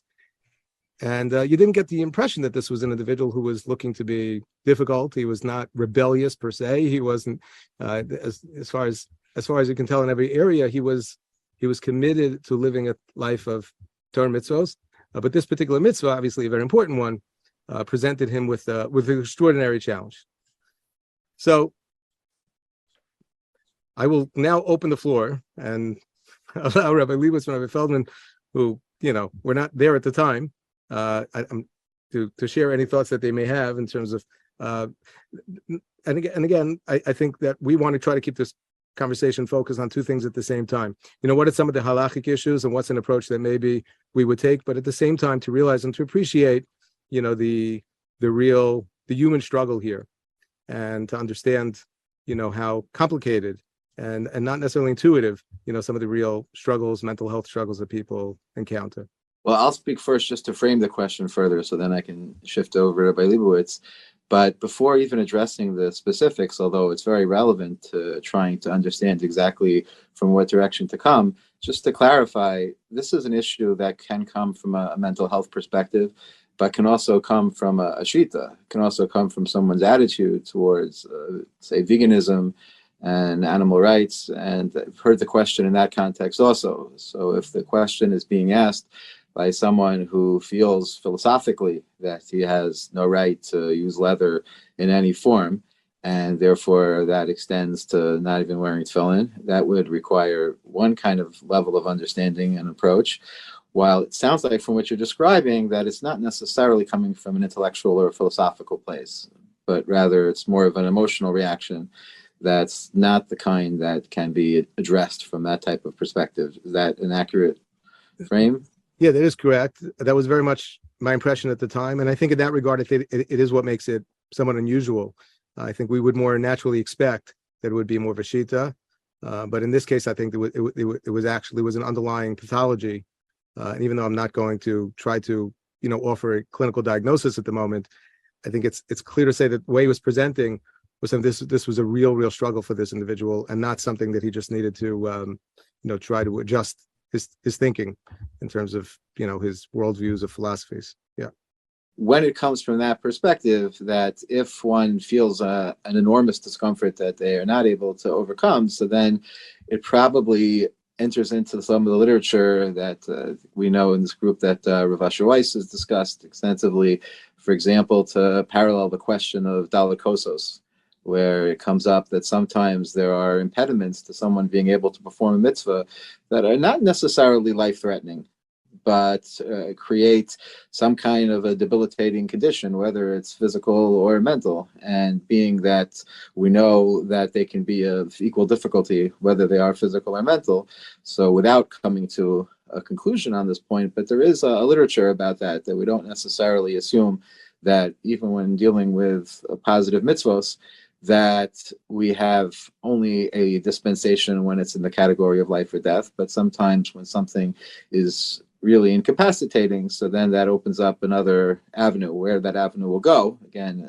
is not something we can conclude so easily, but in some contexts, it's brought from a kal v'chomer for monetary expenditure, that we know that tefillin, as important as it is, yet it's still subject to a limitation when it comes to expenditure of 1/5 of your money. It's in the category of chomesh.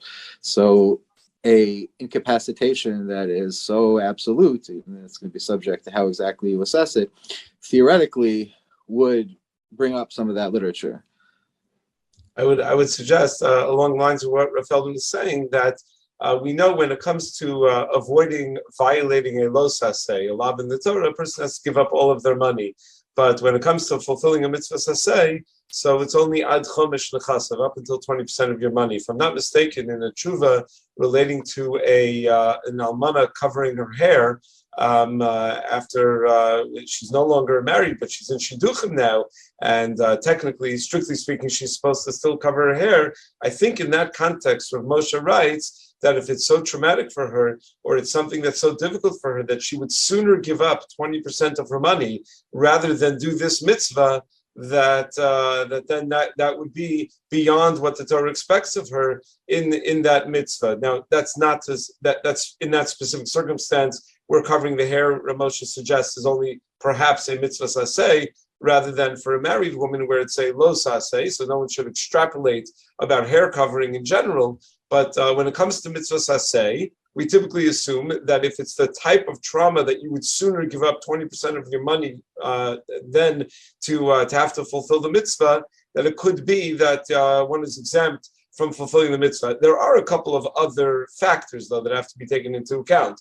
First of all, it's not so clear that if it's not just a one-time mitzvah, but it's a constant, where every moment you're getting a new mitzvah, that we would have that same measuring stick of 20%. Meaning, for example, the Minchas Chinuch writes that when it comes to the mitzvah of mezuzah, where every second is a new kiyum mitzvah, it could be you have to spend way more than 20% of your money on mezuzah.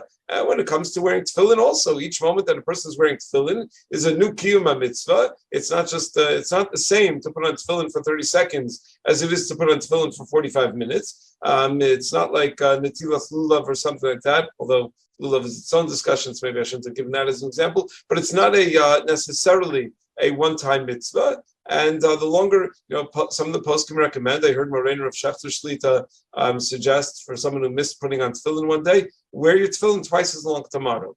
Meaning, even though each and every day there is a chiyuv to put on tefillin, but each and every moment there's a kiyum mitzvah of tefillin. On the flip side, one always has to be mindful of long-term goals and short-term gains. Meaning, if pressuring a person to do a mitzvah is going to create such a traumatic experience that forever there will be a negative association with this mitzvah, and then once the person gets to a healthier place, there's still not, it's going to be a trigger. That mitzvah is going to become a trigger for them. So then it could be that we're really shooting ourselves in the foot by putting too much pressure to do the mitzvah. Obviously, as both Rabbi Rothbach and Rabbi Feldman pointed out, this is really a case-by-case basis where a person has to really, really assess the situation, what the long-term impact is going to be, what the short-term impact is going to be, what the attitude of the person actually is, and obviously in consultation with a mental health professional who's familiar with the case, not just a mental health professional in general, which, by the way, I don't know if it was mentioned, Rabbi Rothbach is a mental health professional in addition to his rabbinic duties, but a mental health professional who is who's familiar with the case. I think it's worth mentioning also, once we're talking about this, that sometimes community members who hear about such a question don't really fully appreciate the struggle that the individual is having and don't really understand what the question is. I remember, for example, there was a woman who had posed the question, as Rabbi Leibowitz mentioned before. So he spoke about the variation that Rav Moshe has about an almana who's now in shidduchim and covering her hair. But there were a number of situations where women came to discuss a question about covering their hair. They are married, and they just said that they have terrible migraines, terrible headaches every time that they have anything on top of their heads. Now, that's a question which obviously, again, needs to be a very case by case and not to extrapolate from. But I remember mentioning it to someone else in the community, and he said, come on, just do it. What could it actually do? You put something on your head, like, is it really bothering her? How much can it bother her already? She should just do it.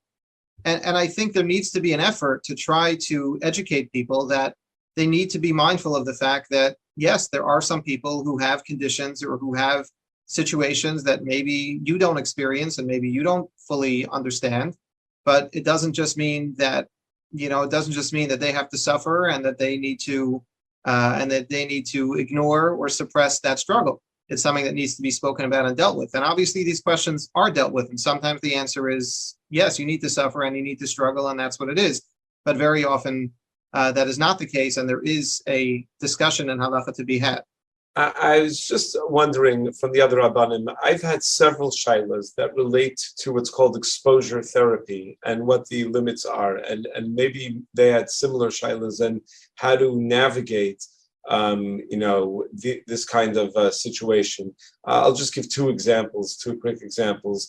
Exposure therapy, from what I understand, and Rabbi Rothbach can certainly correct me if I'm wrong, is the idea that if a person has, whether it be an OCD or an anxiety that relates to a particular area, a particular topic, where they have extreme attitudes or extreme thoughts, that you sort of expose them. Like if a person is terrified of cats and can't walk on a block that has cats on the block, or that they once saw a cat on the block, that they then slowly you expose them a little bit more to the source of their trauma, and they grow accustomed to it and they get used to it. So I had two cases. One where a guy was struggling with OCD and anxiety, and he had these very extreme thoughts that he thought that anytime he thought negatively of somebody, it constituted a tefillah that the person should suffer.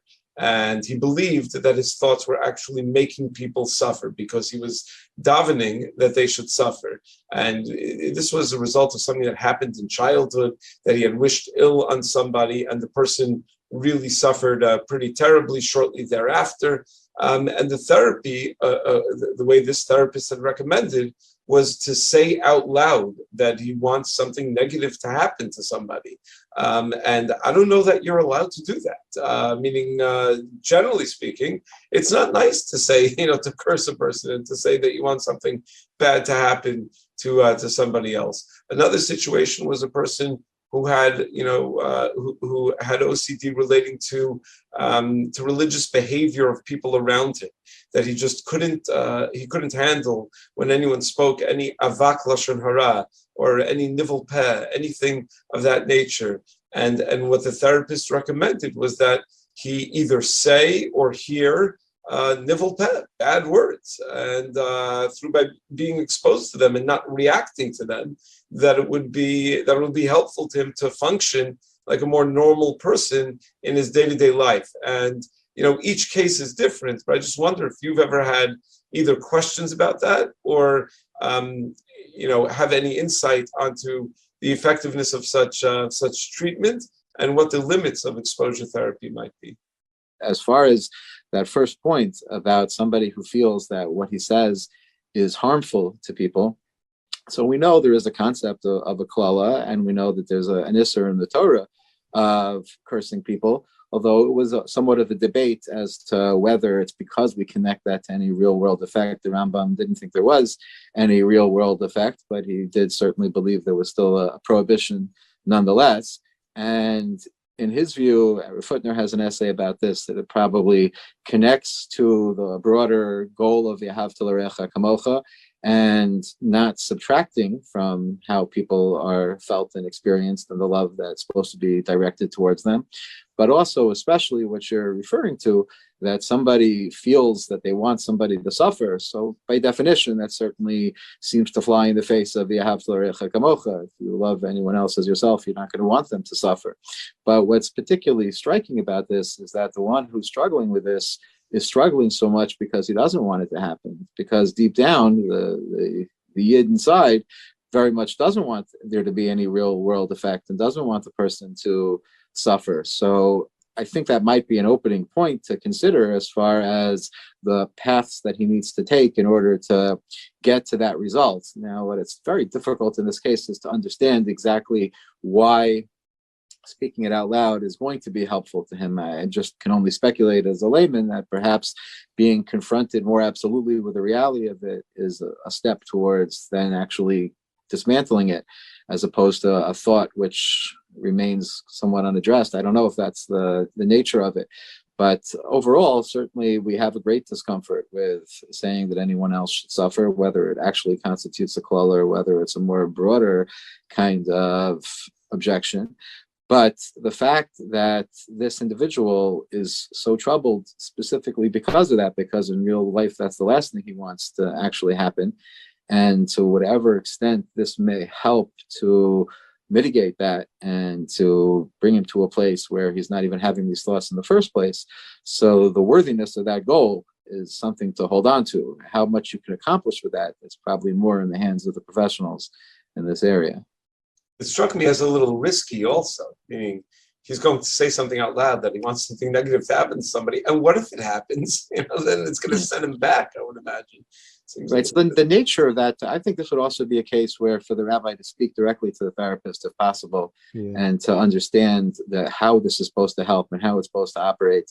And I think we've all had the experience that there are therapists who are more connected to our value system and less connected to our value system, but also some who speak more generally and more specifically. So it's one thing to say, I'm scared of something, so to confront it more directly is going to help me eventually become less scared. It's probably another thing to say that one should be encouraged to say horrible things because they have an aversion to these horrible things, and maybe they should have an aversion to those horrible things. And what exactly is the nature of that aversion, and where do we draw the line between the appropriate aversion and an incapacitating aversion? Yeah, I agree 100%, especially because in these types of situations, talking about exposure therapy for anxieties, for phobias, there is a fair degree of flexibility that the therapist has.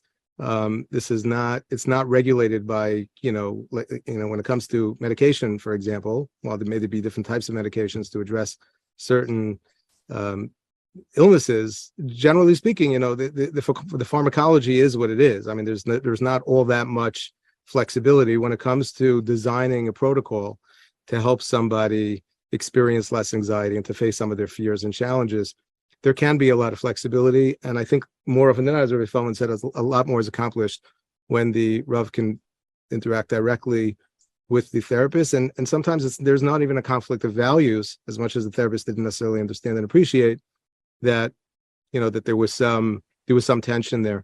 I remember years ago there was a young woman in the community who was going through a very difficult time in her life, and she spent a lot of time horseback riding, and she was spending almost every day of the week, and she reached a point where she wanted to go horseback riding on Shabbos as well, and she asked me if this was something that she could do. She had been in a very compromised state for a long period of time, and this was, she had reached a point in her recovery where, this was giving her a tremendous amount of chizuk in many ways. So there's a particular Rav, a posek, who had been very involved in helping and guiding this family through many of the challenges that they faced. So I went to him and I asked him if it would be permissible for her to go on Shabbos. And he didn't need a lot of background because he was already familiar with the case, and he said 100%. 100%. And it's just a matter of the details. How is she going to get there? And we have to work that out. But in no way whatsoever should we stand in her way if this is what she needs, and it'll continue to give her the nachas ruach, etc.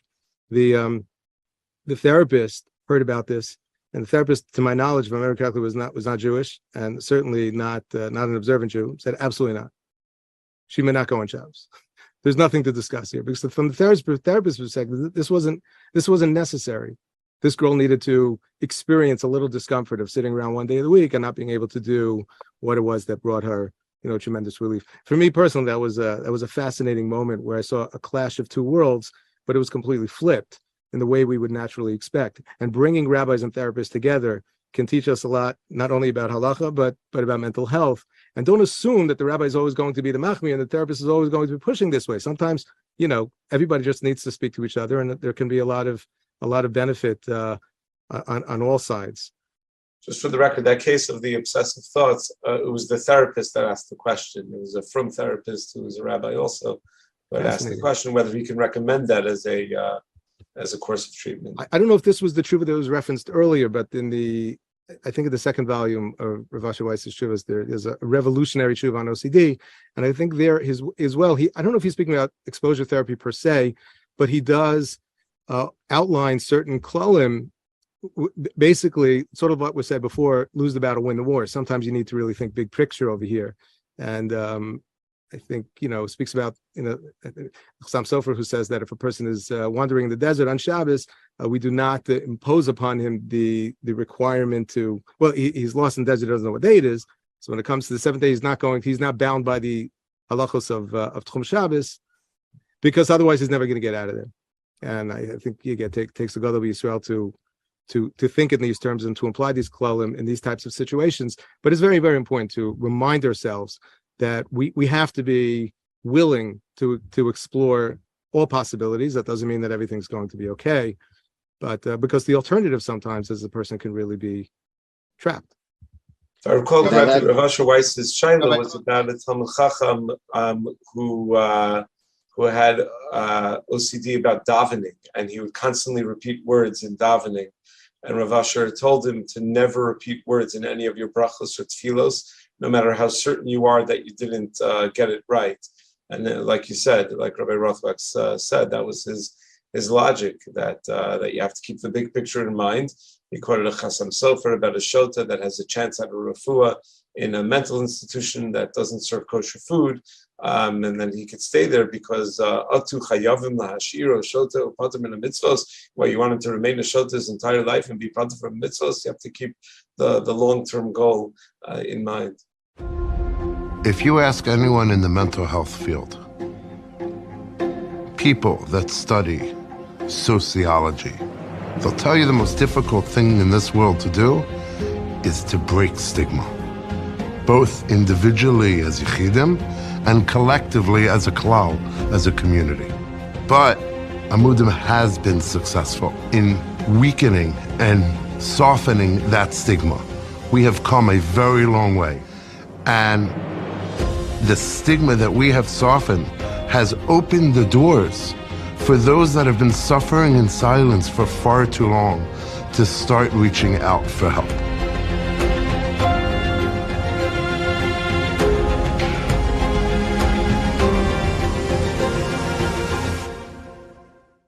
So I will say that although that tshuva is printed and it's specifically talking about OCD, we once had a shaila here about exposure therapy in particular, and it was a much more chamer shaila than the ones that were presented. It had to do with inyane arayos potentially, and it was a very, very serious shaila, and I did present it, and I'm not going to get into the exact particulars of the answer or the case because, again, it's just very personal, but a lot of the logic that was used there was also that same chasam sofer, that if we don't figure out how to use the exposure therapy to think about the long-term goal and the long-term healthy vision that this person can have on their journey moving forward, then they're just going to be debilitated for years to come, and they won't be able to do many other things. I do remember a number of years ago when I introduced Rav Asher Weiss to Dr. Pelkowitz, and they were having a conversation about a particular issue. It was a more general conversation, but then at some point they spoke about a particular issue that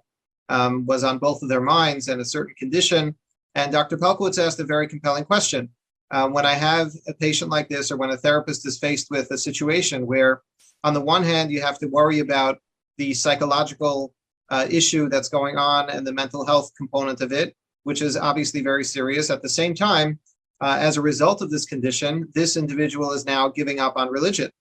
And very often we find that that happens. So which one should I be focusing on first? Which one takes the primary role? Should I first be working only on the mental health? Should I be paying attention at the same time? Should I do parallel therapies and have two different therapists seeing this individual? And Rav Asher Weiss was very clear in his answer. And he said, if you're not alive, you can't be frum. So he basically was telling him that the first thing that needs to be taken care of is you need to make sure the person is healthy and stable and strong enough to be living life and living the journey and experiencing life and going through it in a healthy way.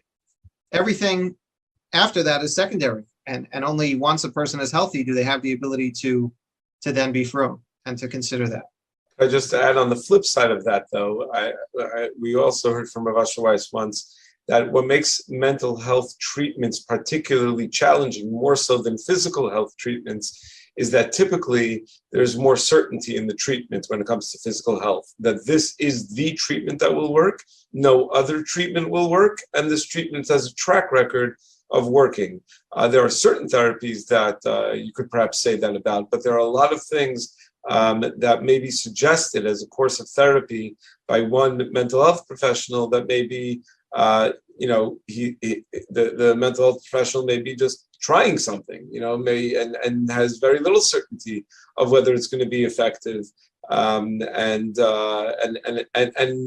it's not certain at all that it's the only course of treatment. So I know in a certain very Chamor Arayos case, which I'm not going to share the details, not because I'm trying to protect anyone's privacy, but just because I don't remember the details. I remember Rav Asher Weiss also said, I would try to protect someone's privacy also, but I happen to not remember the details.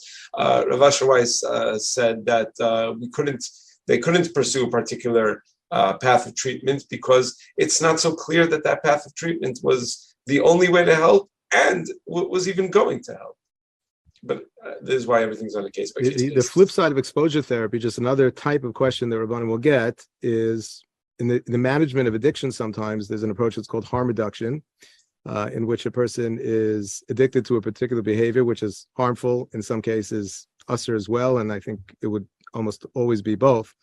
And whether it's after failed efforts to eliminate the addictive behaviors, to break these patterns, or maybe it's just under the circumstances, the only way to help sort of reduce the intensity of that addiction, the recommended approach is to pursue what's called harm reduction, which is exactly what it sounds like, and that is to reduce either the frequency or the nature of the vice. So that would mean perhaps when dealing with, let's say, a drug addiction, perhaps instead of using a certain type of drug, which is potentially much more toxic, it would be to use one that is, that provides a high, but a little less toxic, to reduce the intensity When it comes to exposure to pornographic material, there's another approach where, again, the treatment is not, well, do it less.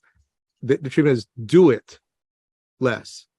Because if the goal is going to be to just go from one extreme to another, given this person's track record and the particulars, and again, we're talking very general terms right now, that is not something that's going to work. And it's a little different, I think, from the perspective of halacha. It may be different in terms of how we would view that. Over there, we're not necessarily looking to introduce something that is not already part of this person's struggle, but rather give them license to continue, but to do so in a way that will hopefully, again, enable them to find their way out of the desert. I would just add just a few svaras that you can apply or not apply, decide how much they account for. But it's noteworthy that, first of all, the point about the desert that's been mentioned, just to put that in context, the nature of the proof from there is that traveling, if one assumes that we don't know when Shabbos is, so any day is a suffix Shabbos, so if we're going to be machmir on other things, that's one thing. To be machmir on traveling means that right now it's not pikuach nefesh. Okay, you can sit in one place for a day, but the result is going to be that there's no svara to ever be more makel than any other day unless you look at it as the whole picture. You're never going to be able to get out of there, and therefore the cumulative effect of everything, of being machmir on every single case, is going to end up being unlivable. And that's a part of what plays a role in some of these questions. But there are also other gemaras that also contribute to being able to have some leeway, and the question of the sugya of chatei kadesh yizke chavercha kadesh yizke atzmacha, which is somewhat of an unresolved issue, and it draws on a lot of complicated factors, but we sometimes do find that we're able to draw on some kind of a relative assessment. And it's also interesting to consider, especially as Rabbanim, and I think there's a big difference between what we're specifically allowing or instructing or what we get in the way of. And when there's room just not to get in the way, that's something we should really pursue sometimes, especially because even when we are asked a question directly, so a lot of the consideration is that of lifnei iver, lo sitein michshol. We don't want to give advice that is harmful. We don't want to be a part of somebody else's avera.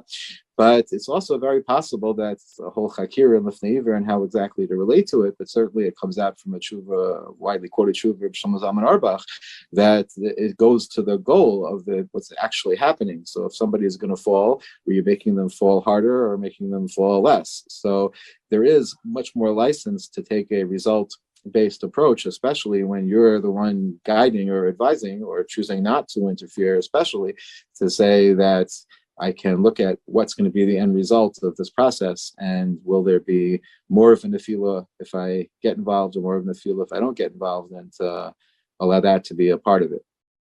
So we've all dealt with varying degrees of addictions and different kinds of variations of that. I'm just curious, Rabbi Rothwax, I know the question comes up, many, many times in communities. What do you do when you have an alcoholic who's really been working hard on themselves and really been to therapy and really doing very well, and then they're confronted with Pesach, and they're sitting around the table with people who are all drinking al pi halacha, not doing anything that's uncomfortable, but for that person it could be extremely damaging. Well, what would you say? What's the suggestion for that individual? Yeah. So first of all, before we get to the Pesach Seder, there's every other day of the year, and I'll take this opportunity to just remind anybody who's listening how sensitive we need to be. It goes without saying we need to be sensitive to individuals who we know are in various stages of recovery, but we also have to be extra sensitive in considering the fact that there are people who are either in the throes of an addiction or in early or late stages of recovery. You can never truly be truly recovered. That's another important point to mention. And we wouldn't necessarily know that. I distinctly recall once being present at the Shalom Zachar. I'm sure this happens often, but I just recall there was an individual who was walking around offering everybody drinks. He meant well. He wasn't the balabas. It doesn't matter. Can I give you l'chaim? And if anybody said no, so he said again, come on, a little. And he went over to one individual who said no. He says, come on, a little. The guy said no. And the third time, the person, he turned red in the face, and he said, I can't have alcohol. Can you please stop asking me? And I don't want to over dramatize the event. I don't think the entire room heard, but I saw it. And I've seen since these sort of encounters very, very innocent. So I think we should be very careful. We're not going to get into conversations around policies, alcohol policies in schools and shuls. Well, shuls, I don't know there are alcohol policies in schools, but it is important to recognize that we should not be offering and serving people drinks. If and when it is appropriate for people and they feel that they're able and that they would like to go ahead and to have a drink, let's leave it up to them. Otherwise, I think we should assume that, and this is assumption based on statistics, and Amudim could provide the numbers. I don't know what they are, but there's a significant number of people in our community who are struggling, and we would never want to, in any way whatsoever, contribute to that. And then, as you've asked, there are times of the year that we completely cannot avoid the train wreck at all. I think most people can easily manage a Shabbos table, and certainly a Purim Suda, which is a conversation for another time. But the Pesach Seder, you almost can't avoid the question. Now, it's true, this is Machlokas Poskim about using grape juice for the purpose of Dalet Kosas, which may be, one solution. But what if that's not enough for this individual? And I think of Rabbi Schechter, if I understood your question correctly, the question was not whether this recovering alcoholic should be drinking wine for Dalet Kosas. It goes without saying that that's something that is not an option. But what if he finds it to be very challenging to be sitting there at the table? So there's two possibilities. One possibility is, well, he'll just have a Seder by himself or go elsewhere. Or can we consider the possibility that everyone at that table, well, they'll have like we'll call a dry Seder. I mean, I'm gonna pause now and open that as a question. But again, I think that the power to this conversation is in the questions more than the answers. I think that if anybody's listening right now and that question just makes you feel very uncomfortable, I think it's a moment to just reflect for a moment, to understand and appreciate that it could be a very lonely place to begin with, to be in that stage of your life, whatever, and recovering from an addiction, to tell such a person, listen, this is the way we do it. And if it's not comfortable for you, we understand, but this is the way we do it. It's, either way, the question should weigh on us. My wife was once, we had guests on Shabbos and she was serving chicken and one of our guests complimented on it. She goes, "Yeah, it's a new recipe." So the guy says, what's the secret ingredient? And she said, beer. And he spit out the chicken right away. And we didn't know how to react. And he said, "I'm sorry, I apologize." He said, "I've been in recovery for, I don't know," he said, like 25 years. And I can't touch alcohol. So we were obviously stunned and afraid that maybe we just set him back 25 years. Thankfully, he didn't. The alcohol evaporate in the oven? Isn't that a thing? Well, that's the thing. Listen, I guess he was he was in recovery, Mahadran. He was not going to take any risks. But again, it was just a moment of you just don't know. You just don't know. This was a person that we thought we knew well, and we obviously know much better than we did before. And he was actually very comfortable with the disclosure. It hadn't come up before, but it took, and this was not a Pesach Seder or a Purim Suda. This was just, a Shabbos meal, and one of the ingredients was beer. And again, the takeaway message is not that we should eliminate beer and wine from all of our recipes, as much as just understand and appreciate that we don't really know from time to time who we're interacting with. If it's okay, I'll just pivot for a moment, because what this question really, what it puts on the table for this conversation is the possibility that there are times in supporting and helping individuals in various stages of mental health treatment and recovery, other individuals must at least consider the possibility of adjusting their own routine, which for the purpose of our conversation means, considering their own possibilities for their own halachic observance. It's a very unusual type of shaila to ask, but is it permissible for an individual to do an isser which would directly benefit another individual? But I'll share a question that I had years ago, and actually sort of resurfaced very recently, right after Yom Tif, that there was a woman, it was a girl, a young girl, a teenage girl, who was in a residential program for an eating disorder. In treatment of eating disorders, I mean, particularly on a residential level, there are different stages.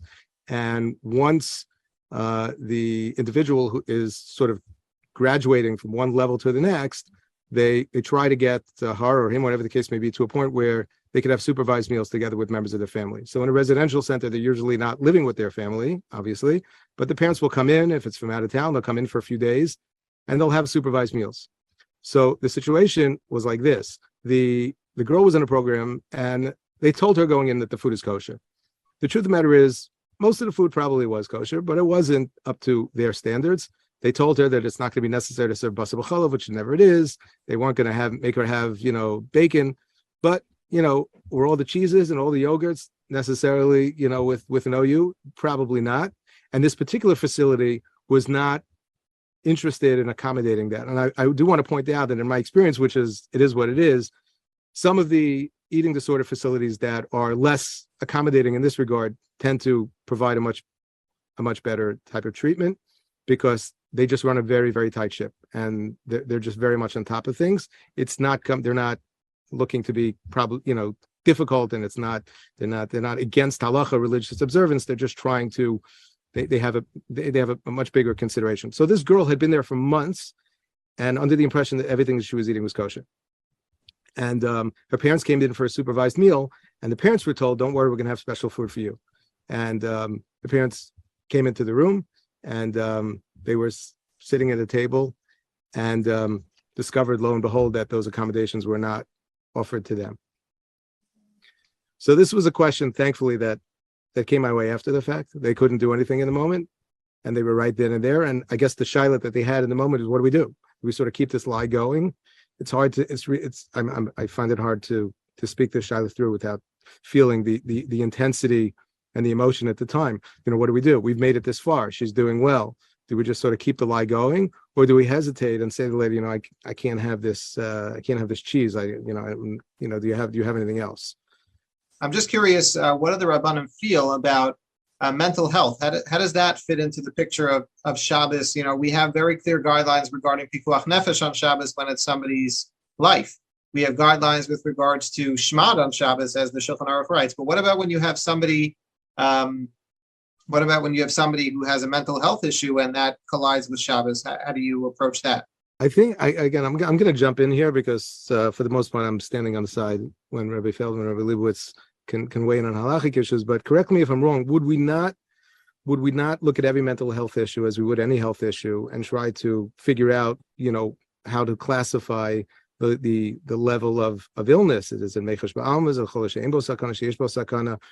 The chiddush being, of course, that mental health issues can in fact create a situation where a person is a genuine chola. I think that we would not necessarily have had that same understanding, appreciation, sensitivity a couple of generations ago. But now that we are where we are, not all mental health issues are created equal, and depending on the diagnosis, the prognosis, the situation, the treatment, we would have to apply whatever rules when it comes to a physical illness. But tell me if I'm wrong.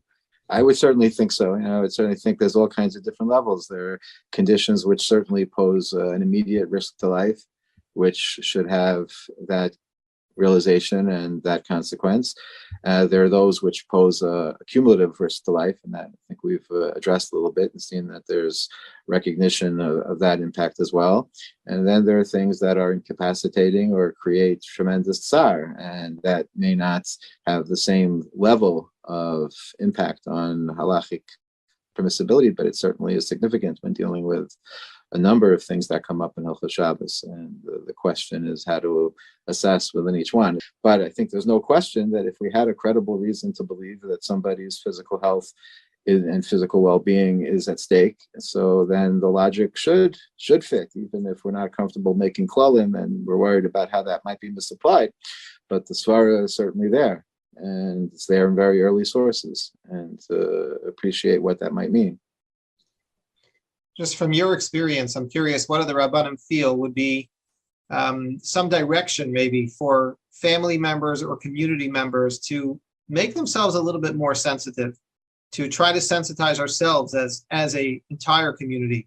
From the experiences that you've had, is there something you can share that maybe people who are watching can walk away with and allow themselves to feel a little bit more of a sensitivity? Or are there places in religious life, in things that we do in Minhagim that we're part of, that maybe we can add an extra dose of sensitivity toward those who might be struggling and we're not even being mindful or aware of it? Well, to go back to a previous point, because I think it's also relevant, the question about the drinking at the Seder.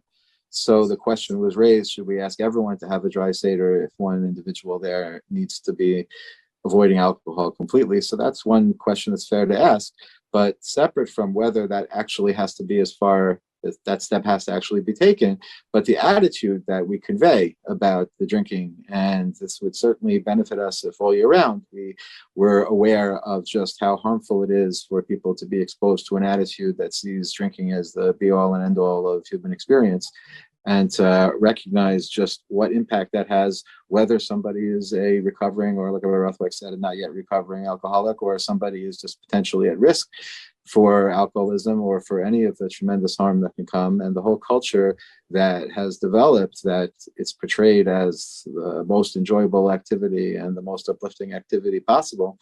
So there's a lot we can do to change that culture. So whether it means that everyone at the Seder is not drinking alcohol, and if grape juice is an option, it may be realistic to ask everybody at the table to drink grape juice. And I think that would probably be a tremendous statement that would be enormously appreciated by somebody who's there and wouldn't involve that much halachic compromise.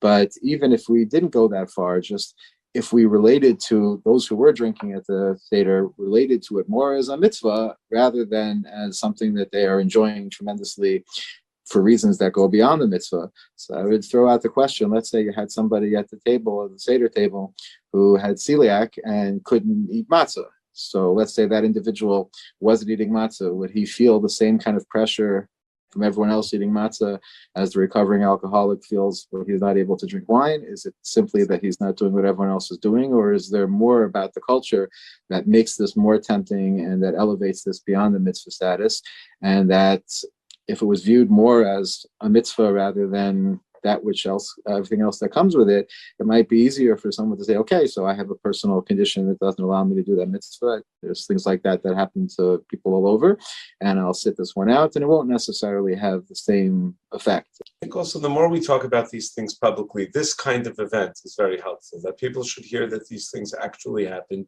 For a long time, there was, and still remains to some degree, a culture in our community of just hiding mental health issues, addiction issues. I think Amudim has done a great deal of work in terms of bringing this to light, even if it just involves saying statistics of how many people were lost to suicide or drug overdoses, how many young people where it used to be, wow, we have a high rate of aneurysms in our community, where now we realize that, and we're able to say that no, this person had a disease, they had severe depression, they had an addiction, and you know, the more it happens, sadly, there are two ways that we can learn about it. One is where a person has it in their family and they're exposed to it directly, and they gain a high level of sensitivity toward these things. And the other is just by talking about it more publicly. I would add as well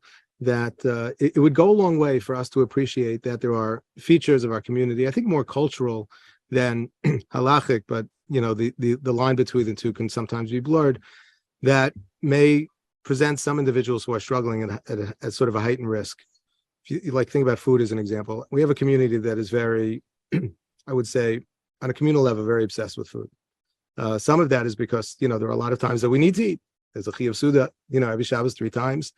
But beyond that, I think we have, you know, culturally, our community has adopted in a way, has adapted rather in a way that you know, has really we speak a lot about food, and we talk about a lot about the presentation of food and all that, and we have to understand and appreciate that while that may be very satisfying and enjoyable and fulfilling for some, it may be very triggering to others. It's always already been mentioned that there are certain times throughout the year where alcohol is an important part of our experience as Jews. We have to understand and appreciate that very feature which makes our community unique and special also, again, can be challenging for some. I think that the levels of stress that already teenagers, and particularly, you know, people who are trying to support their families, are subjected to in order to have, you know, to support the lifestyles that are demanded of us in our communities, the stress is real and it takes a toll. And for somebody who's already predisposed and already struggles with anxiety, depression, could literally push them over the edge, and in some cases does. When we are sort of when we deny that and we want to be overly defensive and say, no, it can't be. It can't be. It's a mitzvah, so therefore it has to be always good. Or this is what we do, and this is the way I was raised, and it worked for me, and so therefore there can't be anything wrong with that. I think first of all, it's a very narrow-minded perspective, but it's an attitude when we hear that can be actually very hurtful to some, and does exactly the opposite of what conversations like this are designed to do, and that is make people feel comfortable in sort of talking about some of their issues and their struggles and trying to seek help. I will also point out that I think our community has some very unique protective factors. I mean, the fact that we are such a strong community and we have the infrastructure and the ability to produce conversations like this as an example, and really reach so many people, I think is showing that, this very community, that it's difficult and challenging sometimes to maintain an equilibrium within, provides me with the resources and the support, and the hope and the desire and the motivation to be able to push forward. So speaking about it honestly, openly, without being defensive, and all questions are good questions. I've seen over the course of the last 10 years alone, and I think people who have been paying attention for longer could probably say over the last 20 or 30 years, a significant reduction in terms of the stigma around mental health issues. I don't know that we could ever, we're not there yet. I'm not sure what it means to be there, but I think we're doing very well. Baruch Hashem, as a community. In particular, the stigma around therapy has really, really, thank God, in many circles been almost reversed. There are certain places where, like, if you're not in therapy, like, what is wrong with you? Why aren't you, why aren't you talking to somebody? I had an experience a couple of summers ago where I run a program for guys who are learning, 18, 19-year-old guys who are learning all day over the summer. And there's always a counselor or two, someone who's 21, 22, 23, that the boys look up to and that they admire.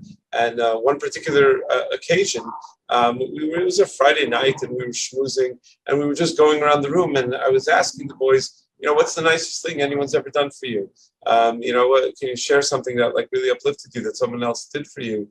And most of the boys were saying, my parents did this, my Rebbe did this. And the counselor, the one who they all looked up to as the coolest guy in the room, as the one that he said, well, my therapist, I never would have been able to date or get married if not for my therapist, in front of all of these kids that were looking up to him. And I was thinking, 10 years ago, would that have ever happened?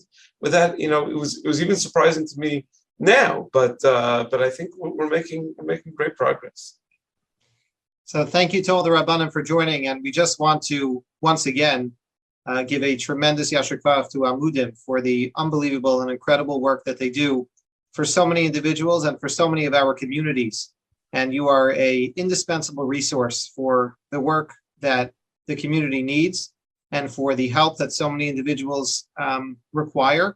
And we're so grateful to you, and we hope that all who are watching will help in this effort, in this Unite to Heal effort, to support the work of Amudim, to allow them to continue to help our community to be strong, to be healthy, and to continue on in the journey serving HaKadosh Baruch Hu in the best way we possibly can.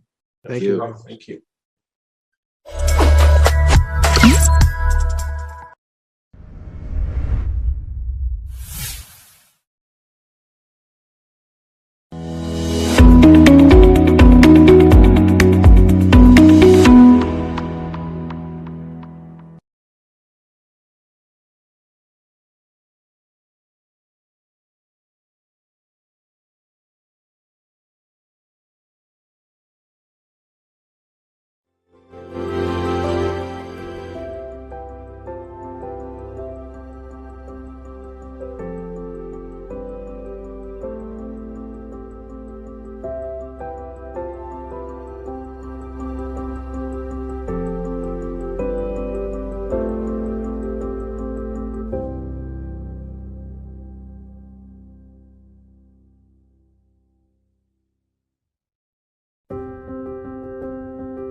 right, welcome everybody. It's time for Holy Yid Squares, presented by Amudim and powered by our friends at Charity Bridge. My name is Nachum Siegel.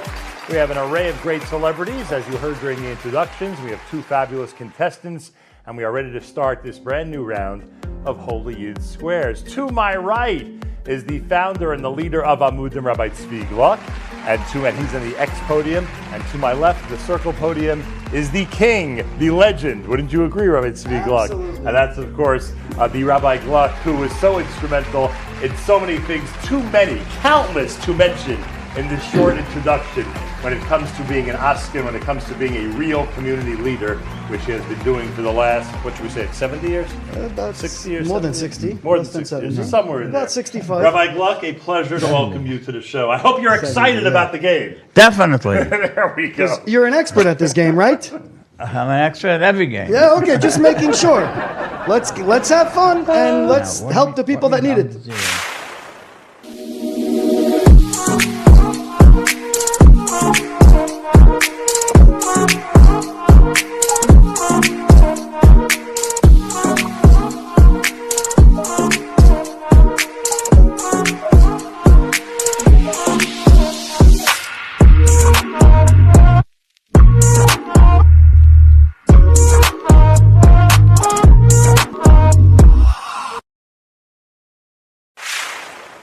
Well, you're in the tic-tac-toe game, you're the circle, and Tzvi is the X. And we're going to but don't worry about that. I'll help you along with that. It's not Don't worry, we're playing tic-tac-toe. All you have to do right now is choose one of these 9 celebrities to begin our game. Which one do you want? Shlomo Levinger. Here we go. Shlomo, in the bottom left. Welcome to the show. Are you all set? Thanks for having me. I believe so, yes. All right. We'll start with this one. The world's oldest living dog is this breed of dog. The world's oldest living dog is what breed? Okay. Do I get multiple choice or I have to just answer the question? You're not getting multiple choice on this one. I mean, come on, it's such an easy question. I do think I know the answer. But I just wanted the multiple choice to see if I was right. But I do believe I'm right.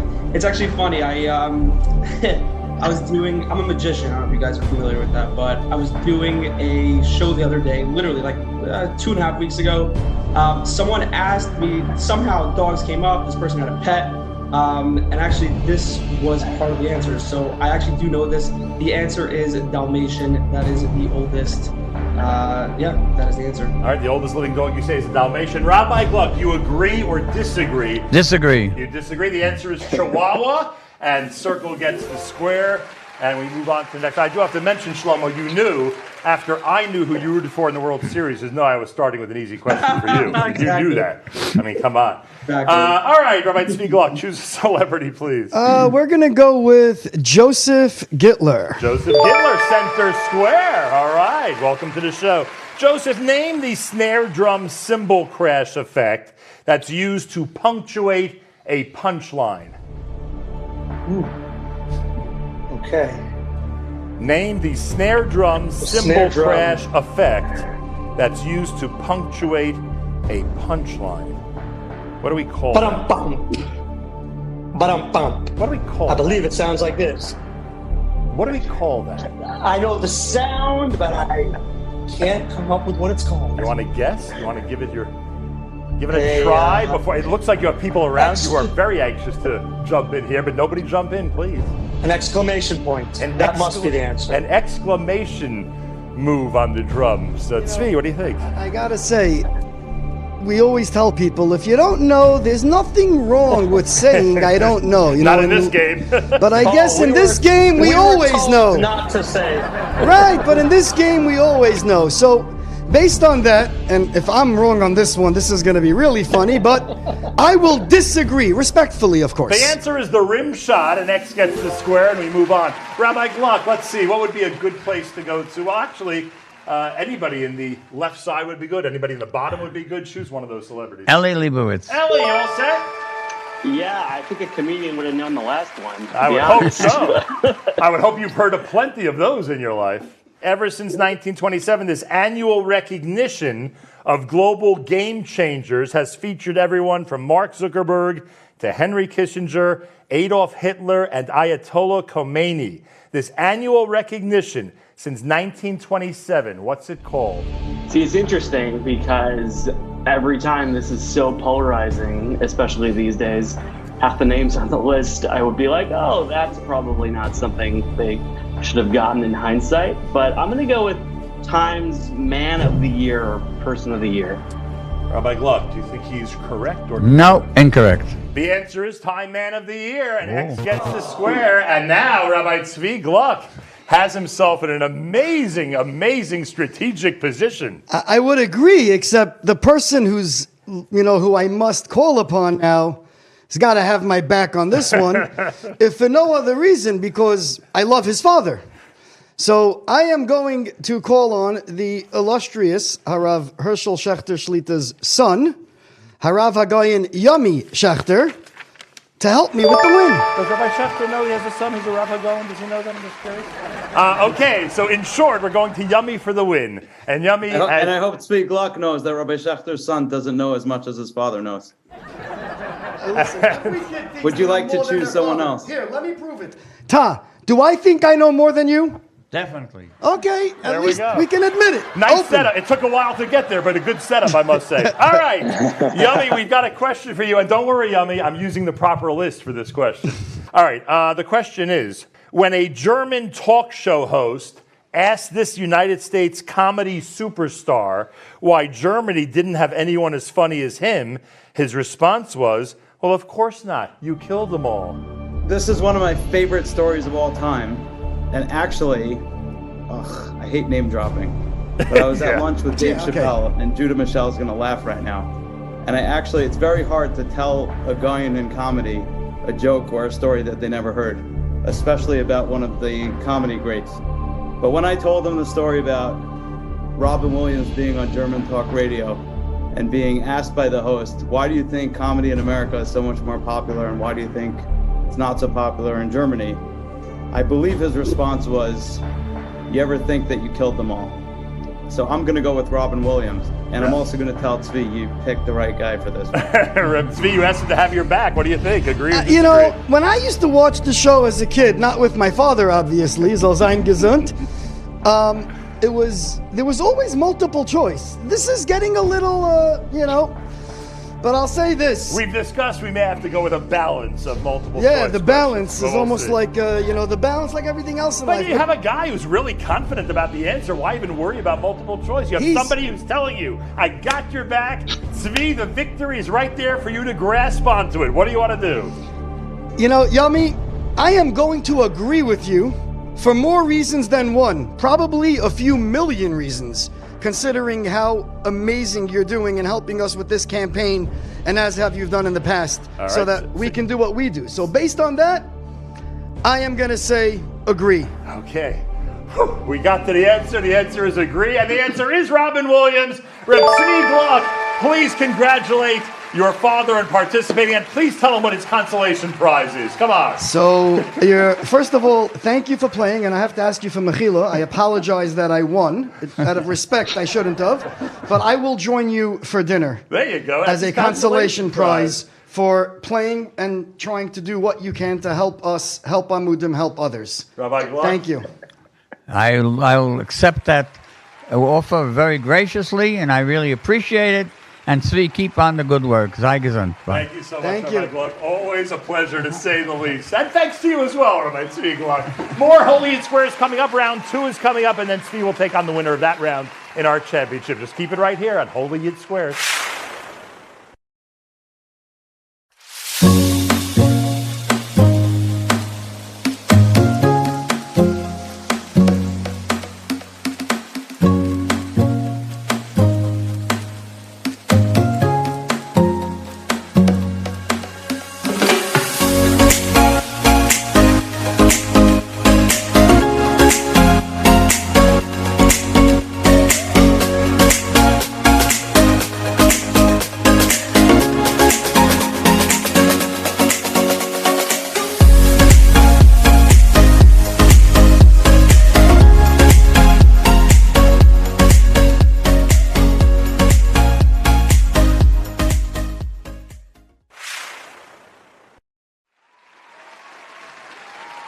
Welcome back to Holy in Squares. It's time for round number 2 of our game. Holy in Squares presented by Amudim and powered by our friends at Charity Biz. And we've got a great contest shaping up. 2 wonderful contestants and, of course, 9 great celebrities. In the at the circle podium is David Kushner, Director of Government Relations for Amudim. David, all set to the Good to game? see you as always, Nachum. Same here, thank you. And David Weingarten is at the X podium.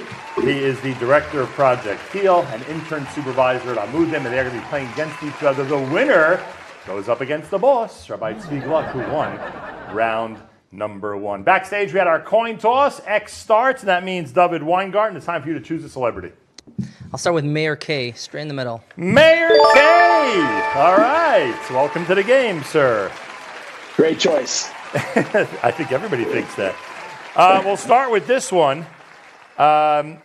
In Aish.com's roundup of the 25 funniest Jews in history, who describes the difference between comedy and tragedy as follows? Tragedy is when I cut my finger. Comedy is when you fall into an open sewer.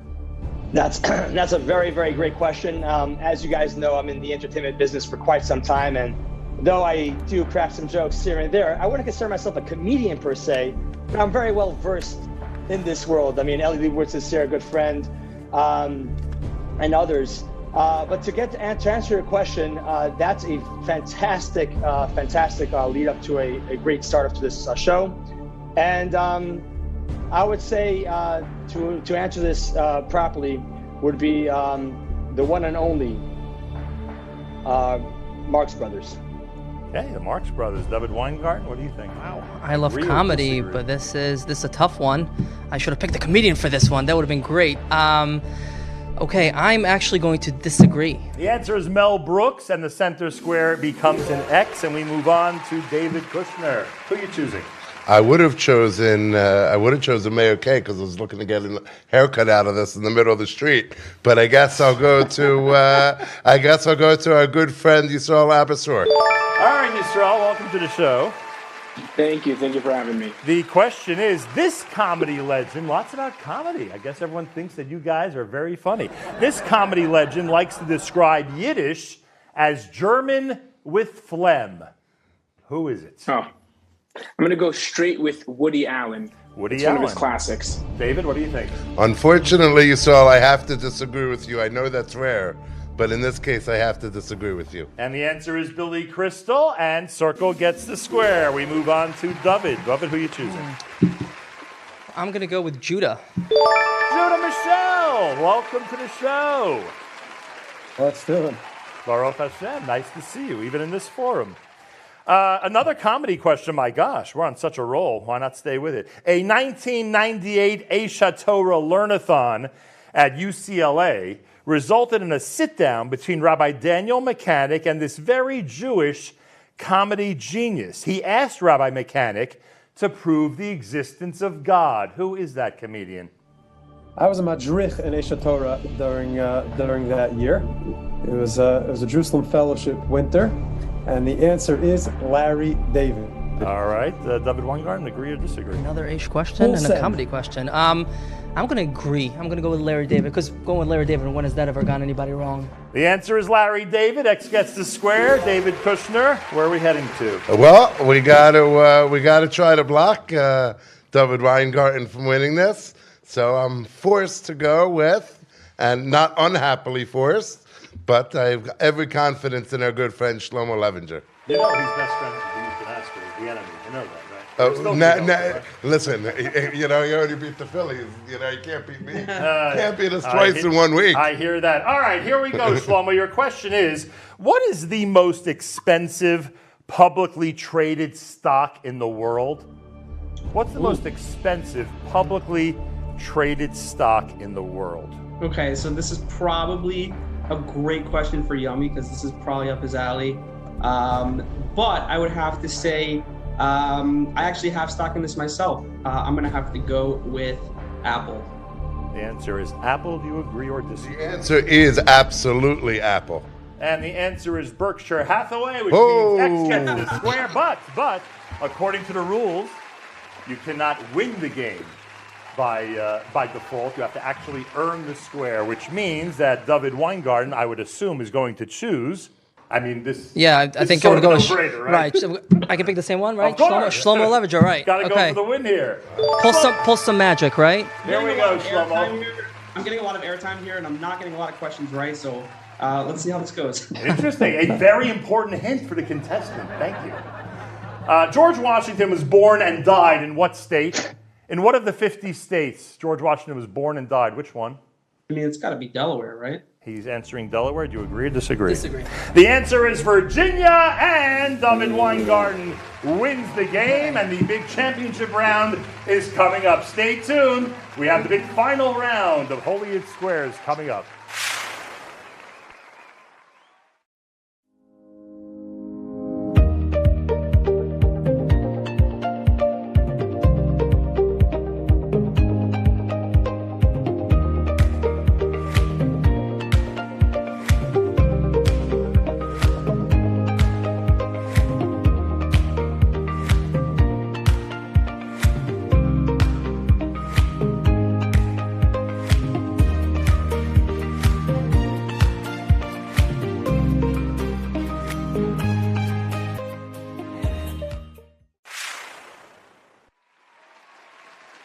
Welcome back to Holy It Squares, presented by Amudim and powered by our friends at Charity Biz. My name is Nachum Siegel. It's time for our championship round. David Weingarten, you remember him. He's in the X podium and the circle podium, the leader of Amudim, Rabbi Tzvi Gluck. I hope it's not a problem in case you beat the boss. I have to see him at work tomorrow, so You this know, is going to be a lot it's of my fun. greatest nachas when the employees do better. You All know, right. We want to see them grow. That's good to know in advance. David Weingarten, please choose a celebrity. I'll go with Kalman.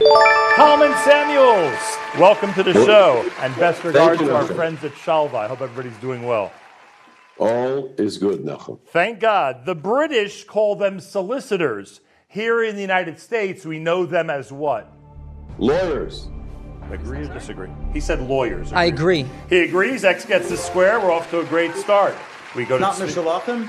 All right, good thing you didn't ask me. I was going to say, in the field of nonprofit, solicitors is fundraisers. Yeah. And that's what we're here for today. So, I don't Institutional know. advancement. Institutional advancement, please. development, expand. We got all the... Judah, you want to come work for us? Talmud, I didn't know if it was an appropriate question for you. Now I've been proven right. What do you want? By the way, It's all about building. I have a new joke for you. You have a new What joke? do you call a collector's son-in-law? Do you know that one? No. A Masholach son-in-law is called the collector's item. Okay, rim very shot. cute. Joseph Gittler, that would be a rim shot right there. There you go. Rabbi Gluck, go right ahead, sir. I think we're going to go with Elon Smith. Elon, you got to help me out here. Elon, center square, pretty prominent if you ask me. Welcome to the show. And here's your question. Fun fact for people who enjoy cleaning for Pesach. According to a study by the National Science Foundation, this is the dirtiest room in the house. What is it? My kid's bedroom. Part that between the kitchen and the playroom. I'll go for the playroom. He says playroom. What do you say, Rabbi? So let me ask you a question. Elon, are you home for Pesach or you go away? I'll go away. So that's a good But I'm reason. here for the 2 weeks before Pesach. So I'm going to say I disagree. The answer is the kitchen, and after all, that circle gets the square, the center square. It's like Elon was coming with a comeback, though. Well, Levinger, take notes. David Weingarten, where to? Okay. Which celebrity? I'm going to go with Ellie. All right, Ellie. What do Canadians call a 5-cent piece? Well, I actually, me and Yemi had coffee in Toronto when I was there a few years ago, and you know, I know that the Looney and Tooney pieces are a 5-cent piece, so I'm actually going to go with a nickel. All right, agree or disagree, David? I know nothing about that. All right, Ellie. I'm going to agree with Ellie. The answer is a nickel, and that means X gets the square, and now Rabbi Tzvi Gluck has got to increase his strategic method. I know, the irony. Look who's going to be picked. How does that, I mean, like, seriously, this is a setup. Okay, I'm going with Rev. Kalman Samuels again. I'm sorry. Can we move the squares over? I've checked with the judges. That will not be possible. Okay, in that case, I am going to go with the leader of charity bids, Yami Shacht. Yami, how does a lamb become a sheep? How does a lamb become a sheep? Become a sheep? It's a good question. But while I think of the answer, I just want to point out that because I'm terrible at trivia, I did come up with another idea that I think I'll be better at. This game inspired me to create the first ever Mishpacha approved game of Guess Who with only men. I'm looking at all these squares and I think we're onto something.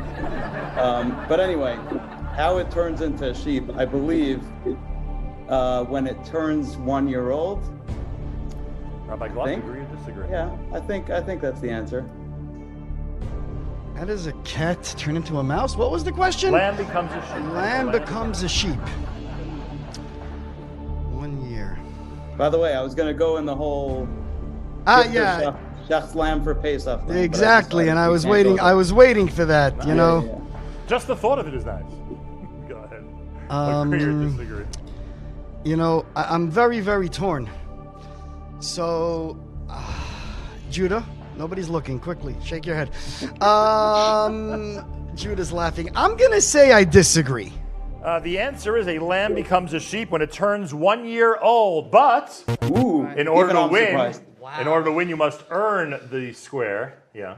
I'm having a sense of deja vu. Give me the questions. I'm gonna go with Yumi. All right, Yumi. Ironically enough, who can win the championship round for David Weingarten? It is Yami Shaft. Was he last time also for David? No, he was not. But Yami, I need to be really good in trivia right now.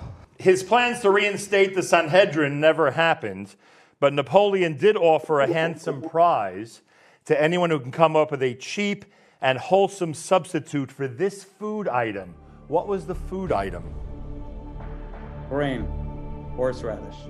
Answer's horseradish. Agree or disagree? Disagree. The answer is butter. Congratulations, David Weingarten, who is our Holy in Squares champion. A big thank you to all of our celebrities. Of course, a big thank you to our contestants. Congratulations to all the winners. Big thank you to Amudim. They are presenting Holy in Squares and so much of this amazing programming. A big thank you to Charity Bids, who power this entire operation. And of course, a big thank you to our friends at Flow Motion here in Brooklyn, New York, an amazing studio to work with. A shout out to Dov Friedman, and a big thank you to you, our audience, for watching and for contributing. Keep the trivia going and join us on the next episode of Holy Yid Squares.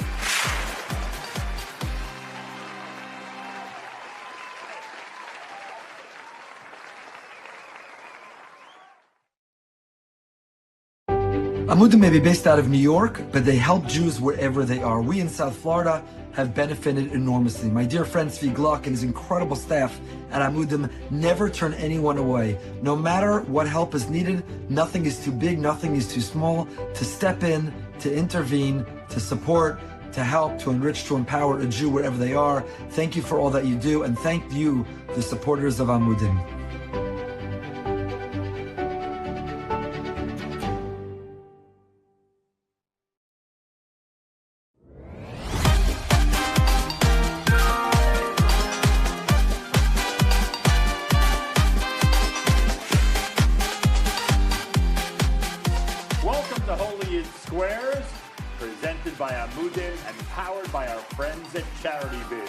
We're set for another exciting game. We have our celebrities all set. They've been introduced. And we have two amazing contestants. At the X podium, Yoni Z. Yoni, great to have you here. Great to be here. Thank you you're so all much. Excited? Yes, I am. Let's go. And in the circle, at the circle podium is Shaya Heth. Shaya, are you excited? I'm pumped. Great to have you here. We're all set for a fantastic game. It's a simple game of tic-tac-toe. That's how it works.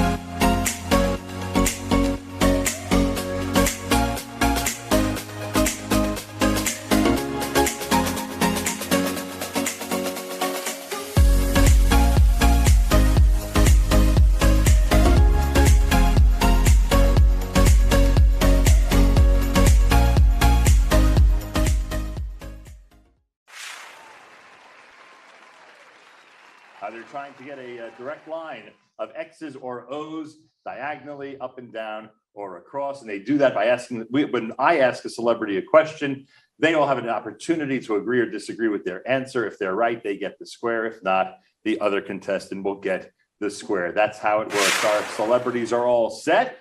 Coin toss backstage determined who begins our game, and we are starting with Yoni Z. Yoni, choose a celebrity, please. All right. Let's start with the birthday boy, Shalom Lemmer. Happy birthday, Shalom Lemmer, everybody.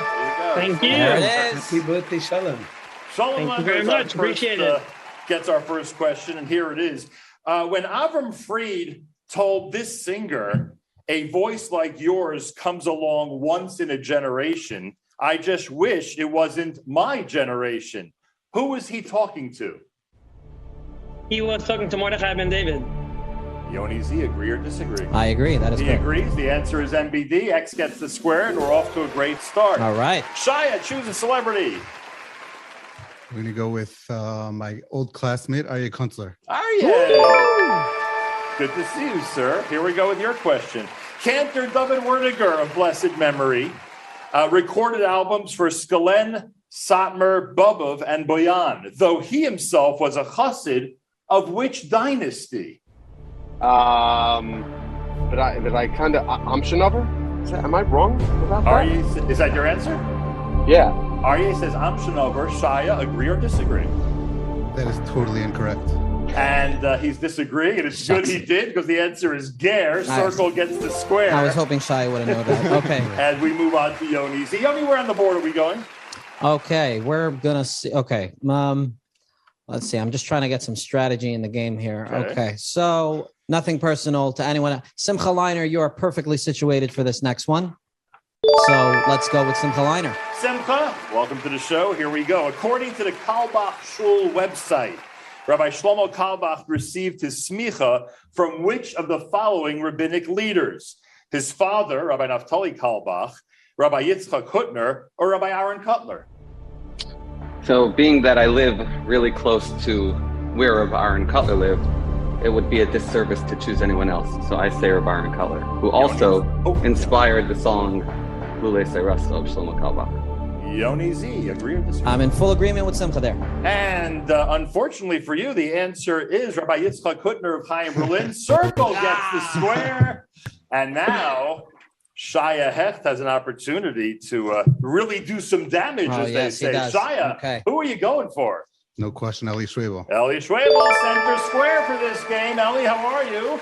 Doing really well. I'm very excited to win this for you, baby. That's why I'm with you. Let's go. All right. This is a tough one. Here we go. The Smithsonian Music Spirituality Exhibit, right? Smithsonian Institute has a playlist with a waltz from this Hasidic group. Which one is it? So, just to my Zaidi is a Chazan. I grew up in a family of Chazanim, and I love Nigunim. And for me, what I consider the greatest of all time is the Mojitzer dynasty.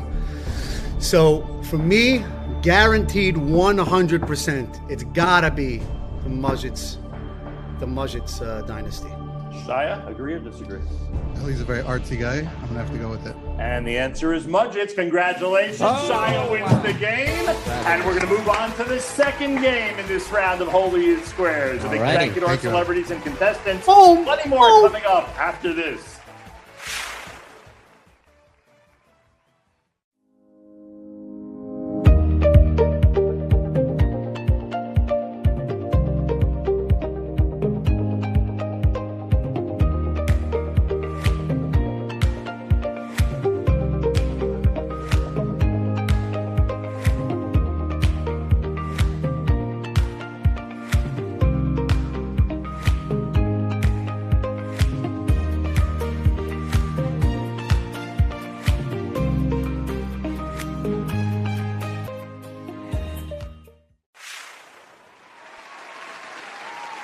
Welcome to round two of Holy Yid Squares, presented by Amudim, and powered by our friends at Charity Bids. Congratulations to Shia Hecht. He's the winner of round one, and he will play the winner of this round. We have at the X Podium Aviva Gluck. Welcome. I will note you are a sort of returning champion. You've won at this game before. And Rabbi Moshe Meyerfeld is here. Rabbi Meyerfeld, you're at the Circle Podium. Welcome to the show. A pleasure. And Aviva, we had a coin toss backstage, and you've been chosen to go first. Please choose a celebrity. I'm going to start with Benny Friedman, please. Benny, all set? Name the Prime Minister of Israel who has a Milwaukee public school named after them. Well, being from the Midwest, I'm a very strong aficionado on all things Milwaukee, and the only problem is that I don't know anything about Israeli prime ministers.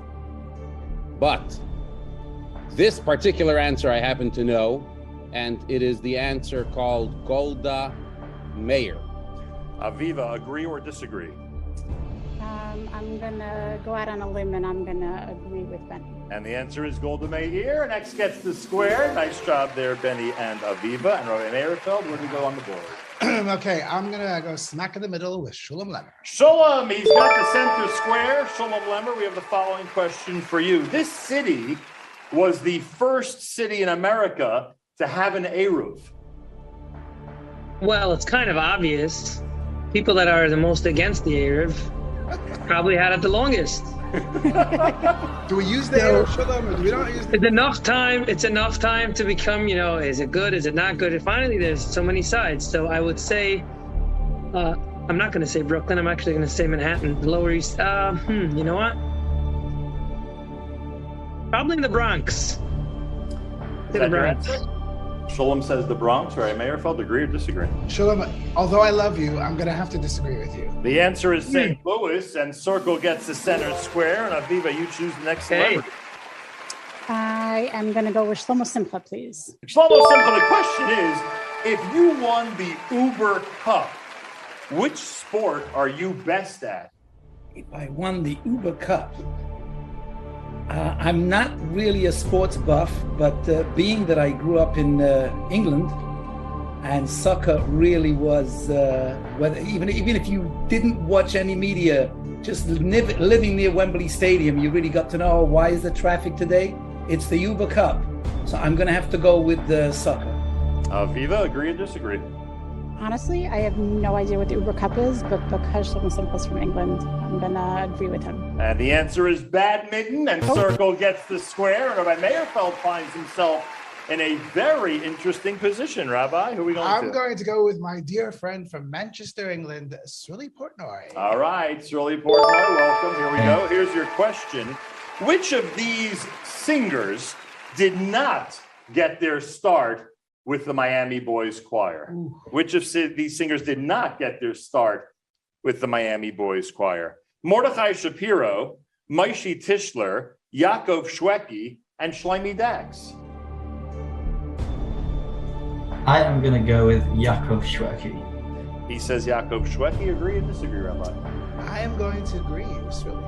And the answer is Maishi Tischler, and X gets the square, and now Aviva has a chance to move ahead and move on to the next round. Aviva, what are we doing here? I am going with Shlomi Kaufman. Shlomi Kaufman, you're all set? Let's do it. Let's do it. Come on, let's get you a win. 36 years ago, Shia Menlowitz, one of the founding producers of the Haas concert, wanted to add a Sephardic spice to the already unprecedented lineup of Mordechai Ben David and Avram Fried.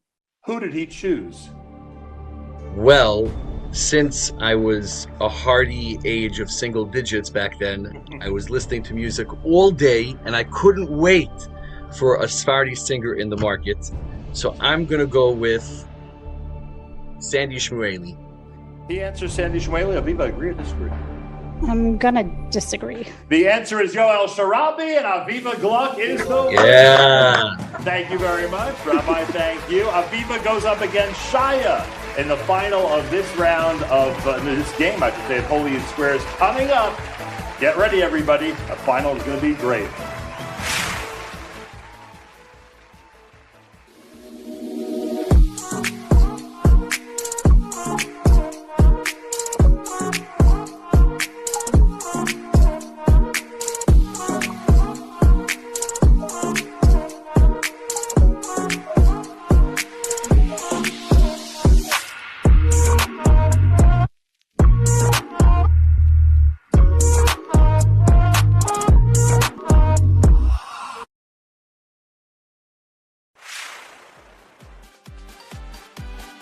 Welcome back, everybody. It's time for the championship round for this game of Holy Yid Squares, presented by Amudim and powered by our friends at Charity Biz. Our celebrities are ready, our contestants are ready, and it's going to be Aviva Gluck against Shaya Hech for the championship round.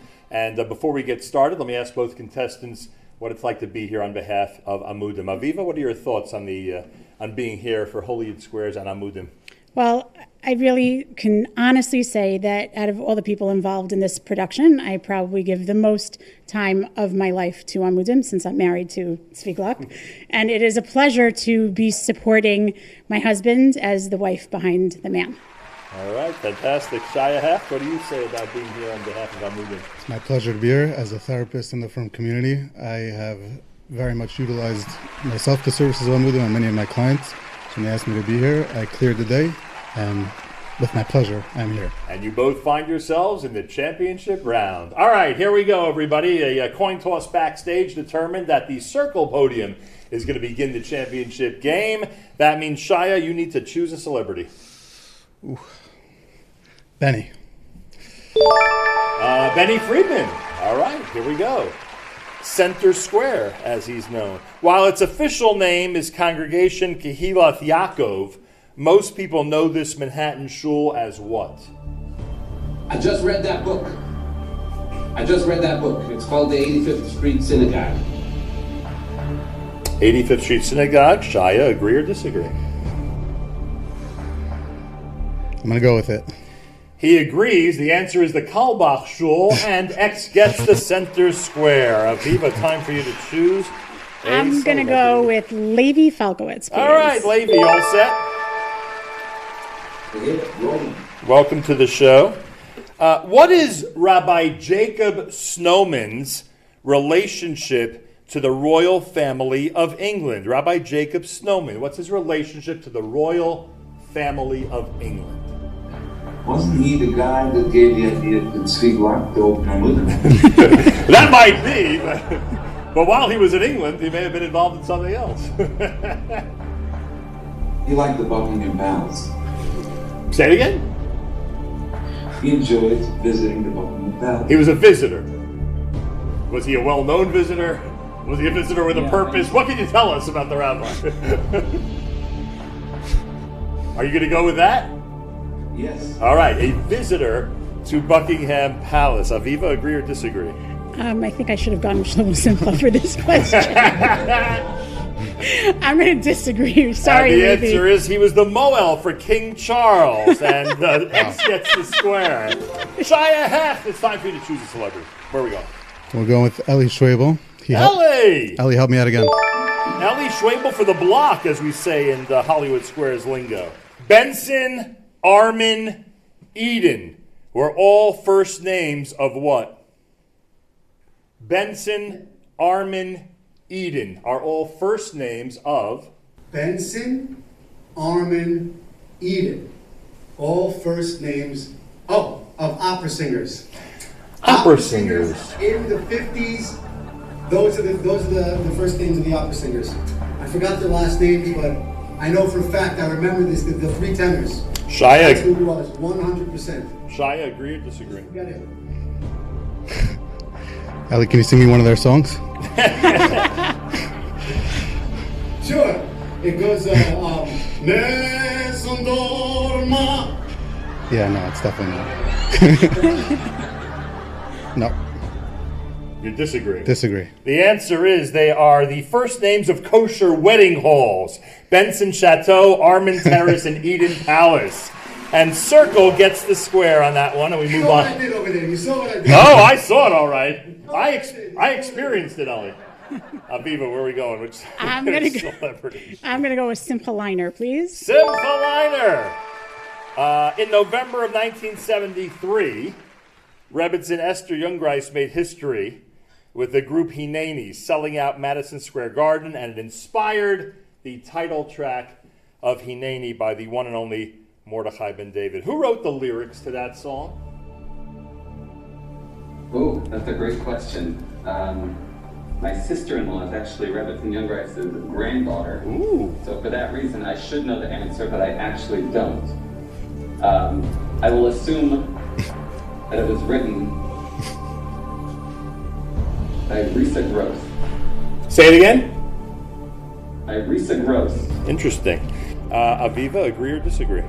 I apologize, Simcha, but I'm going to disagree with you. And the answer is Rabbi Nosson Sherman, and X gets the square. And we move on to Shaya Hecht. Shaya? It's like I'm double trapped. Ooh, this is going to be interesting. Where does he go? What is the strategy is the question. All right, we got to go with Sruli. All righty, Surly Portnoy, you're all set for the question. Which singer's music did Matisyahu describe by saying the following? I don't think you could pull one of his songs that didn't have quotes from the Torah or Old Testament. Which singer's music was he describing when he said that?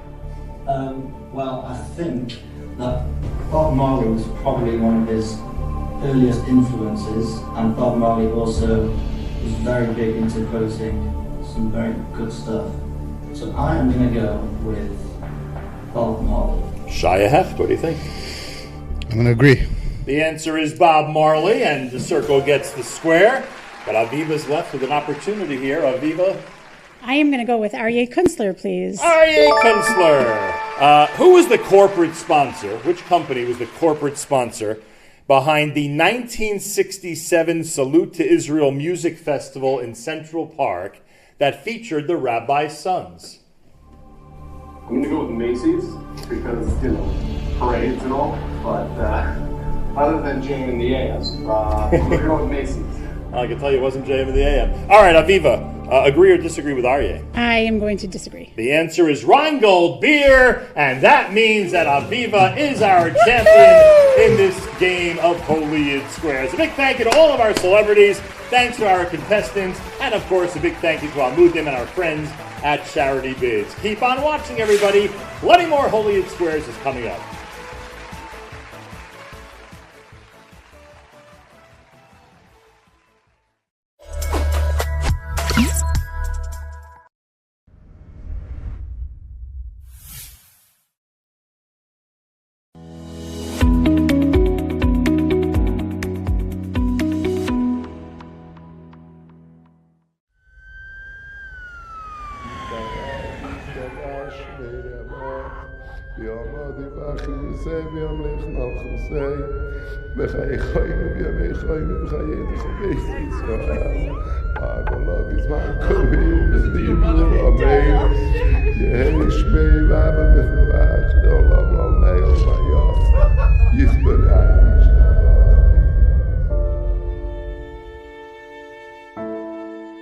This is my family. They're in so much pain, so full of unimaginable hurt and grief. And they're grieving for me. And underneath it, they're all wondering the same thing. What could we have done? Could we have helped him more? Could we have been better educated? Could he have been? Could that have stopped him from overdosing?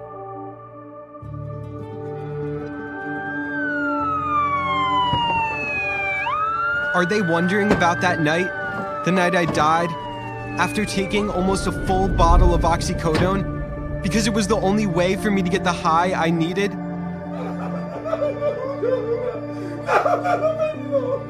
Could Narcan training have saved me? What if they could have counteracted my overdose and restored my breathing so I could have gotten life-saving medical care?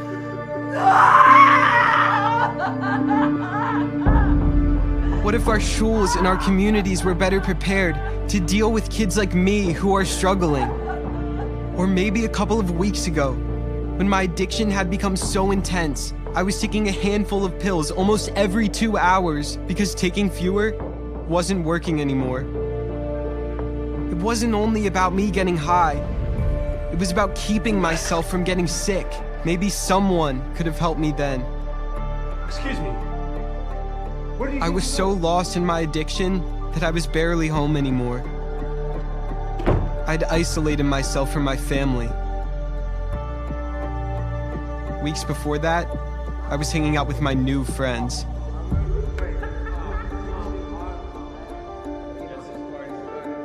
Yes, I passed out, but at that moment, Their acceptance was exactly what I needed.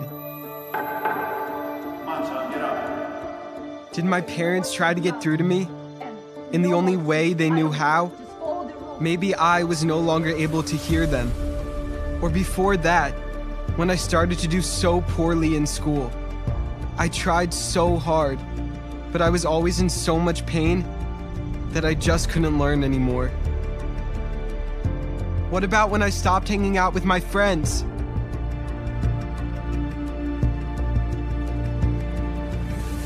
Or when I bought my first batch of pills online from an illegal pharmacy? Or when I acted erratically and we were talking. This is her in class, you guys. And would have highs This is her every day. During class. And lows. Did you know what would happen next? Is anyone wondering about that? Or when I began stealing pills from family and friends because I had gotten addicted?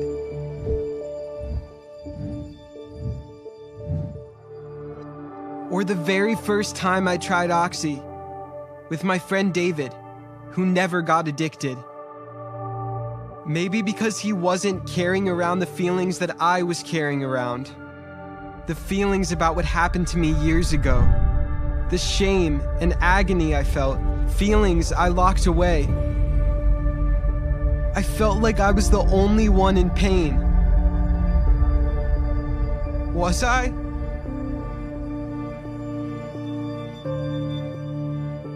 Did you know something was bothering me? If I'd spoken up and come to you, would you have believed me? Would you have accepted me? Or would my pain have been ignored? Was it all just too hard for everyone to deal with?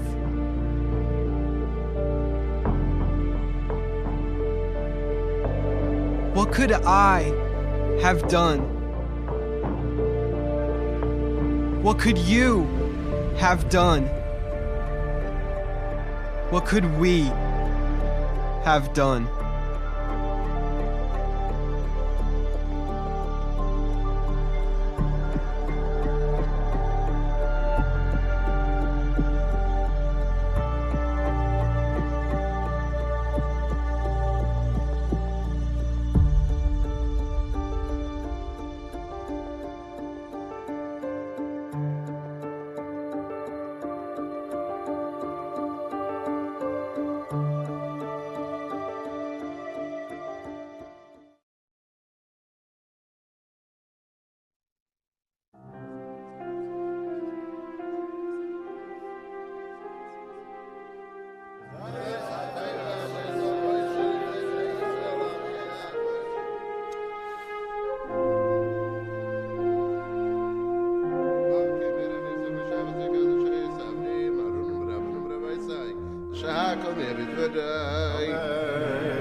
Where have you been? Hours like this is not okay. We're not finding you.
Why are you speaking to my question?